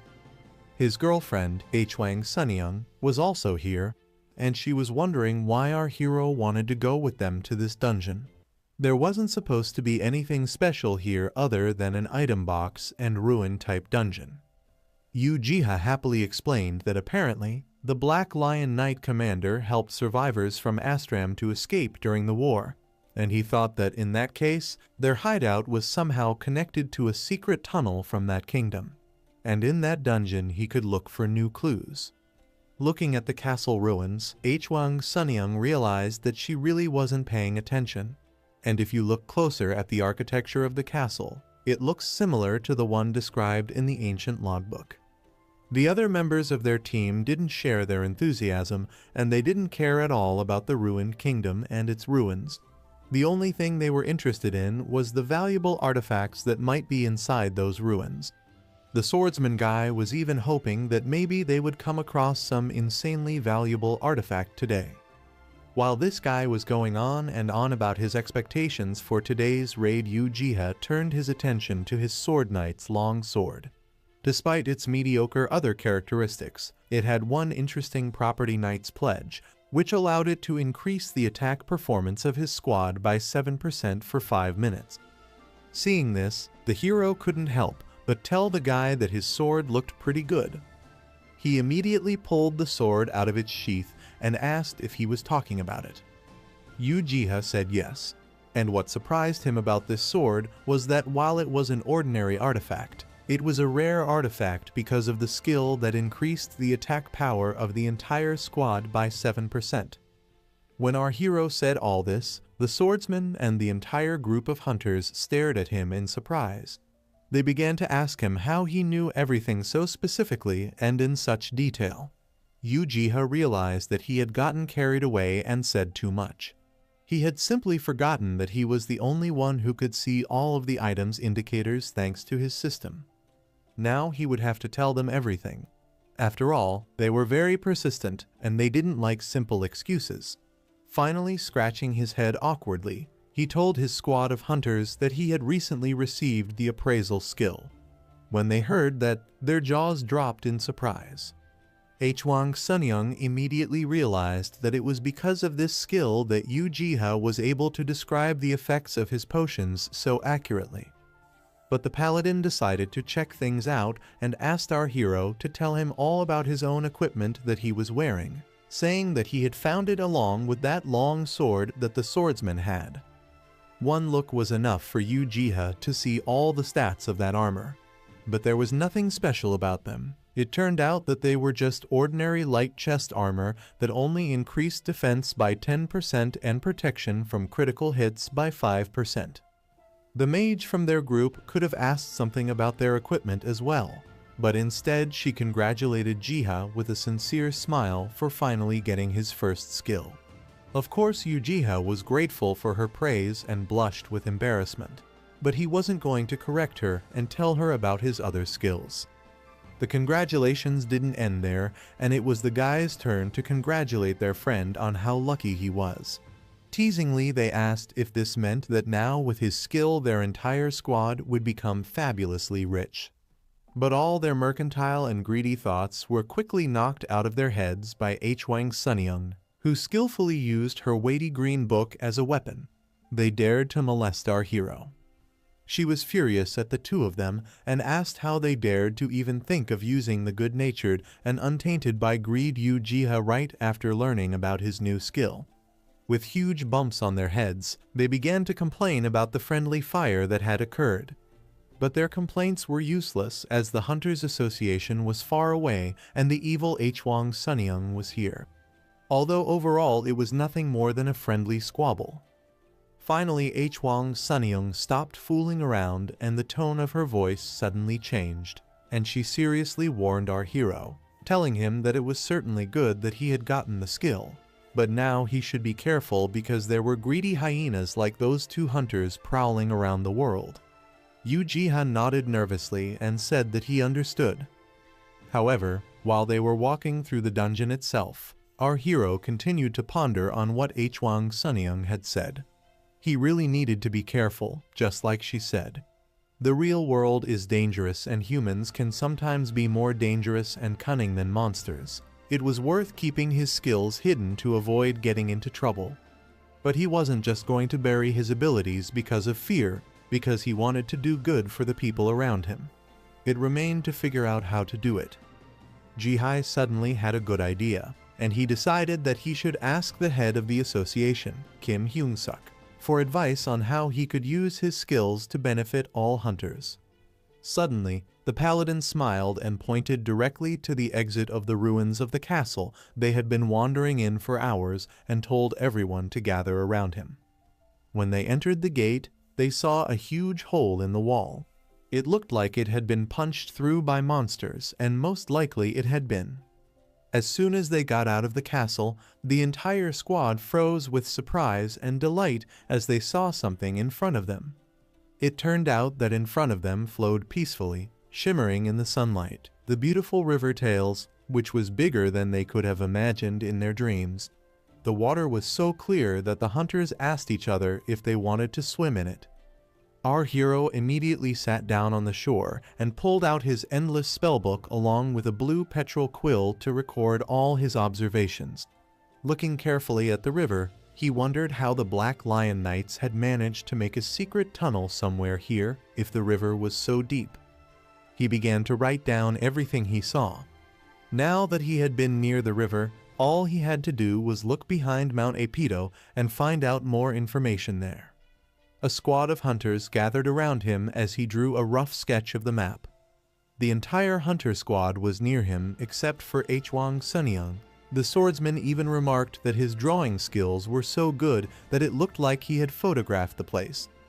The Lily Paladin also marveled at our hero's skill and asked him if there was anything he was bad at. While the squad laughed and joked and Uchiha continued to draw, everything seemed fine. Until they noticed the absence of Awakens, who was sitting at a distance from everyone. Suddenly, her book lit up with a faint yellow aura. A leaf flew out of the book, which turned out to be the creation scroll, Hope, which activated on its own. Judging from the previous experience of using this scroll, nothing good could be expected after that. Our hero realized this before anyone else and jumped up from his seat, scattering the other hunters who didn't understand what was going on. He knew that something bad would happen to her because of the scroll, so he shouted as loudly as he could for her to be careful. Awakens didn't realize what was going on and only looked questioningly in his direction, She didn't notice anything suspicious. Even when Hwang heard Yu Jiha shouting and trying to tell her, it was too late. She was already falling into the river in the same position as she was sitting. It seemed that some invisible magical force had pushed her into the water. Our hero immediately rushed to her aid, but as expected, he was a few moments too late. Physical fitness had never been his strong suit. Hwang Sunyoung plunged into the river screaming. As she pondered on why exactly she was always unlucky instead of trying to surface and fight for her life, the situation immediately became dangerous, and she began to sink quickly into the depths of the river. Finally, she pulled herself together, and with her best efforts, she managed to surface and started desperately begging for help. The entire group of hunters were already running towards her, hoping to save her at any cost. But she was drowning faster than they could reach her, and she was already beginning to sink again, choking on the water and letting out her last cries for help. Yu Jiha was the closest, and without thinking, he jumped into the clear river and swam to rescue his friend, who was still somehow holding on to the surface of the water. He asked her to hold on a little longer, but as he swam to her, a huge dark silhouette appeared behind him, casting its shadow over him and bringing danger with its presence. Fortunately, the silhouette resembled a whale and was familiar to us. Turning around to see what it was, he saw that it was none other than World Eater. As promised, he had come to the rescue when Yu Jiha needed him, and now, riding the whale, he would be able to save his friend in time. World Eater swam at an incredible speed, and our hero had to sit on his back. In the end, everyone was saved by the majestic World Eater when he rose to the surface after the dive. The whale's body shone with a bright golden color as always. The other hunters were still running towards them, but seeing such a huge creature on the surface of the water, all three of them were stunned to the core and realized that there was absolutely no need for their help. Yu Jiha was still worried about his friend and asked if she was all right. The answer, of course, was obvious, and in response to such an obvious and stupid question, she yelled that no, hell no, she wasn't okay. After she was rescued, the squad tried to surround her with as much care as possible, and everyone tried to help her while she was coughing up the water she had swallowed while drowning. Meanwhile, our hero smilingly thanked World Eater for helping him in such a dangerous situation and saving them both. The one only smiled sweetly back at his master. Yu Jiha couldn't believe that such a cute little creature was actually a huge golden whale capable of devouring giant monsters and more. Finally, when Hwang Sunyoung was fully recovered and they were ready to continue their journey, she called our hero to her.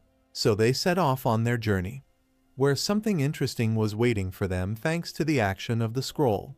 Bad luck had already happened. Now they were going to get lucky. And so it happened literally. After a few minutes of walking in the forest, they came across something interesting on the ground, and they all gathered around it. Hwang Sunyoung pointed at the strange pattern on the ground and said that it was a magic circle. Yu Jiha was surprised to realize it himself. The only question that remained was who had created it here and for what purpose. Suddenly, to everyone's surprise, our hero smiled as if he had made a discovery, something similar to what he had seen before. And taking into account all the facts and its location, it was possible to tell unmistakably what kind of magic circle it was. And after some time of wandering, they returned to the river, where they saw World Eater again and thanked him again for the rescue and said their final goodbyes. World Eater returned to conquer the vast seas. Hwang Sunyoung finally exhaled tiredly. All these failures that had haunted her lately had become tiresome to her. She wondered if she had been cursed, and now she was always getting into trouble. The swordsman hurried to reassure her and remind her that her raid today hadn't gone so badly because she had found an expensive-looking brooch while they were walking through the forest. Hwang Sunyoung took it out and studied it carefully. The system showed her the name of the brooch, the last brooch of the artisan, but there were no other details, and she wondered if this brooch had any useful functions or buffs. That was something our hero could easily help her with. After looking at it, he said it was a production artifact, which increases hand techniques by 10%. He didn't know what he meant by hand techniques, but Hwang Sunyoung was smarter than him. She took out a large book from her backpack and ripped out a sheet of paper, which immediately glowed with a faint yellow glow. After a few minutes, the piece of paper turned into a cute magical origami dragon. It was able to fly and delight everyone around it. Seeing such beauty, Ujiha recognized that this artifact really suited her. It was unlikely that anyone would have found a better use for it. They had already stayed here for a while, so the paladin guy suggested that they all head back, as the dungeon would be closing soon. They all headed back, not wanting to be stuck here for too long and looking for another way out. Back at the castle ruins, the paladin thanked everyone for their good work today. He advised them all to get a good rest and meet again tomorrow for another dungeon raid. But the most valuable thing that was taken out of this dungeon was of course our hero. The magic circle that they found in the forest, after he drew it in his endless spellbook, turned into a scroll of dimensional portal, which allowed him to use the power granted by the gods to open a portal to different dimensions and travel to a place where the same magical circle would be drawn. Heading home and dreaming of his new abilities, Ujiha wondered how lucky he was to have found that magic circle. If he could find the secret behind that magic circle, he would be able to find out how Terradrones travel freely between Earth and the mystical continent of Gehenna. Knowing this, he himself will be able to travel freely and will be able to help Seo Hyojin even more with her quest.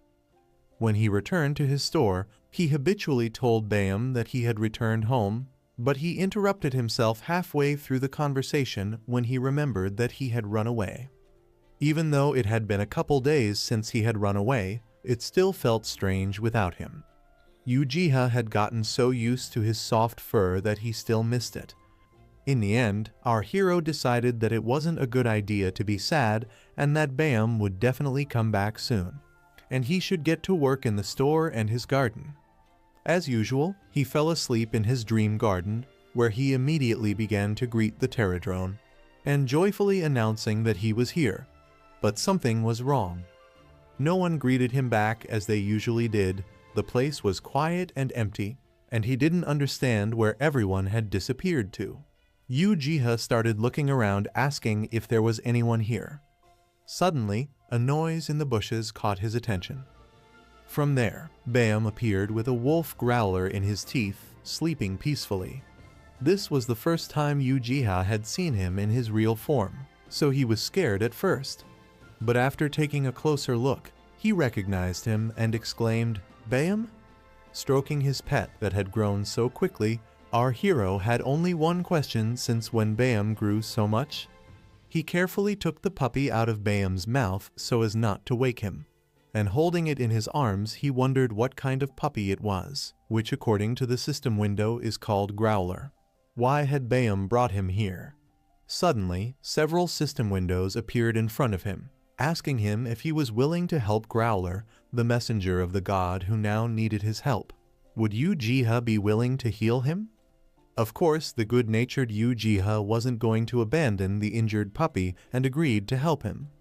Immediately after he pressed the yes button, Growler was enveloped by the energy emanating from the world tree, which began to seep into his body and heal his wounds. Moreover, this energy filled him with power, thanks to which Growler began to regain his former strength. Of course, after the healing and the sudden burst of strength, Growler woke up. But when he saw a towering man towering over him, he was frightened, and at first he didn't understand what was going on and where he was.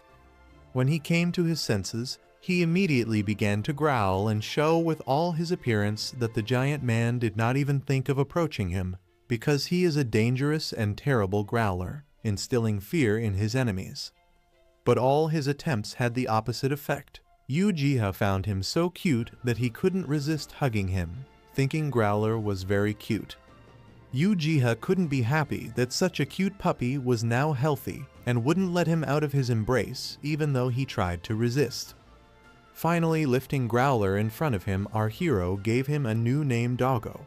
Of course Growler was shocked at such a lousy name, and in their common language with Bayam, told him that this guy sucks at naming. But Bayam just laughed at him and told him to just accept it. And lastly, he called him Doggo, too. Watching Uchiha cheer him on, Bayam was sure that this was now his new home, and he better play by the rules of the owner of this place, even if naming wasn't his thing. It had been a few days since Doggo had found his new home. Thanks to his heavy diet, he was growing fast, but he wasn't the only one growing. Uchiha noticed that the number of Pterodrone had increased significantly since Doggo arrived. Our hero was sure it was because of his traits, and that was indeed the case. Growler was also a demigod, just like Actus, and he had one special trait called Master's Will, which gave increased affinity and leadership. It also increased the number of animals in the herd by 10% and their movement speed by 20%. There was another trait that when Doggo got stronger, the Pterodrone also got stronger. Doggo also had a very useful passive skill Persistent Hunter, which allowed him to detect any movement within a radius of 2 kilometers. As it turned out, it was incredible and very useful. With Doggo at the head of the Pterodrone army, they could easily cross the Grand Plain and get to Mount Apido, along the way exterminating all the small goblins, demons, and monsters. After such a march and clearing the area of monsters, the Pterodrone army brought a whole mountain of ether and essence stones for their master. Yem was already just left to thank them for their good work today. I too would like to have such an army of Pterodrone to do all the work instead of me. In gratitude for such a pile of riches, he decided to thank his pets with a tasty gift, a red pine dango. Doggo immediately waved his tail and began to lick himself waiting for the treat. But all his hopes about food were shattered when Bayam suddenly jumped out from the side and grabbed the treat first, grabbing our hero's fingers. Growler couldn't stand such insolence, so he immediately lunged at the stupid bloody cat who dared to steal. But Bayam did not see his guilt and believed that he had every right to a treat because he was the first to arrive. First come, first serve. Uchiha had to break them up and threatened that if they didn't stop fighting, none of them would get a treat. Suddenly, the bells rang, announcing that there were customers in his store in the real world. This was the signal our hero was waiting for, as he had a meeting scheduled. Taking Bayam and Doggo with him, he returned to the store. But after holding them in his hands, he realized that they should eat less, because they had gotten too big and heavy. At this rate, soon he wouldn't be able to hold them in his arms. Just at that moment, the door to the store opened and Doggo immediately started growling at the visitors. Kim Hyung-suk, the head of the Hunters Association and the chief alchemist of the Eternal Flame Guild, entered the door. They immediately noticed the new pet who kept growling at them, justifying his name. Greeting Uchiha, the head of the association admitted that he didn't expect to receive an invitation to visit so quickly. But quickly leaving the foreplay aside, he got to the point and asked if what Uchiha had told him earlier was true. Could he really appraise artifacts? Our hero confidently confirmed everything because he wanted to benefit the entire hunter community, and the best way to do that was to cooperate with the association. The head alchemist was thrilled that Uchiha himself had contacted them for cooperation, as well as Kim Hyung-suk. The alchemist hadn't seen our hero for a long time and was happy to see him again. Uchiha confirmed that it had indeed been quite some time. But still, our hero had only made an appointment with the head of the association, so he asked what had brought Choi Alchemist here. The reason was very simple. After Uchiha rejected the contract offered by Cha Hwa Yon, she was simply furious and the fire was burning brighter than her hair. But this time, it was here for a different reason. It was all about the potions and scrolls Uchiha was preparing. In Choi's opinion, they were amazing. So much so that as an alchemist himself, he was beginning to envy his skill. He wanted to learn more about it. So Kim Hyung-suk offered to sit down and talk. Both he and Hunter Choi had many questions for our hero. And the first question was, of course, to what level can he appraise an artifact? Remembering the characteristics of the sword he had looked at a couple of days ago, he could confidently say that he could accurately determine the artifact's name, description, stats, and skills specific ratio. At the end, he explained that he had discovered this skill when he was preparing potions and also confirmed its effectiveness with different artifacts. It sounded surprising to them. Choi even suggested that it looked as if his class was an appraiser. Uchiha was of course a little embarrassed by such praise, but he wasn't going to tell them more about his other skills, so he told them that now that he had such a skill, he wasn't sure how to use it. Kim Hyung-suk immediately calmed him down and assured him that he shouldn't worry about it because he would help him, and Choi came here for the same reason. Uchiha shone with gratitude. He said that he wanted to help the hunters as much as he could with his abilities. Is there any way they know how to do that? But before he started, the head of the association advised him to first realize that there are only a few appraisers in the world. This means that if Uchiha's ability is discovered and everyone knows about it, every hunter in the world will come to see him. Such an influx of people would definitely ruin his daily life, and it would be impossible to get rid of those hunters. But with a satisfied smile, Kim Hyung-suk assured him that the association had already made some preparations for this scenario, just in case, if any of his friends didn't keep their mouths shut. Our hero was surprised at their foresight and how forward-thinking they were. Everything was thought out to the smallest detail, and all hunters received a message about artifact appraise. And when they saw it, many hunters were puzzled. Just like Cha Hwa-yeon, who was surprised that someone was doing an artifact appraise. Was there really a new hunter with the appraiser class? She quickly opened the message. There was the opening time and location.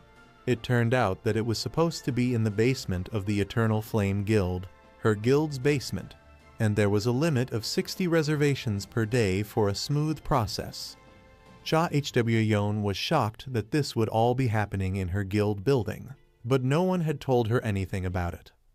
As soon as she came to her senses and tried to make a reservation, she was met with the next disappointment that made her tear her hair out of her head. Reservation was filled before she finished reading the message. Why had no one bothered to warn her in advance anyway? Even though there was pre-registration, the line was still too long and was not only in the Eternal Flame Guild building itself, but also outside. Uchiha sat in his assigned office and took turns receiving hunters one by one. To maintain his privacy, he wore a mask to keep his daily life safe from the swarm of people wanting to use his unique skills. Right now, he was in the process of appraising a rapier encrusted with gold and gems. It was called Dragon of the West, and its peculiarity was that after every 30 swings, the user's movement speed was temporarily increased by 20%. In addition, when paired with another rapier called Witch of the East, the additional acceleration was activated every 30 seconds with a 50% chance of activation. The huntress who brought the rapier immediately thanked our hero and bowed, satisfied, and left. Behind her, there were many more people who wanted to know the hidden properties of their weapons and items. The whole process was a bit tedious and the mask was in the way, but it was still fun and interesting. He even came up with a new name for himself, the Cat Guru. Uchiha understood that the mask was a necessary measure, and was even glad that he decided to consult with the head of the Hunters Association, Kim Hyung-suk, who told him how to do it right and helped him with the organization. But there was one thing that made our hero tense. He never said hello to Cha Hwa-yeon, even though he was in her building. He couldn't even imagine working in this place like this, after he'd already turned down an offer to be their employee once before. His fears weren't in vain, for a few floors above Cha Hwa-yeon was simply furious, and was violently pounding on everything she could get her hands on. The chief alchemist Choi tried to calm her down, but he had little success. He knew she shouldn't know who the Cat Guru really was, because it would cause him a lot of problems. Meanwhile, Cha Hwa-yeon went through a rage phase and started crying in helplessness, complaining that all the available slots were booked 3 months in advance. Choi acted unreasonably and commented on her words, saying that she just wasn't nimble enough. She immediately grabbed him and started shaking him, asking how could he do that to her? Why hadn't he told her beforehand? The alchemist immediately started to justify himself, insisting that he couldn't do anything because the head of the association, Kim Hyung-suk, was in charge of everything related to the appraiser, and the location for the hunter's reception had only been chosen yesterday.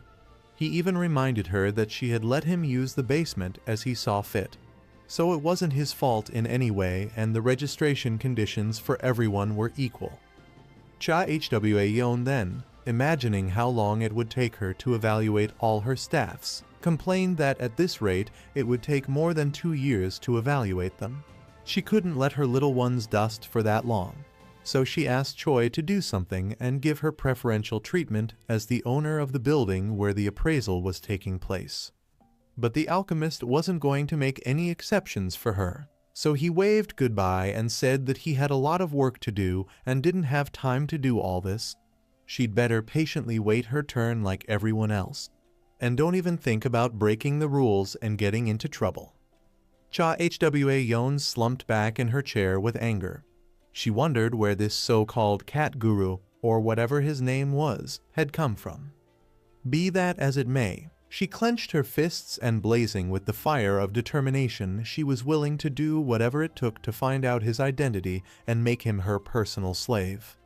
Even from a distance, the poor man felt as if someone was cursing him, and his ears itched unpleasantly. For Cha Hwa-yeon's rage, walls and distance were no barrier at all.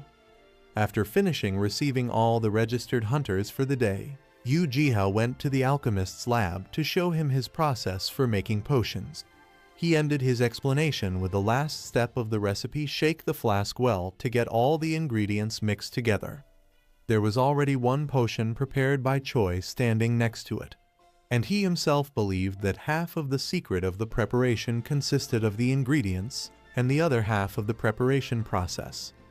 The result was 2 seemingly identical potions, but one was made by Yu Jiha and the other by Choi, and they differed significantly only in their characteristics. A special potion of our hero allowed to reduce to 0 ether consumption of all skills to 0 for 16 seconds and restored 16% of maximum health for 15 seconds. And Choi's potion only lasted for 11 seconds and restored 11% of maximum health in the same 15 seconds. The alchemist didn't understand why there was such a difference in the potion's performance. After all, he had done the same thing as Jiha, followed the recipe, and repeated all his actions. Yu Jiha didn't reveal all of his secrets and simply explained the difference in performance by the quality of the ingredients used to make the potion. In fact, he knew very well that it was all because he had a level 3 alchemy skill. He was even a little embarrassed to lie, but he feared lest something similar to the appraiser's skill happen. Together, they prepared several dozen potions that Yu Jiha was going to sell in his store, not for money, but primarily to help the other hunters, and Choi was getting a portion of the profits for his work. Thanks to his help, our hero could spend less time creating potions and have more free time for more interesting activities. But that was just the beginning. Alchemist Choi also shared his plans for the future. He and the head of the association planned to hire more skillful alchemists and teach them how to make the same potions. In his opinion, this product was too good to be sold in only one store.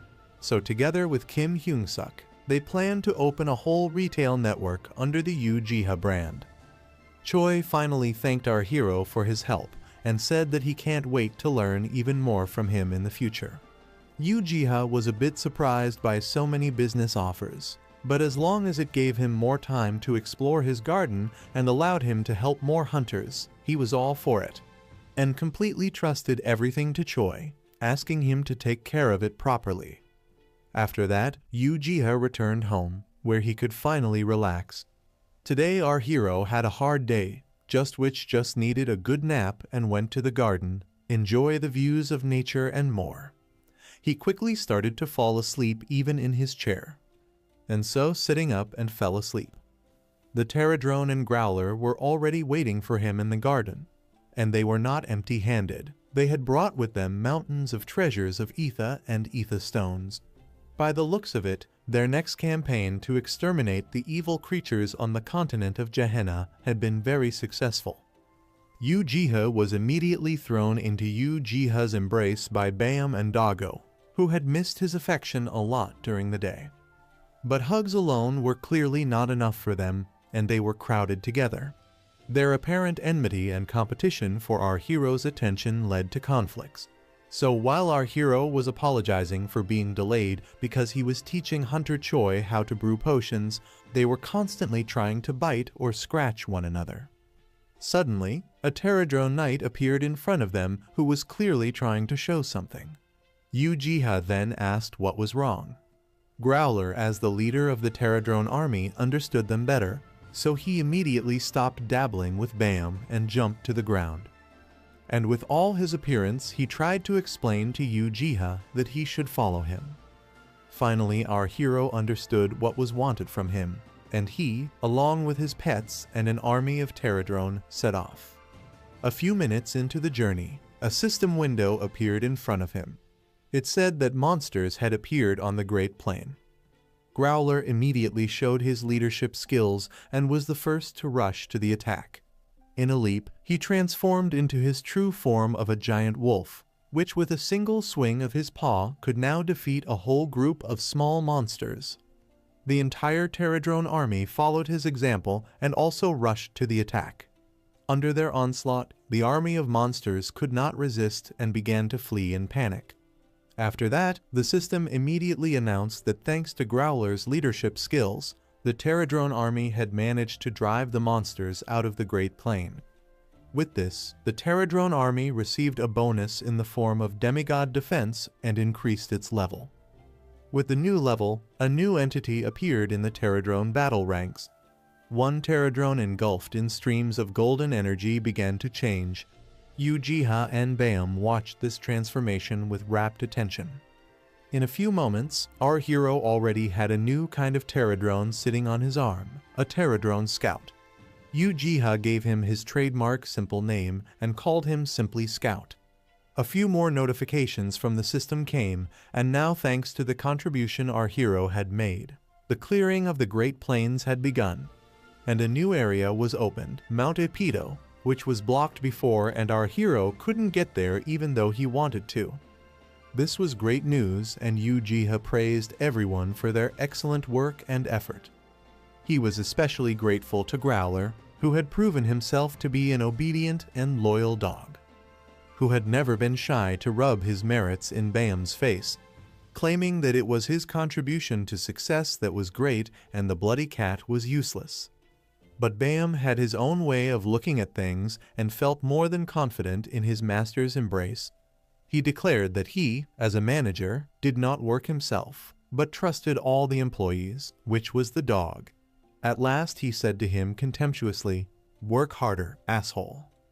Growler couldn't stand such disrespect, so he immediately attacked and a fight broke out between them, with claws and teeth flashing over and over again. Uchiha could only watch as they clashed once again. He finally managed to separate them and calm them down a bit. They were still resentful of each other, but at least they had stopped biting each other. Just to distract them from their quarrel, our hero suggested that they go to Mount Epido together. Uchiha confidently walked forward, and now no barrier was stopping him. To reach the mountain, one had to leave the forest and cross the undead scorched plain where not even grass grew. Uchiha hoped to find some clues, and soon his hopes were realized, even faster than he thought. On the parched plain, he found the ruins of a castle, and looking at it closely, he assumed it was the hideout of the Black Lion Knights. Remembering the map, he concluded that it was. For according to the map, the Knights' hideout was south of Mount Epido, just where he was now. Now he wanted to find out if there really was an underground passage inside this hideout.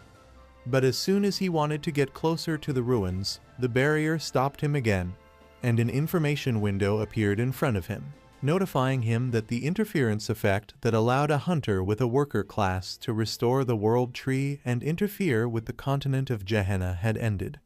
Physical interference is now forbidden to our hero. Fortunately, in return, he received another effect, Agent of God, which allowed him to communicate with the creatures that lived on the continent of Gehenna. The fact that he could no longer interfere in what was happening was quite unpleasant and not expected, but not critical if he could now communicate with a Terradrone and could understand their language.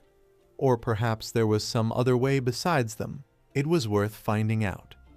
Before he could even take a step, another system window appeared in front of him, which congratulated him on gaining a new skill, God's Vision.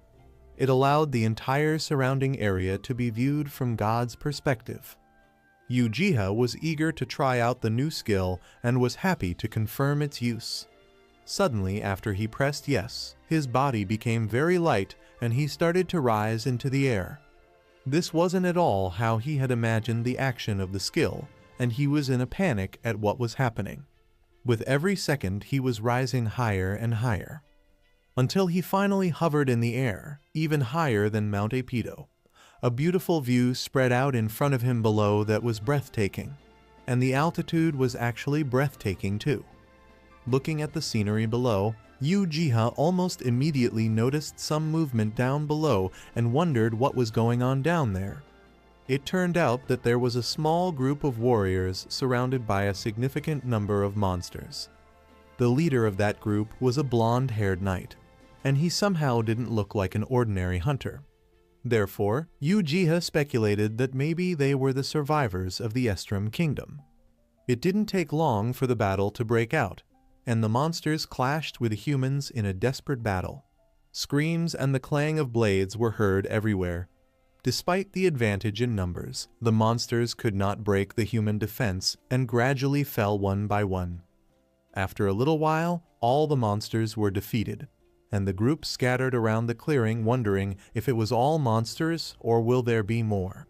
That blonde-haired guy stood out from all of them and was clearly their leader giving commands.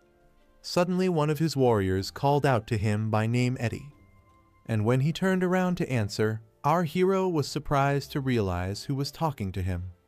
It was hard to believe. Was it really Han Seung-hyuk?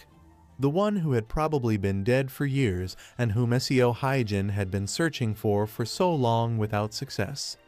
When Uchiha looked at the black-haired guy, he immediately recognized him as Han Seung-hyuk, who had disappeared earlier. While he was watching them, Han Seung-hyuk's squad leader noticed that the orcs were still arriving. He assumed that they were most likely coming from the Great Plains. This was by far not a common occurrence. They couldn't help but wonder what was going on here and what was driving the orcs forward. Throwing another orc corpse off the cliff, Seung-hyuk hoped that the orcs would at least bring food with them. If they continued like this, they would soon run out of supplies and have to eat the orcs themselves. Laughing, the blonde-haired guy replied that he shouldn't joke about it, and then added that he shouldn't worry about it either, because they wouldn't let him starve. Turning back to him, Han Seung-hyuk once again expressed his guesses. He assumed that the pig Parajak was working with Baron Gram to steal their supplies and send them less food than they should. Addressing the blonde-haired lad as a prince, he enthusiastically said that all he had to do was give him orders and he would find where they hid their food in 3 days. Although the prince was confident in his abilities and was grateful for the offer, he still refused. Such drastic actions that were not backed up by any evidence could cause a lot of problems. Uchiha, who was watching them, heard their entire conversation. He realized that the blonde-haired guy was actually the prince of the Estrum Kingdom, and his name was Edinskell. Uchiha could not help but wonder why Han Seung-hyuk was among the prince's subordinates. However, his thoughts were suddenly interrupted by a system window that suddenly appeared with information about a new quest. It was a quest whose main mission was to rebuild a village of survivors. According to the information provided by the system, he had indeed discovered the survivors from Estrum Kingdom. These unfortunate ones had been defeated by the undead and were forced to flee. They chose Mount Apido as their temporary shelter. But even there, they were still suffering from constant monster attacks as well as lack of food. The first mission of this quest was called the Lottery, and for its fulfillment, it was necessary to give the scepter of the Estram Kingdom to Prince Edenskull, so that he could restore his rights as the true ruler of the Estram Kingdom.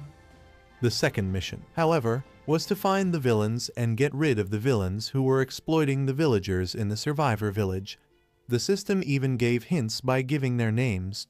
As Han Seung-hyuk guessed, it was indeed Baron Grom and someone named Parajak.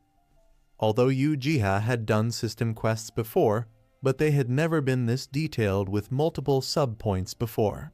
Somehow it all felt like story mode. Still, that quest aside, the other thing that was important was that he had finally managed to find Han Seung-hyuk. Even though it wasn't easy, he was still able to do it. His first thought was to immediately tell Seo Hyojin about it. After all, she was the one who was looking for Han Seung-hyuk and waiting for his return the most. However, he immediately discarded the idea because he didn't want to give her false hope. The first thing he had to do was to find a way to bring him back. There was no need to hurry. Besides, the difficulty was that he couldn't physically intervene himself. The only thing left was to look for some other way. But he didn't have to think about it for long, for he immediately had an idea of how he could pull it off. Turning to his intelligent pets, he said that they needed to talk about something. He opened his book of infinite spells and showed the pterodrones the magic circle drawn there. It remained to be wondered if they knew anything about it. Of course they knew everything about their homeworld, so the pterodrone knight quickly gave the command.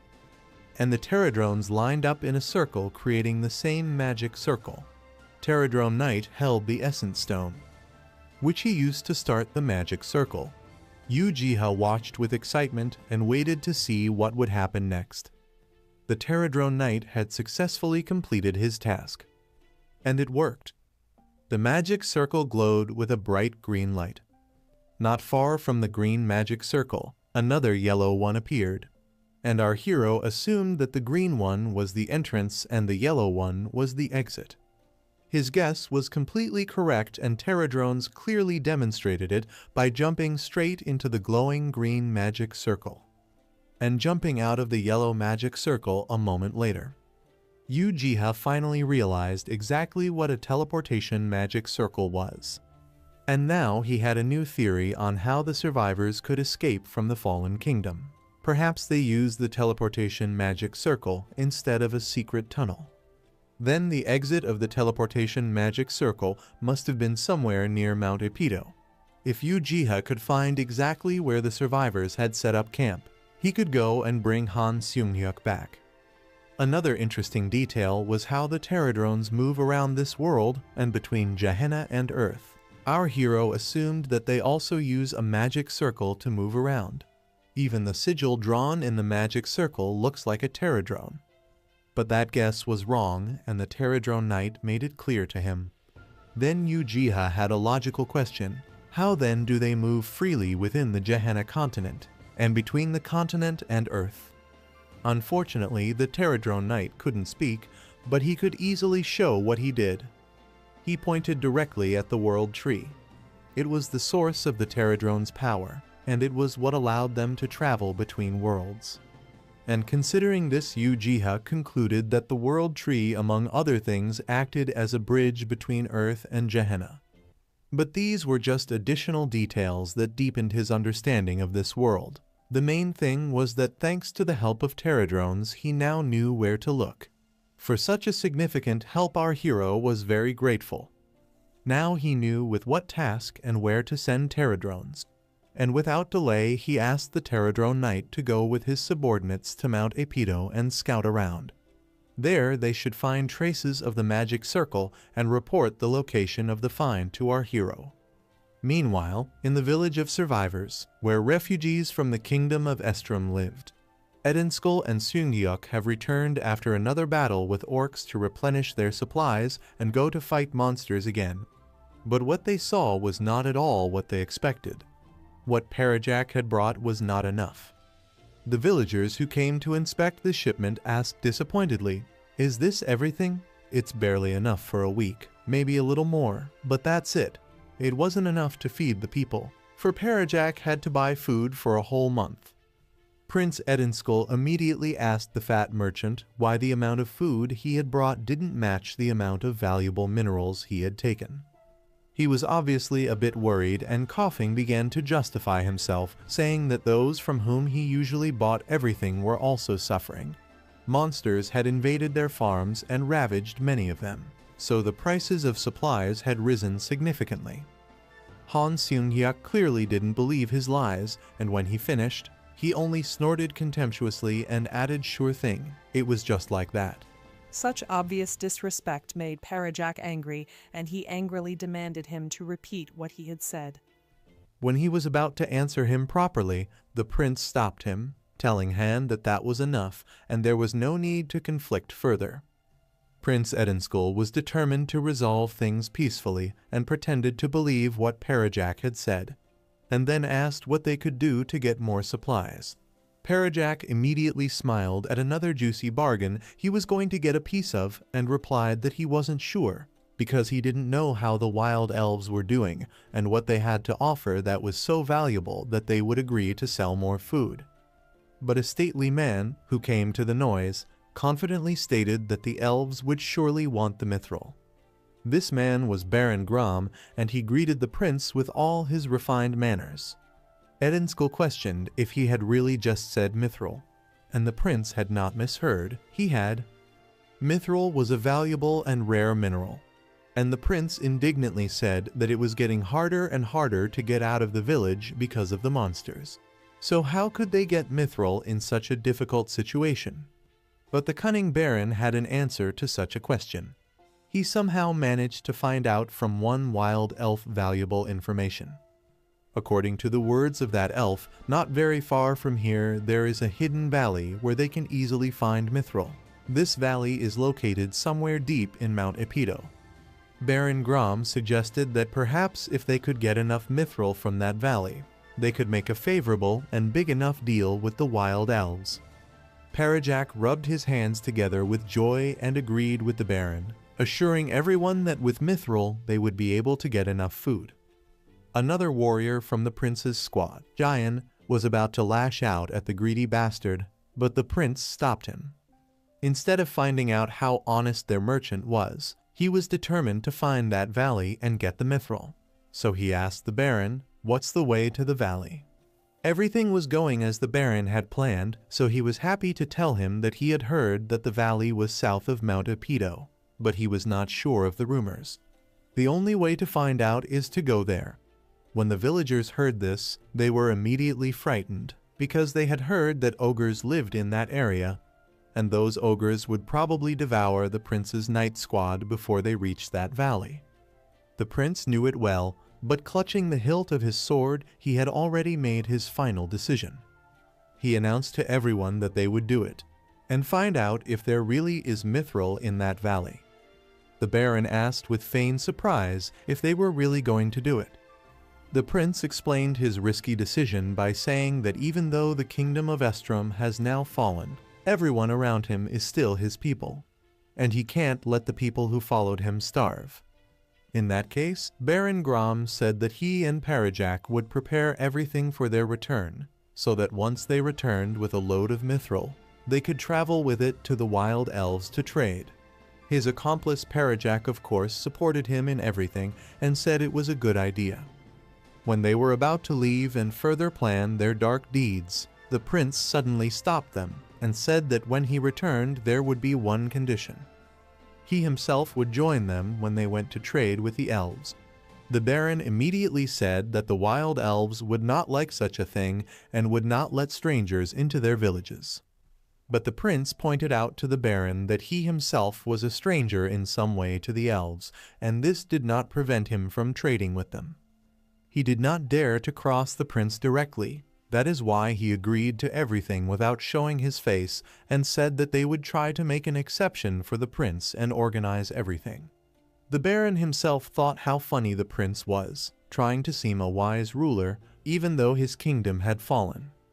When the crowd had more or less dispersed, Han Seung-hyuk approached the prince and said that he liked the fact that he was all cool and determined and all that. But he himself did not want to die yet, since his beautiful lover is still waiting for him on the other side, in the other world. Prince Edenskull assured him that he shouldn't worry, as he will make sure that he survives. At the same time, a girl with long white hair was praying inside the temple that was in the survivors' village. She prayed like this: "O mighty deity Ark, hear my prayer and have mercy on our long-suffering kingdom." She didn't notice how behind her back the wily Baron Grom was watching her closely and laughing softly, happy that the time was almost here. He only had to wait a little longer, and his cunning plan would work, just a little longer. Since ancient times, the kingdom of Estrom existed on the continent of Gehenna. It was a rather peaceful and prosperous kingdom where everyone lived peacefully and happily. But as in any other story, peace could not last long. The lands of the kingdom were suddenly invaded by liches, orcs, and other monsters. Later, that period in the history of the kingdom of Estrom became known as the Great War with Monsters.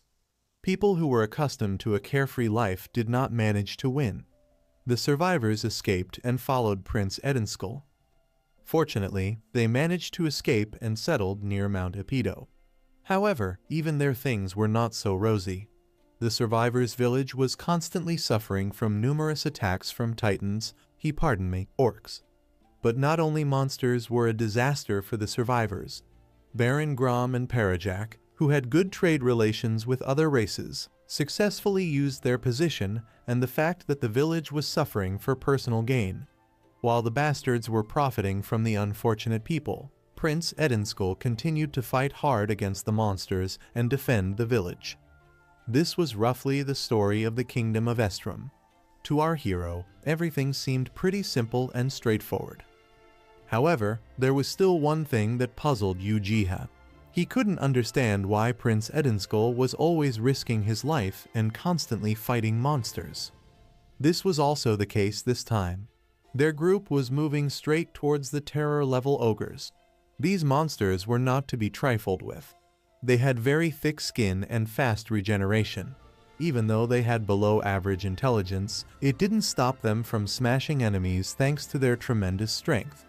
When you put everything into strength and defense and completely forgot about intelligence, that was their case. Watching the prince's squad from above, our hero wondered if he should have helped them. Prince Edenskull had been trained in the art of the sword since he was a child. Through hard work and talent, he was able to defeat everyone in the challenge against the Black Lion Knights. Han Seung-hyuk, on the other hand, was an even more unique case. His incredible talent left no chance to his opponents. These two were like Levi Ackerman and Erwin Smith in their youth. It was this kind of analysis of the situation that made Ujiha realize that the odds were not zero after all. But suddenly, his thoughts were interrupted by a voice that seemed to be addressing him. The voice seemed to be addressing Lord Ark and begging him to hear its prayers. Ujiha didn't immediately realize what was happening. However, he suddenly remembered a girl he had seen before who was praying to the same god. She did not give up hope and continued to pray tirelessly for the salvation of her people. Fortunately, the system immediately sent a message saying that Saint Selene, who also gave predictions, had asked for his help. Accordingly, he was immediately given a mission called Merciful Messenger of God. Our hero's mission was to empower his village and spread their faith in him through Saint Selene. The system also gave our hero a nice bonus. Thanks to him, when Selene prayed, conversation and exchange of items became possible for 3 minutes. Ujiha was delighted by this, because now he had more options and ways to interact with villagers. Since Selene was still praying at this time, she was able to hear his enthusiastic cry. Puzzled, she began to look around for the person speaking. Ujiha quickly fell silent and even covered his mouth with his hands to be safe. He couldn't even guess it would turn out like this. He decided to leave it as it was for now, and not to disturb the girl unnecessarily. He decided to go back to the garden and think of a plan. As he strolled through the garden, he kept thinking about what he needed to do. He was sure that there was some way to accomplish the mission as well as Han Seung-hyuk's return. Upon his return, his squad of super cool and cute Terradrones were already waiting for him. All the Terradrones, including the scouts, were already assembled and were just waiting for his command. This was just in time, as they now had an emergency mission to accomplish. They had to go around Mount Apido and find the same magic circle that was in the book, and they had to do it as quickly as possible. The Terradrone scouts had a slightly different mission. They had to keep an eye on the survivors of Mount Apido, and if something happened, they would have to report it to the Terradrone Knight. The Knight, on the other hand, was to stay by his side and acted as a liaison. Being near him, he could easily report everything to our hero and give his warriors orders. And the first thing they had to do was to deliver to Prince Edenskull the sword scepter they had found earlier. After all, even though he was a great warrior, his weapons still had a limit. Moments later, the Terradrone army along with Uchiha set off on their mission. Watching this procession, Doggo asked Bayam if he was going to leave this matter alone. Calling him a mongrel, Bayam replied that he wasn't going to rush because it wasn't time yet. This annoyed Bayoma, which caused another fight to break out between them. It looked like the two of them would never get along. At the same time, Parajak was praising Baron Grom for being able to do everything so cleverly. The prince, who had been a thorn in their side for a long time, would now be gone forever and would no longer be a nuisance to them. Nothing could be better than that. The Baron could not disagree with him, for they had exactly the same interests. In their eyes, the prince was just a child who had fallen into the real world to the adults. It wasn't right to rely only on the sword and play the hero. The real world worked by completely different rules. Parajak also pointed out that it was great that the insolent guy who was next to the prince would also die, even though he had appeared not so long ago. But unlike the naive prince, he was suspicious of them almost immediately. That's why they wanted to deal with the two of them as soon as possible. For the sake of that, they even spared no expense on items to make sure that everything would go smoothly. The item they had prepared was mostly used by elves to hunt monsters.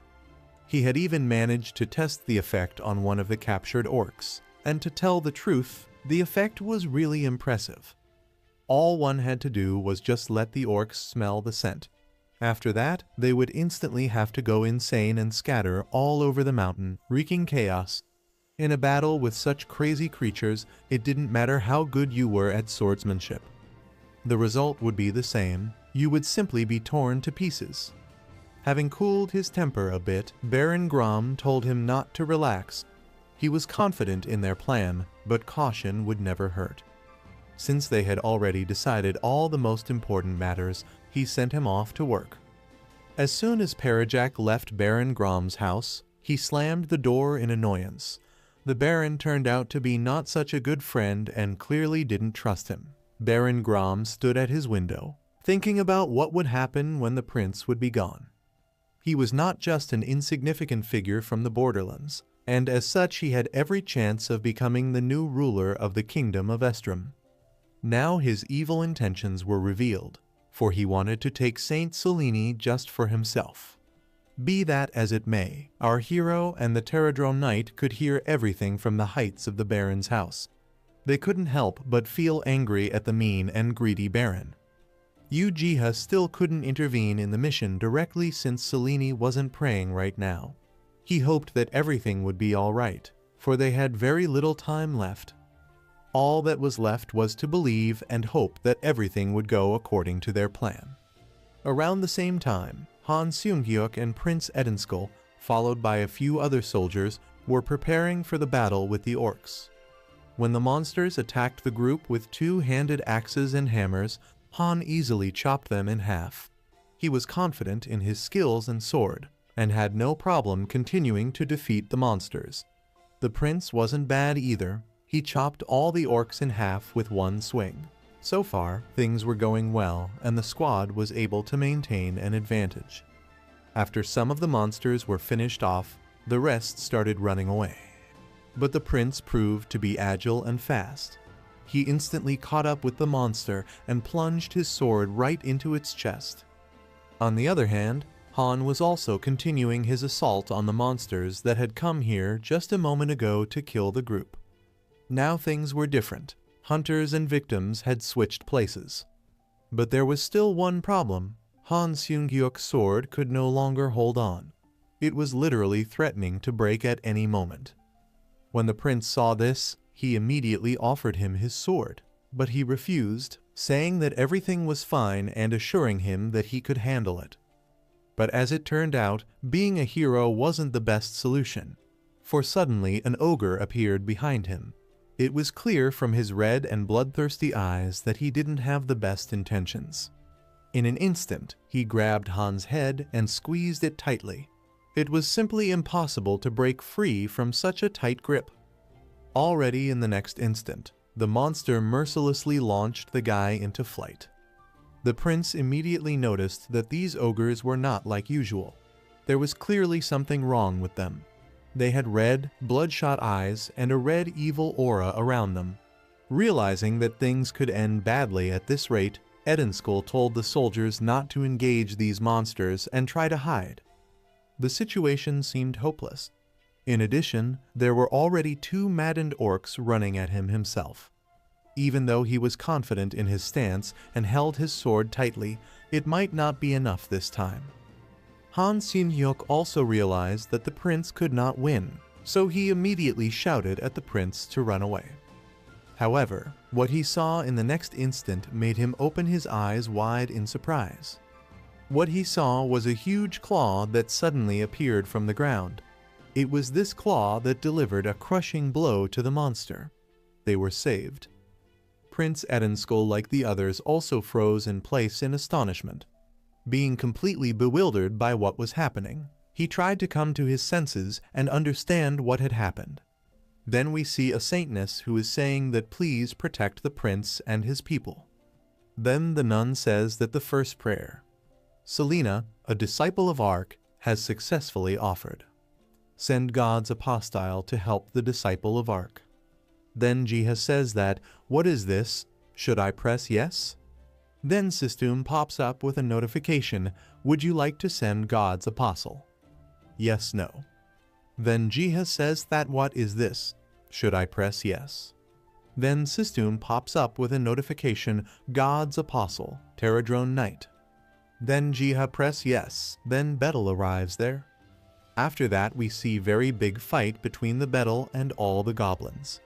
Then scene shifted towards the Han, and he says that Eddie, now it's your turn. And after that Han and Eddie both runs towards the goblin monster to slash them, then that Han and Eddie cut them with their sleeting sword.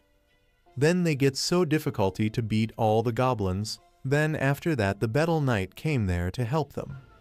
Then the Battle Knight destroys all the enemies one by one. The Battle Knight rides through a dark and eerie forest on the lookout for enemies.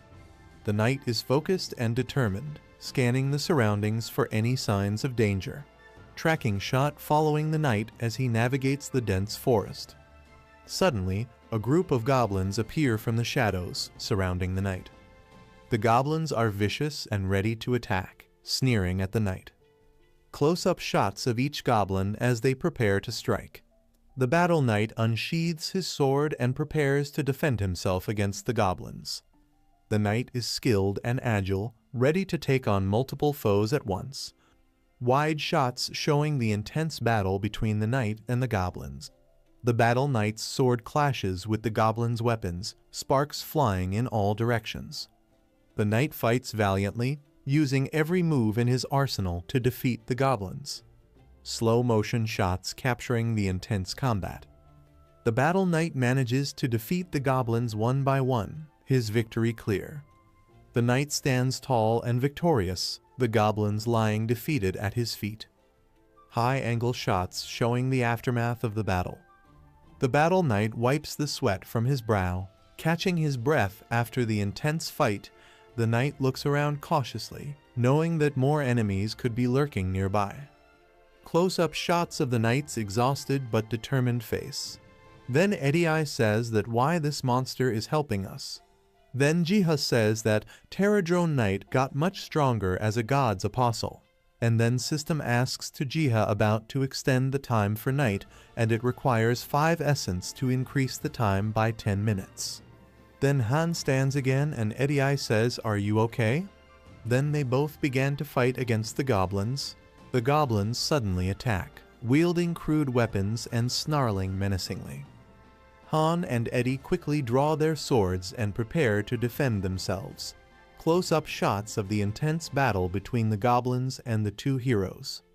The goblins start to overwhelm Han and Eddie, outnumbering them.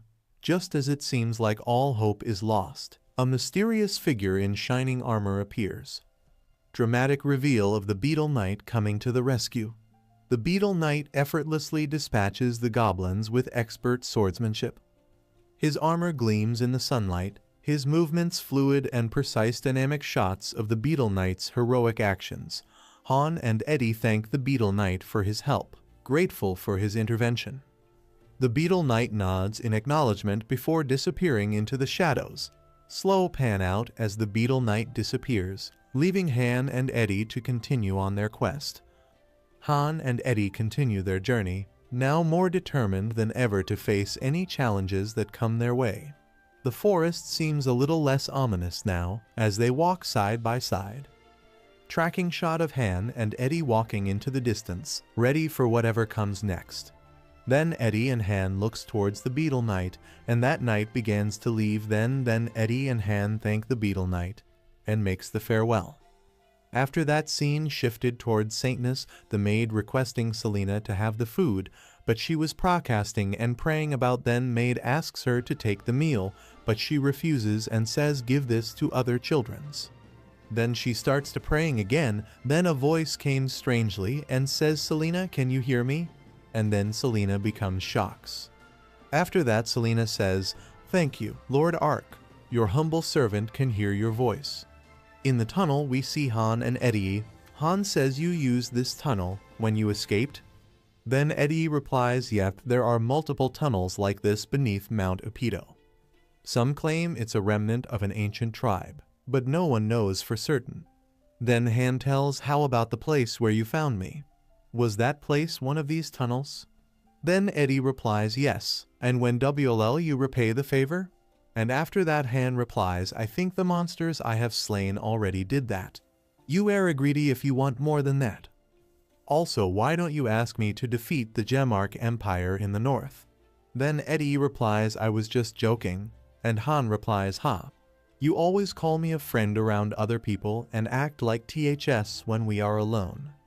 Then says, "What, wait him this? This looks suspicious, doesn't it?" And Han says, it looks like an entrance to me." Eddie replies, "You are right. No one draws a sign right on the trap." Then Han says, "Anyone there?" Then after that we see some rocks slide on them. After that Han replies, "I checked for you just in case. So let's say you're as repaid." Then Eddie replies, "All right, let's go down there," making me use my ether blade as a torch. Then Han says, "I'm not getting paid enough for this." Then Eddie replies to him, "Stop complaining. I already have nothing, so aren't getting much out of me." Then Eddie replies, "It's an Estrum Kingdom seal." How on Gehenna, and Eddie comes near to the sword and grab it and lift the sword. Then we see the notification of Prince Edenskull of Estrum acquired the seal. Mission 1 Lottery, deliver the seal to Prince Edenskull clear, and when a contractor possessing the traits of a prince pledges allegiance to Ark. Communication through player is available, successfully placed an item in a dungeon for the first time World Tree Blessing Level 3. All stats +10, all res +15 and +100 ether production operation gains 1.4x boast ancient language interpretation observation. Observation level 1 assess the potential friendly targets. They can acquire awakening skills if the potential is maximized and conditions are met. Then we see Jiha in the forest towards a tree and he says, "Thank you, Edenskull." After that he says, "So this is Griffin's Valley. Why are people gathered here?" Then the system notification pops up and your Terradrone squad found Griffin's Valley. Would you like to assist your squad? Yes or no? Then Jiha makes a decision, and he replies and says yes, of course. Then we the huge army of battles, then he says let's try using the new skill I got. Then system shows the progress of 95.5% of loading process. Then Jiha says there's more evolution after Pterodrone Knight. Then Jiha looks towards Battle Knight and says he is already strong. If he gets an amazing skill, this observation skill will be useful. Then we see so many little battles. And then Jiha says let's focus on defeating these griffins. After that he spreads some energy stones towards the battles, then Doggo barks at Jiha woof woof. Jiha asks Doggo what's wrong. Then Doggo comes towards Jiha and starts to bite him, and he tells are you hungry? I can just get it out for you. Then Doggo grabs the sword of the Jiha, then Jiha shouts at him and says Doggo that's dangerous huh? Then some magic aura gets released around Doggo, and again we see the system. Notification Growler seeks to reclaim some of the power he had lost as the messenger of the god's safe heal essence requires 2000. Growler might fail to absorb the power if essence is not used. Then we see a warning that says if absorption fails, the nature god will return to its primordial form. Then Jiha gets shocked and says what? And system shows 5 in 352 essence current. Then Jiha says it will consume most of my essence, but it does not matter, Doggo is part of my family now. Then a bright sparkle comes out with a blast, then Jiha holds some essence in his hand and begin towards it. After that collision we see Jiha in another dimension. After that when Jiha wakes he gets confused and he sees his Doggo, but the size of Doggo was not normal because this time Doggo was so huge. Then the giant Doggo comes towards Jiha, then Jiha says you are Doggo right. But the Doggo seems to be very angry. Then system message appears and we see I have been waiting for this moment, God's apostle, calling me with that weird name. I won't allow that even if you are God's apostle. Then Jiha apologizes and says sorry.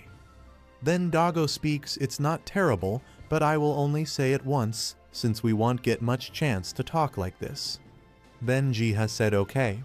And Doggo says thank you, this world now has one more chance. Then Jiha replies I'm flattered. Then it says from now on thighs paramount whether the destiny laid before us leads to the restoration of the world or another doom, it's up to you. My time has run out, hurry and get stronger kid. Then Jiha says kid? After that Doggo replies yes, kid. Then Jiha says I'm kind of grown up though. Doggo says funny, maybe we will see each other again. Then that dimension gets disappeared and Jiha falls down on the land and he says I have to stay focused. From now on this is paramount like Growler said. I will do my best. Then Knight comes towards Jiha, then Jiha asks to the Knight, Knight were you worried? Then Knight replies okay. Then Jiha says let's continue with the griffin hunt. Then Jiha opens a book and he summons a birds. After that we see Eddie and Han climbing on the mountain. Then Eddie says I found the seal that was lost. This is a miracle. Then Han replies damn, I thought it was a new weapon for me. Then Eddie counters him and says this is Estrom Kingdom's national treasure. After that Han says I'm saying this since it's just you and me here. Sometimes you should unsheath your sword before you start listing reasons. Then Eddie asks him what do you mean? Then Han replies if you don't strike Baron Grom first, he will turn his sword on you today, could be that day too, just tell me. I will slice their throat for you. After that Eddie says I appreciate your thoughts Han.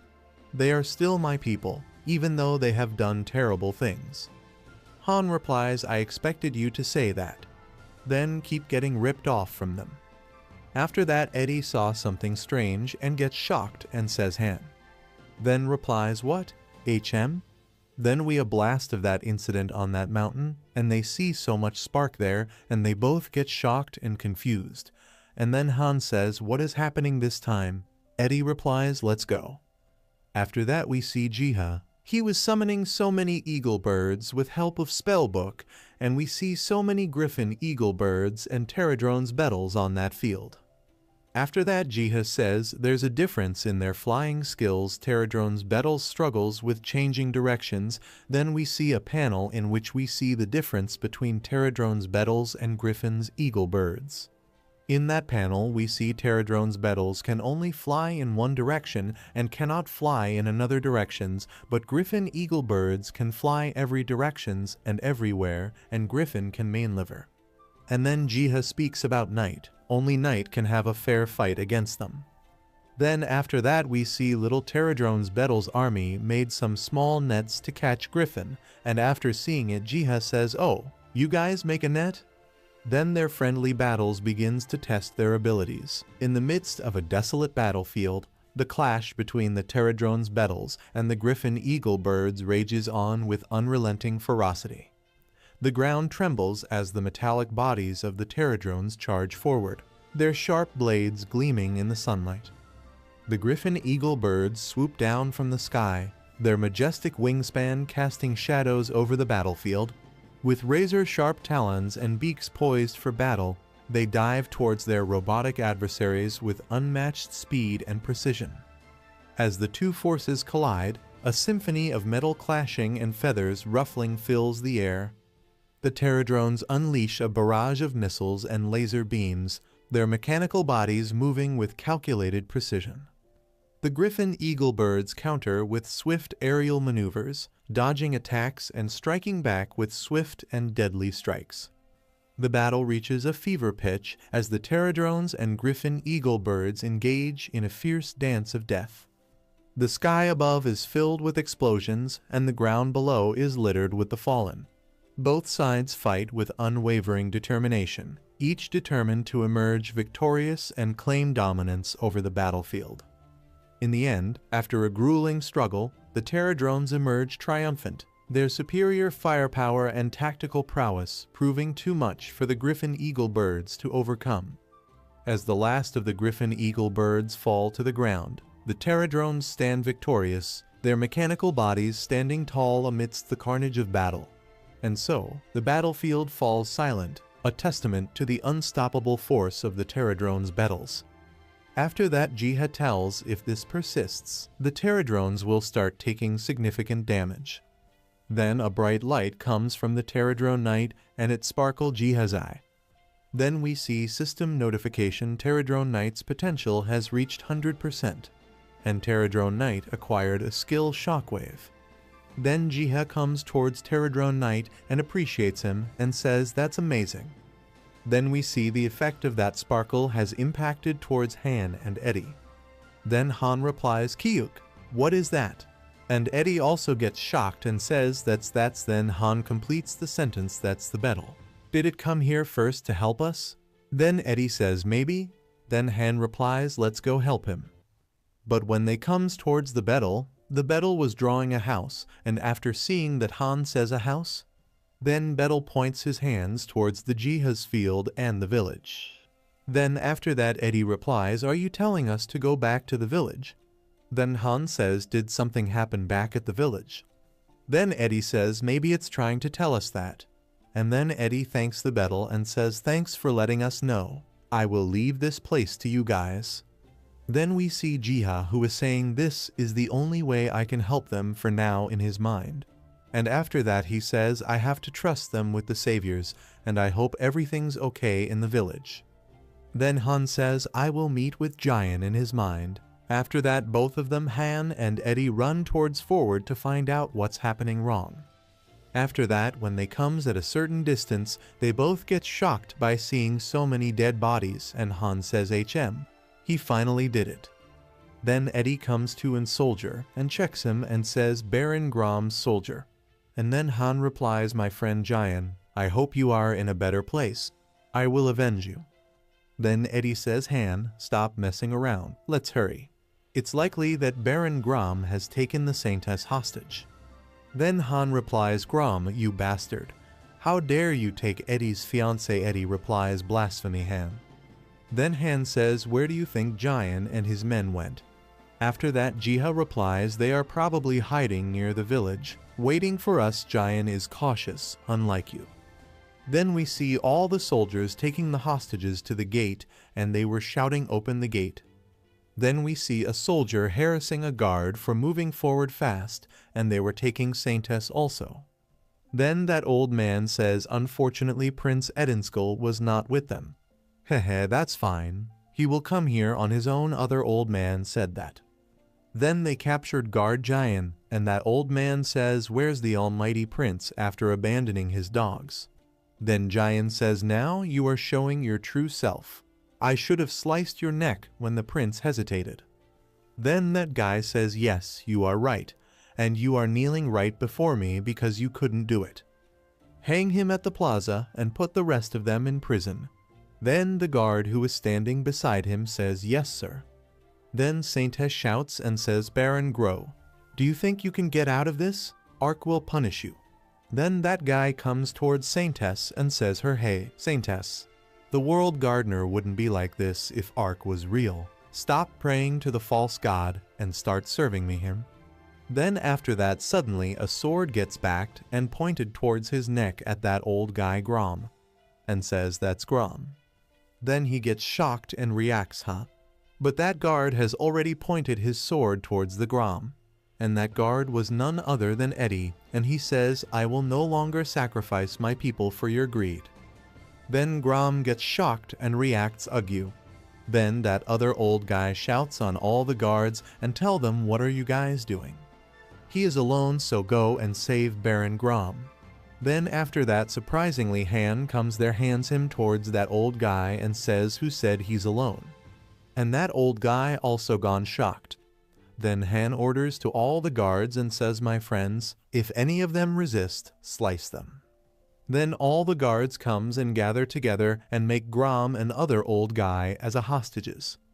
Then Han says to Jian, "Jian acting is over, get up and help us." Then Jian replies, "Oh, okay." Then after making them as a hostages, Grom says, "Prince, you will regret this. You can't sustain this village by yourself." Then Eddie replies, Baron, I gave you a chance to work for my people, and from now on I will." Then we see Eddie grabs the sword and comes to the Grom, and then Grom gets scared and feared by Eddie. Then he said fiercely, that's the seal." Then we see Eddie grabs the sword and lift it up, and he speaks towards everyone and says, "I will rebuild the Estrom kingdom on this land." Then we see Jiha was looking at this situation, and he sees everyone becomes happy, and they started to celebrate. Then we see the notification by the system, Mission 2, Banishment of the Wicked, Banishment of Baron Grom and Merchant Parajak, and new mission available, Mission 3, The Foundation of Kingdom Bill Dino. The successor of the fallen kingdom of Estrom, Prince Edenskull, and the messenger of the divine, Selena, have reclaimed their position. Expand the survivor village, the cornerstone of kingdom building Dino. After that, we see Jiha looking at that notifications and says, "Oh, too many missions at once." Then system gives a message of Mission 3. The foundation of kingdom building, the successor of the fallen kingdom Estrom, Prince Edenskull, and the messenger of the divine Selena have reclaimed their position. Expand the survivor village, the cornerstone of the kingdom building. Mission 3-1 contract with the Saintess. Spread faith among the people of the survivor village through a contract with the Saintess. Once the contract is sealed, you can instill trust without the need for prayers. Mission 3-2 The qualities of a king. Prince Edenskull earned the king's seal. To fully gain people's trust, he needs to prove his qualities as a king. Cleanse Mount Apido. Eliminate monsters at Mount Apido 50%. Find Roman 20 location Mount Apido. Completing these missions will unlock Sanctuary. Then after that, Jiha says the key point is expanding the survival village, and he says, "What is a sanctuary?" I'm assuming it's the area covered with fog. I will have to give orders through Oracle. Let's start with a contract with a Saintess. Then we see system notification, the Griffin raid has ended. Then Jiha says, before that, let's take care of this first. Throw away the Griffin's corpses and move the essence to the garden. HM. Then we see Terradrone's Bettles grabbing and moving sown essence to the field. After that, system notification arrives, Griffin's egg hatched. Then Jiha says Griffin's egg? And it can hatch. Ah, there are too many missions, skills, and items now. I will have to organize them soon. My head hearts, what is it this time? Then system notification arrives. The Terradrones found the rare mineral mithril. Terradrone's worker has been added to the Terradrone's army. Then we see big army of Terradrone's bettles grabbing eggs of Griffin. Then Jiha says nice, so you are Terradrone worker. Then we see a little Terradrone bettle worker was standing on Jiha's hand. Then we his information by the system, specialized in gathering, mining, and crafting. They can collect a metal cube in the deployed area. Then that little Terradrone bettle worker says I bought one. After that Jiha says HM. You bought one already? Then we see system notification. Terradrone worker successfully mined a mineral. An event reward is granted. Choose one of the following artifact: rarity medium class, or above double the number of Terradrone workers plus 5,000 essence. Then Jiha says all of them nice. I'm more curious about the artifact. Ooh. After that the knife gets sparkled.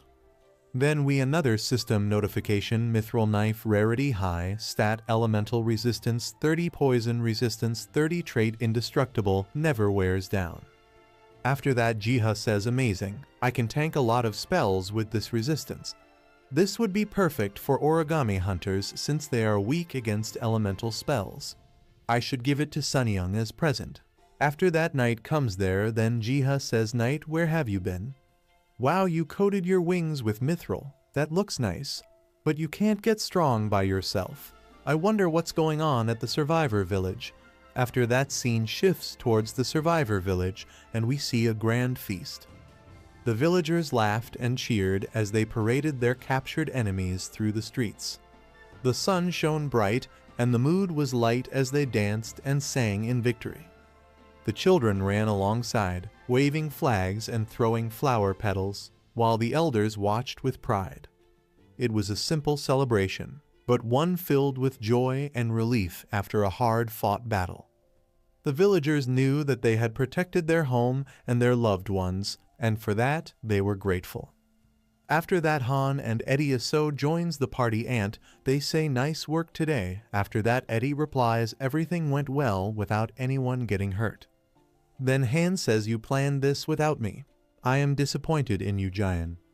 Then Jian replies only a few knew about this plan. Han, I was struggling to act like they got us. What are you going to do about Baron Grom and Parajak?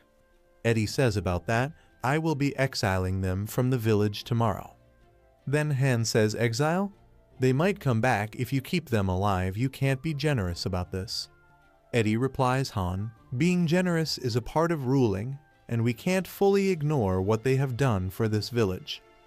Han replies you're too soft. Then Jian says Han, show some respect to the prince. Then Eddie says Han, your advice will forever stay in my heart. After that Han says stop trying to avoid it with your handsome face. Then Jian says the problem is the food. We were depending on the wild elves for food. Then Eddie says we will have to open up the trade route north of Mount Apido and try to negotiate with the wild elves. After that we see Saintess coming towards Prince Eddie. Then Saintess shouted Prince. Then Prince replied shockingly Saintess, something wrong?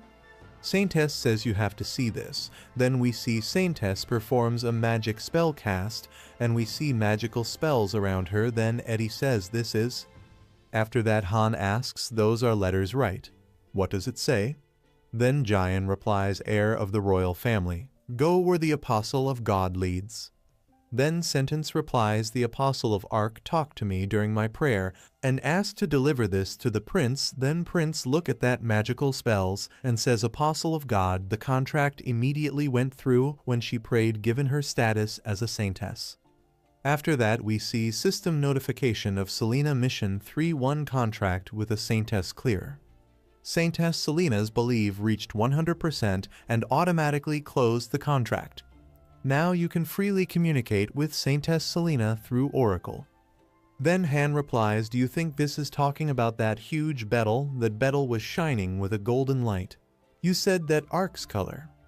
Then Eddie replies him, you are right, a beetle. Yes, I think Ark is really looking over us. We were helped by a strange beetle. Selena replied, really? Then Han says, Saintess Selena, if the apostle talks to you again, let him know about my situation. A poor hunter is wandering around Gehenna. Then Selena replies, sure, I will ask him if he can help you go back to where you came from. Then after that scene shifts towards Jiha, and Jiha says, this seems good enough. Let's go back now. I want to lead them to where Parajak hid the food, but I don't want to bother them too much. I can do that tomorrow. The day is too short, and I have too many things to work on, and I will have to work harder. Then he says, bam, doggo, I am back. Then suddenly Jiha remembers Doggo is still at Gehenna. Then Jiha looks towards Bam, and Bam barks towards Jiha. Then Jiha comes towards the forest and says, what is this? This is way more than the essence I found earlier, and owe it because of the Griffin walkthrough I uploaded on the Merwiki. It will take a while to use all this. Then we see same time, Green Valley Dungeon. It will leave the last hit on you as usual. Then we see some adventurers were fighting with Griffin. Then the guy from the adventurers team says, let's try this, as the walkthrough said. Other one says, okay, let's do it, paper web.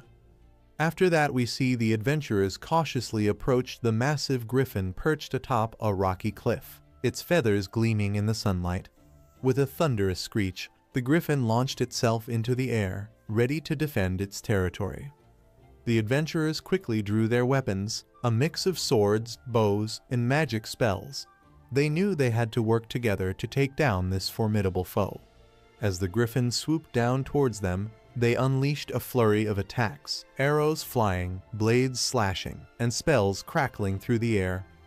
The griffin fought back fiercely, its sharp talons and beak cutting through the adventurers' armor. But they were resilient, dodging its attacks and striking back with determination. With each blow, the griffin grew weaker, its cries of pain echoing through the mountains. Finally, with one final coordinated assault, the adventurers brought the griffin to its knees. It let out a final, mournful cry before falling to the ground, defeated. The adventurers stood victorious, breathless but triumphant after a hard-fought battle against the mighty beast. They knew that they had proven themselves as skilled warriors, ready to face whatever challenges lay ahead in their adventuring journey. After that, adventurers fought with griffins tremendously, and their leader was very angry on the griffins. Then their leader says, I can kill them all with my fire power. Then her teammate says, we are allies. Then she shouts at her party members and asks them, Ikev told you guys to stand there, and other guy of the party cries over his hairs. After that, some rock slides on them, and they say it's falling. After that, we see their leader says, what is that? A cave appeared in front of them. After that, they enter the cave, and they says it's a hidden dungeon entrance. I am a little scared. Then their leader says, we shouldn't make a decision just yet. Let's take a quick around and head back. Then other girl replies, why not just push on with our firepower you, and I easily do it. Then leader replies, if this is a hidden dungeon entrance, we must be careful. It's part of the hunter safety instructions. Other girl replies, okay damn. Then sword guy says, calm down Hwayan, you already have enough dungeon clear rewards. Then after that, while walking, Kyungbeek falls down. Then the healer heal him, and he says there are many traps here, and healer replies, watch where you are going. Then a guy comes and says, wait, move. Then Kyungbeek says, what's wrong? Then they saw a big magical pattern circle. Then they says, it's the same magic circle we found last time. After that, scene shifts towards Survivor Village, the guards taking the hostages, and while that giant orders them move, let them go. Then guard asks them, are you sure about this? Then Grom says, Prince, you will regret this. Then Prince says, Baron Grom, I was giving you a chance to atone and not asking you to risk your life. If I ever see you disturbing my people again, I will find you wherever you are and slick you neck. Then Prince says, let them go, and guards release them, and then Grom and other old guy run away far from them. Then Grom says, you better watch out Edinskul. Then scene shifts towards Han. He says, I really don't like your prince. To Giant, watch your words. He cares about everyone without discrimination. Then Han says, Eddie, Jian just said you are being too nice. Then Jian replies, when did I say that? After that we see Jiha was watching this and says Prince Edenskull is an amazing person. It makes me happy to help him. Then Jiha gets a notification from System, and he says let's try this now, it's a waste to use God's Apostle as navigation. But there are too many monsters at Mount Apido after the ogre died. This navigation should help them, then pressed yes key, and then Jiha says please take care of them again. Night. After that scene shifts towards Survivor Village, and we see a magic portal has been summoned on Survivor Village field, and from that Pterodrone Knight appears, then they all get shocked. And then Prince says, I guess he is God's apostle. The Saintess told us about, then Han replies, I guess so. Then Pterodrone Knight shows them a way, then Prince replies that way. Are you saying we have to go north? Han, let's follow him, and the rest of you keep your distance and follow us. Then both of them follows the Pterodrone Knight. Okay, then Han says he must know something like the incident at the Griffin Valley. Then Prince replies, we will find out soon, but this seems like the route Parajack used for trading. Then Han replies, I hope I find a decent sword for myself. Giant sword doesn't feel. After that Pterodrone Knight bring them in a way on the position. Then Prince replies, this is? Why did he bring us here? What is he doing? Then we see Pterodrone Knight scratching a stone simultaneously. Then Prince said, what is he doing? Is this a camouflage barrier? I see why we couldn't find anything when we searched. Then Han shouts at Pterodrone Knight and said, hey, you scared me, warn us next time. Then Prince replies to Han, don't be mean to him, and he says thanks for the help, we will be fine on our own from here. Then Pterodrone Knight flies away. Then Jian asked Prince, are you okay?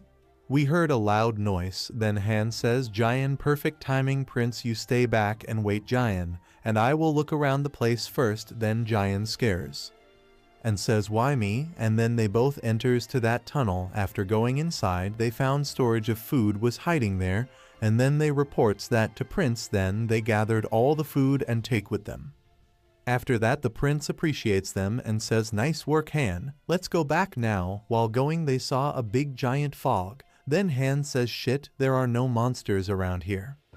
Because that kind of monster is here. Then Prince says, Han, I will take the right. Then Han push the Prince and says a Prince should take care of his people. Hurry and leave Eddie, I will buy you time. Then Prince commands everyone to run and Prince says, I trust you. Han, you have to leave and come back. Then we see a fighting scene between the giant monster and Han. Then Han says, this will be a nice exercise. Then Han sees a system notification and he says, why is this? Then we see system notification, the Howling One's trial has begun, prove your strength. Eddie says trial. Then that giant monster attacked towards Han and Han gets confused. Han found himself face to face with a massive giant doggo. The beast's fur bristled with aggression as it let out a menacing growl, ready to attack. Han tightened his grip on his sword, his muscles tense with anticipation. Without a word, the battle began. The giant doggo lunged forward, attempting to swipe at Han with its massive claws. Han dodged and rolled, narrowly avoiding the deadly strikes. With a swift motion, Han countered with a powerful swing of his sword, slicing through the air with precision. The giant doggo howled in pain as it stumbled back, blood oozing from the wound. But the beast was not giving up easily. It charged again, its jaws snapping perilously close to Han's face. Han danced out of the way, his eyes narrowed in concentration. He had to end this battle before the giant doggo could overpower him. With a final burst of strength, Han leaped forward, driving his sword deep into the beast's heart. The giant doggo let out a final agonized yelp before collapsing to the ground, defeated. Breathing heavily, Han stood victorious, his sword stained with the blood of his fallen foe. The intense battle had pushed him to his limits, but he emerged victorious, his skill and determination prevailing over the giant doggo's ferocity. After that, Han shocks and says this strength, at least that of a disaster-grade monster. Then we see all goblins attack on the party of Prince. Then Prince says don't stop until we reach the village and Jian says push forward. Then Prince says we have to help Han, then scene shifts towards Jiha. Then Jian gets a notification from System Gods Apostle cooldown 223718. Then Jiha says did I use God's Apostle too early, and we see system notification can't intervene in this guest crucial guest outgoing guest timer 0438. Then Jihad says what does crucial guest even mean? I assume something is going on in that fog. What guest is it?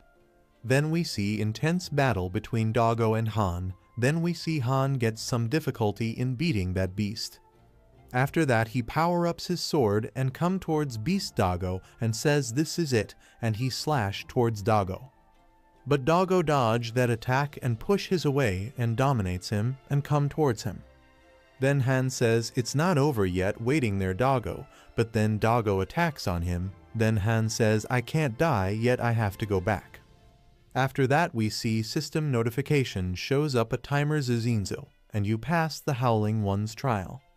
Then Doggo says I got soft, then Han gets shocked. Then Doggo replies person who are born with a fate, this is just another opportunity for you. Then Han said fate? After that we see Doggo summons a brand new Han's sword from him towards Han. Then Doggo says because one who's worthy of my name. Then Han says this is my sword. I got this as a dungeon reward a while ago. How did this happen? Then Han grabs that sword and says, is there really a god, just like the Saintess said? Then he remembers and he says I have to go back, I'm on my way Eddie. After that we see Jiha gets a notification by the system crucial quest Howling One's trial has ended. Growler returns to you. After that we see Doggo in a small form and then Hugs gets shocked and says Doggo. Jiha gets surprised and grabs the little Doggo. And he says you got even cuter. I missed you Doggo, welcome back. Scene shifts towards to the thrilling showdown between the menacing goblins and the brave adventurers, villagers, and their valiant prince. The battlefield is set, with both sides ready for an intense clash of swords and sorcery. The goblins, with their wicked grins and sharp claws, advance towards the defenders with malicious intent.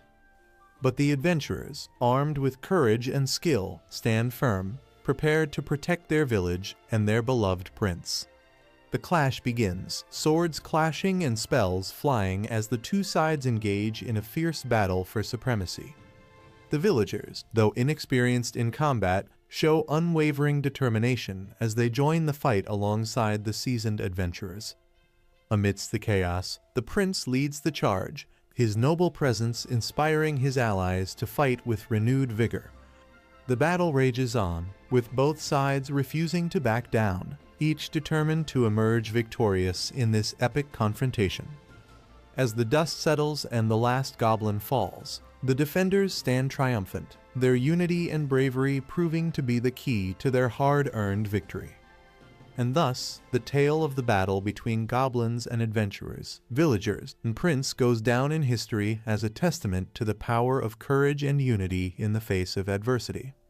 After that Han enters the battle, and he started to clear all the goblins. Then Prince gets shocked and said what happened to you? Where do you find that wolf? Han replies, oh this guy, I was recognized by the wolf. Prince asked recognized? Then Han replies, I will show you what I mean. Then he cancelled the summon, and the wolf get absorbed into the sword. Then we see a past scene. Han says apparently that giant wolf was my guardian. Then Han says he nearly killed me. Then suddenly he said I was born with a fate, and give me this sword. And this sword, I got it when I was in a different world. Prince says, what are you talking about? And then Han replies that Guardian Wolf bought this sword from my world to here, which means this sword is a clue that can help me find a way back to my world. Then Prince replied, that makes sense. It is unlikely that God Ark would barton grace on you, who commits constant blasphemy. Then Han says, hey, what do you mean by that? After that, suddenly Saintess Selena comes there, and she asks Prince, are you all right? Then Prince replied, I am fine, Saintess. The goblins are taken care of, and we also found the food. Then Saintess says, thank you for the hard work, Prince. Then Han replies, what about me? I did the most work today. Then Saintess replied, "You finally started to atone for all the blasphemy you have committed." Then Han says, "Saintess." Then Prince says, "Let's go back to village now. People are waiting for the food." Then Saintess also said, "Yes, Prince." Then Han replies, "Saintess, you are always too mean to me." Then Saintess replied, "I am just joking. I treat everyone equally." Then Han replies, "Really? Then how about that time when you..." After that, scene shifted towards Jiha. Jiha says to the doggo, "Wait just a little longer, Seunghyuk. I will make sure you come back home." Then Jiha says, "Should we go back now too? You must be tired, doggo." Then both of them returns home. Then Jiha says, "Bam, I am back, sorry I kept you waiting." Then he shows doggo to the Bam and Knight. And Jiha says, "Look, doggo got smaller." Then Boom grabs the doggo and begins to play. Then Jiha says, Are you going to take care of doggo?" Then Bam says, "For once, you have done the job well." Then doggo replies, "Shut up. I don't take orders from anyone." The Bam says, "Focus on your recovery here. There I still a lot to do." Then doggo replies, "Yes, I know." Then Being says, "Nice work, Crowley." Then doggo replies, Stop acting friendly." Then Bam asks Jiha, "You are back, how's doggo doing?" Then Jiha replies, "Today was a busy day. I didn't expect doggo to deliver the sword to Seunghyuk. I believe this is all meant by the world tree. Let's go tell Justin about this tomorrow, sounds good." After that, a sound cakes them. Jiha says, "A costumer at this time? I should go take a look. Who is it?" Then we see adventurers on the door of Jiha. They says, "We are here, open the door." Then Jiha opens the door and says, "What's going on this late of night?" Then Jiha says to the adventurers, Hyojin and Hyn too. Then the party leader says, "I am sorry, we know it's late." The other girl says, "What were you doing back there?" Then Jiha says, "I wasn't really doing anything." Then Jiha says them, "Come in, it's cold outside." Then they enters the house. Then they sits on the table. Then Jiha asks them, "So what brought you all here at this time? Is there a quest in the morning?" Then they says, "It's way more important than that. Way more. And you know this, right? We found it together last time." Then Jiha says, "Oh, this magic circle? Yeah, I know. What about it? Is there a problem?" Then the leader says, "We found this one at the dungeon earlier. The one with griffins." Then Jiha says, "Griffins? They found one of the pterodrones used last time." Then we see a past scene in which that magic girl had used Inferno Cannon. After that, the girl says, "We found the hidden space with my amazing skill." That girl also said haha, and other party members also says, "We almost died because of it. We were not close to dying, it was just a little terrifying." Then that girl says, "Shut up, old men. We got good stuff because of me." Then Jiha says, "I have a favor to ask you all. Could you wait a second?" Then Jiha goes to another room to bring something, and they waits for Jihan. Then that girl says, "I am excited to hear what it's about." Whenever Jiha says that, I wonder what it's about this time. Then Jiha returns to the room and says, 1, 2, 3, 4, 5, 6, 7. Help. Then Jiha shouts for the help, and they all get shocked. After that, Jiha says, "Everyone take one back." Then everyone gets shocked and says, "Essence. I have never seen essence at this size." Then Jiha says, "If you put this essence on top of the magic circle you guys found and pour mana in, a portal to Gehenna will open. And I want you to bring Seunghyuk back." Everyone gets shocked and says, "Han Seunghyuk." Then Jiha says, "Will you take the lead, Hyojin?" Then leader gets emotional and says, "Jiha, yes, I definitely will." Found it. And after that we see all the team goes on their mission for their rescue, and they says, "Let's get in there." Then scene shifts towards the garden. The grasses are growing since monsters are gone now. After that we see Jiha. Jiha says maybe the people from the village can move here, the only problem is the Mount Otto. I didn't expect monsters from Plan to escape Mount Apido. Is there any solution for that? Then Jiha says him. After that, scene shifts towards the Han and Prince. They face all the other goblins. Why are there only 2 of them? Then Han says, "Shall we, Eddie?" Then Prince says, I am not waiting for you if you get behind. Then Han says same goes for you. After that Han power-ups and summons his wolf, and he says I am going to ride this wolfie. Then Jiha says Seunghyuk. His naming sense is pretty bad. Then scene shifts towards Han, who was riding with Wolfie. And he says, let's go, our destination is the wild elf villager. Then we an intense battle between goblins and Prince. Wow, look at him. I almost forgot he was a rank 1 hunter until now. Prince Edenskull isn't bad. Either he's near Seunghyuk's level solely with his sword skill. Then we see dangerous battle between goblins and Han says get out of my way. Then Han says Eddie, but we see Prince was busy with slaying all goblins. Then Han says Eddie.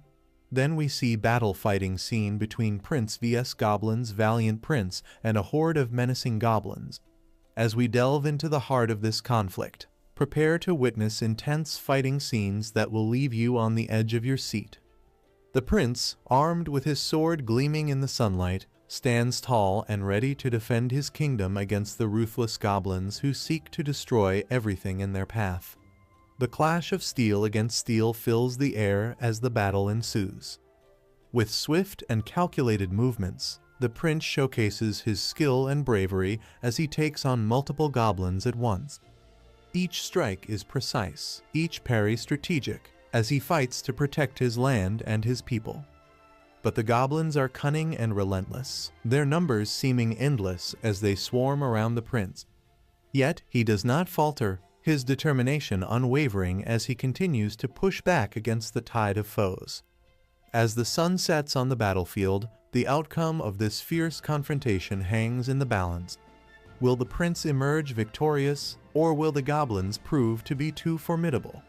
Only time will tell in this gripping showdown of courage and strength. After that, Knight comes towards Prince to help him. Prince says, tonight you came to help me. Then we see Han says, ha, why is God so nice? He is helping you when you are not even in big trouble. After that, Jiha says there's no need to waste time. After that, scene shifts towards the battle. And Han says we can't fall too far behind. Let's catch up Wolfie. Then we see Knight grabs that Prince and fly towards a different direction in Mount Epido. Then Prince says Han is right behind me too. Thanks for the help, I will make sure. Wait, then Knight throws him in Mount Epido and he says go slower. But he grabs him and slowly lands him on the field. Then Han says to Prince, long time no see. Was it fun, Eddie? Then we see Prince gets too hallucination and says don't talk to me. I am about to throw up. Then the knight see-offs them and goes away from them. Then Han says, hey battle friend. Prince says they get nauseous easily since they never traveled in airplanes. Han replies, ha. He is ignoring me again, and he appreciates and says nice work, Wolfie. And then Han says to the prince, why do you bring me to the wild elf's village? I am confident in fighting, but not in negotiating. Prince says, I will negotiate, and I was wondering if the wild elves might know how to send you back home. Wild elves are the oldest and most secretive of elves. They are known to possess their own body of knowledge. Then Han replies, ha ha, you really want me gone, huh? Then Prince says, I am being serious, Han. Then suddenly a big arrow appears in front of them. Then Han says they seem happy we are here. Then we see an elf who says stop right there. Prince says we are from a survivor village on Mount Epido. We want to talk. Then they says go away, we no longer talk to humans. Then Han says Eddie, what are you doing? Are you crazy? After that, Prince and Han grabs their sword and get ready to fight with elves. Then Han asks, are you sure this, Eddie? Then Prince says to everyone I am Edenskull, the prince of the Estrum kingdom. After that, an elf jumps there from a tree and comes towards them and says you will know if you look at this seal, Edenskull from Estrum. That means you are with Grom and Parajak. Then he suddenly attacks towards Prince. Then that guy says drop your weapons and surrender. I will kill you both if you resist. But Prince dodged the attack and says I know what Grom and Parajak have done. I am here to fix that. Then that guy says, "Nonsense. You people robbed our food at the cost of our lives." Then Prince drops his sword and says to Han, "Han, drop your weapon." Then Han replies, "What?" Then Prince says, "We will do as you said." Then Han gets confused and says, "Eddie." Then that guy orders everyone and says, "Blindfold and tie them up. We will bring them to our village." Then they captures Prince and Han.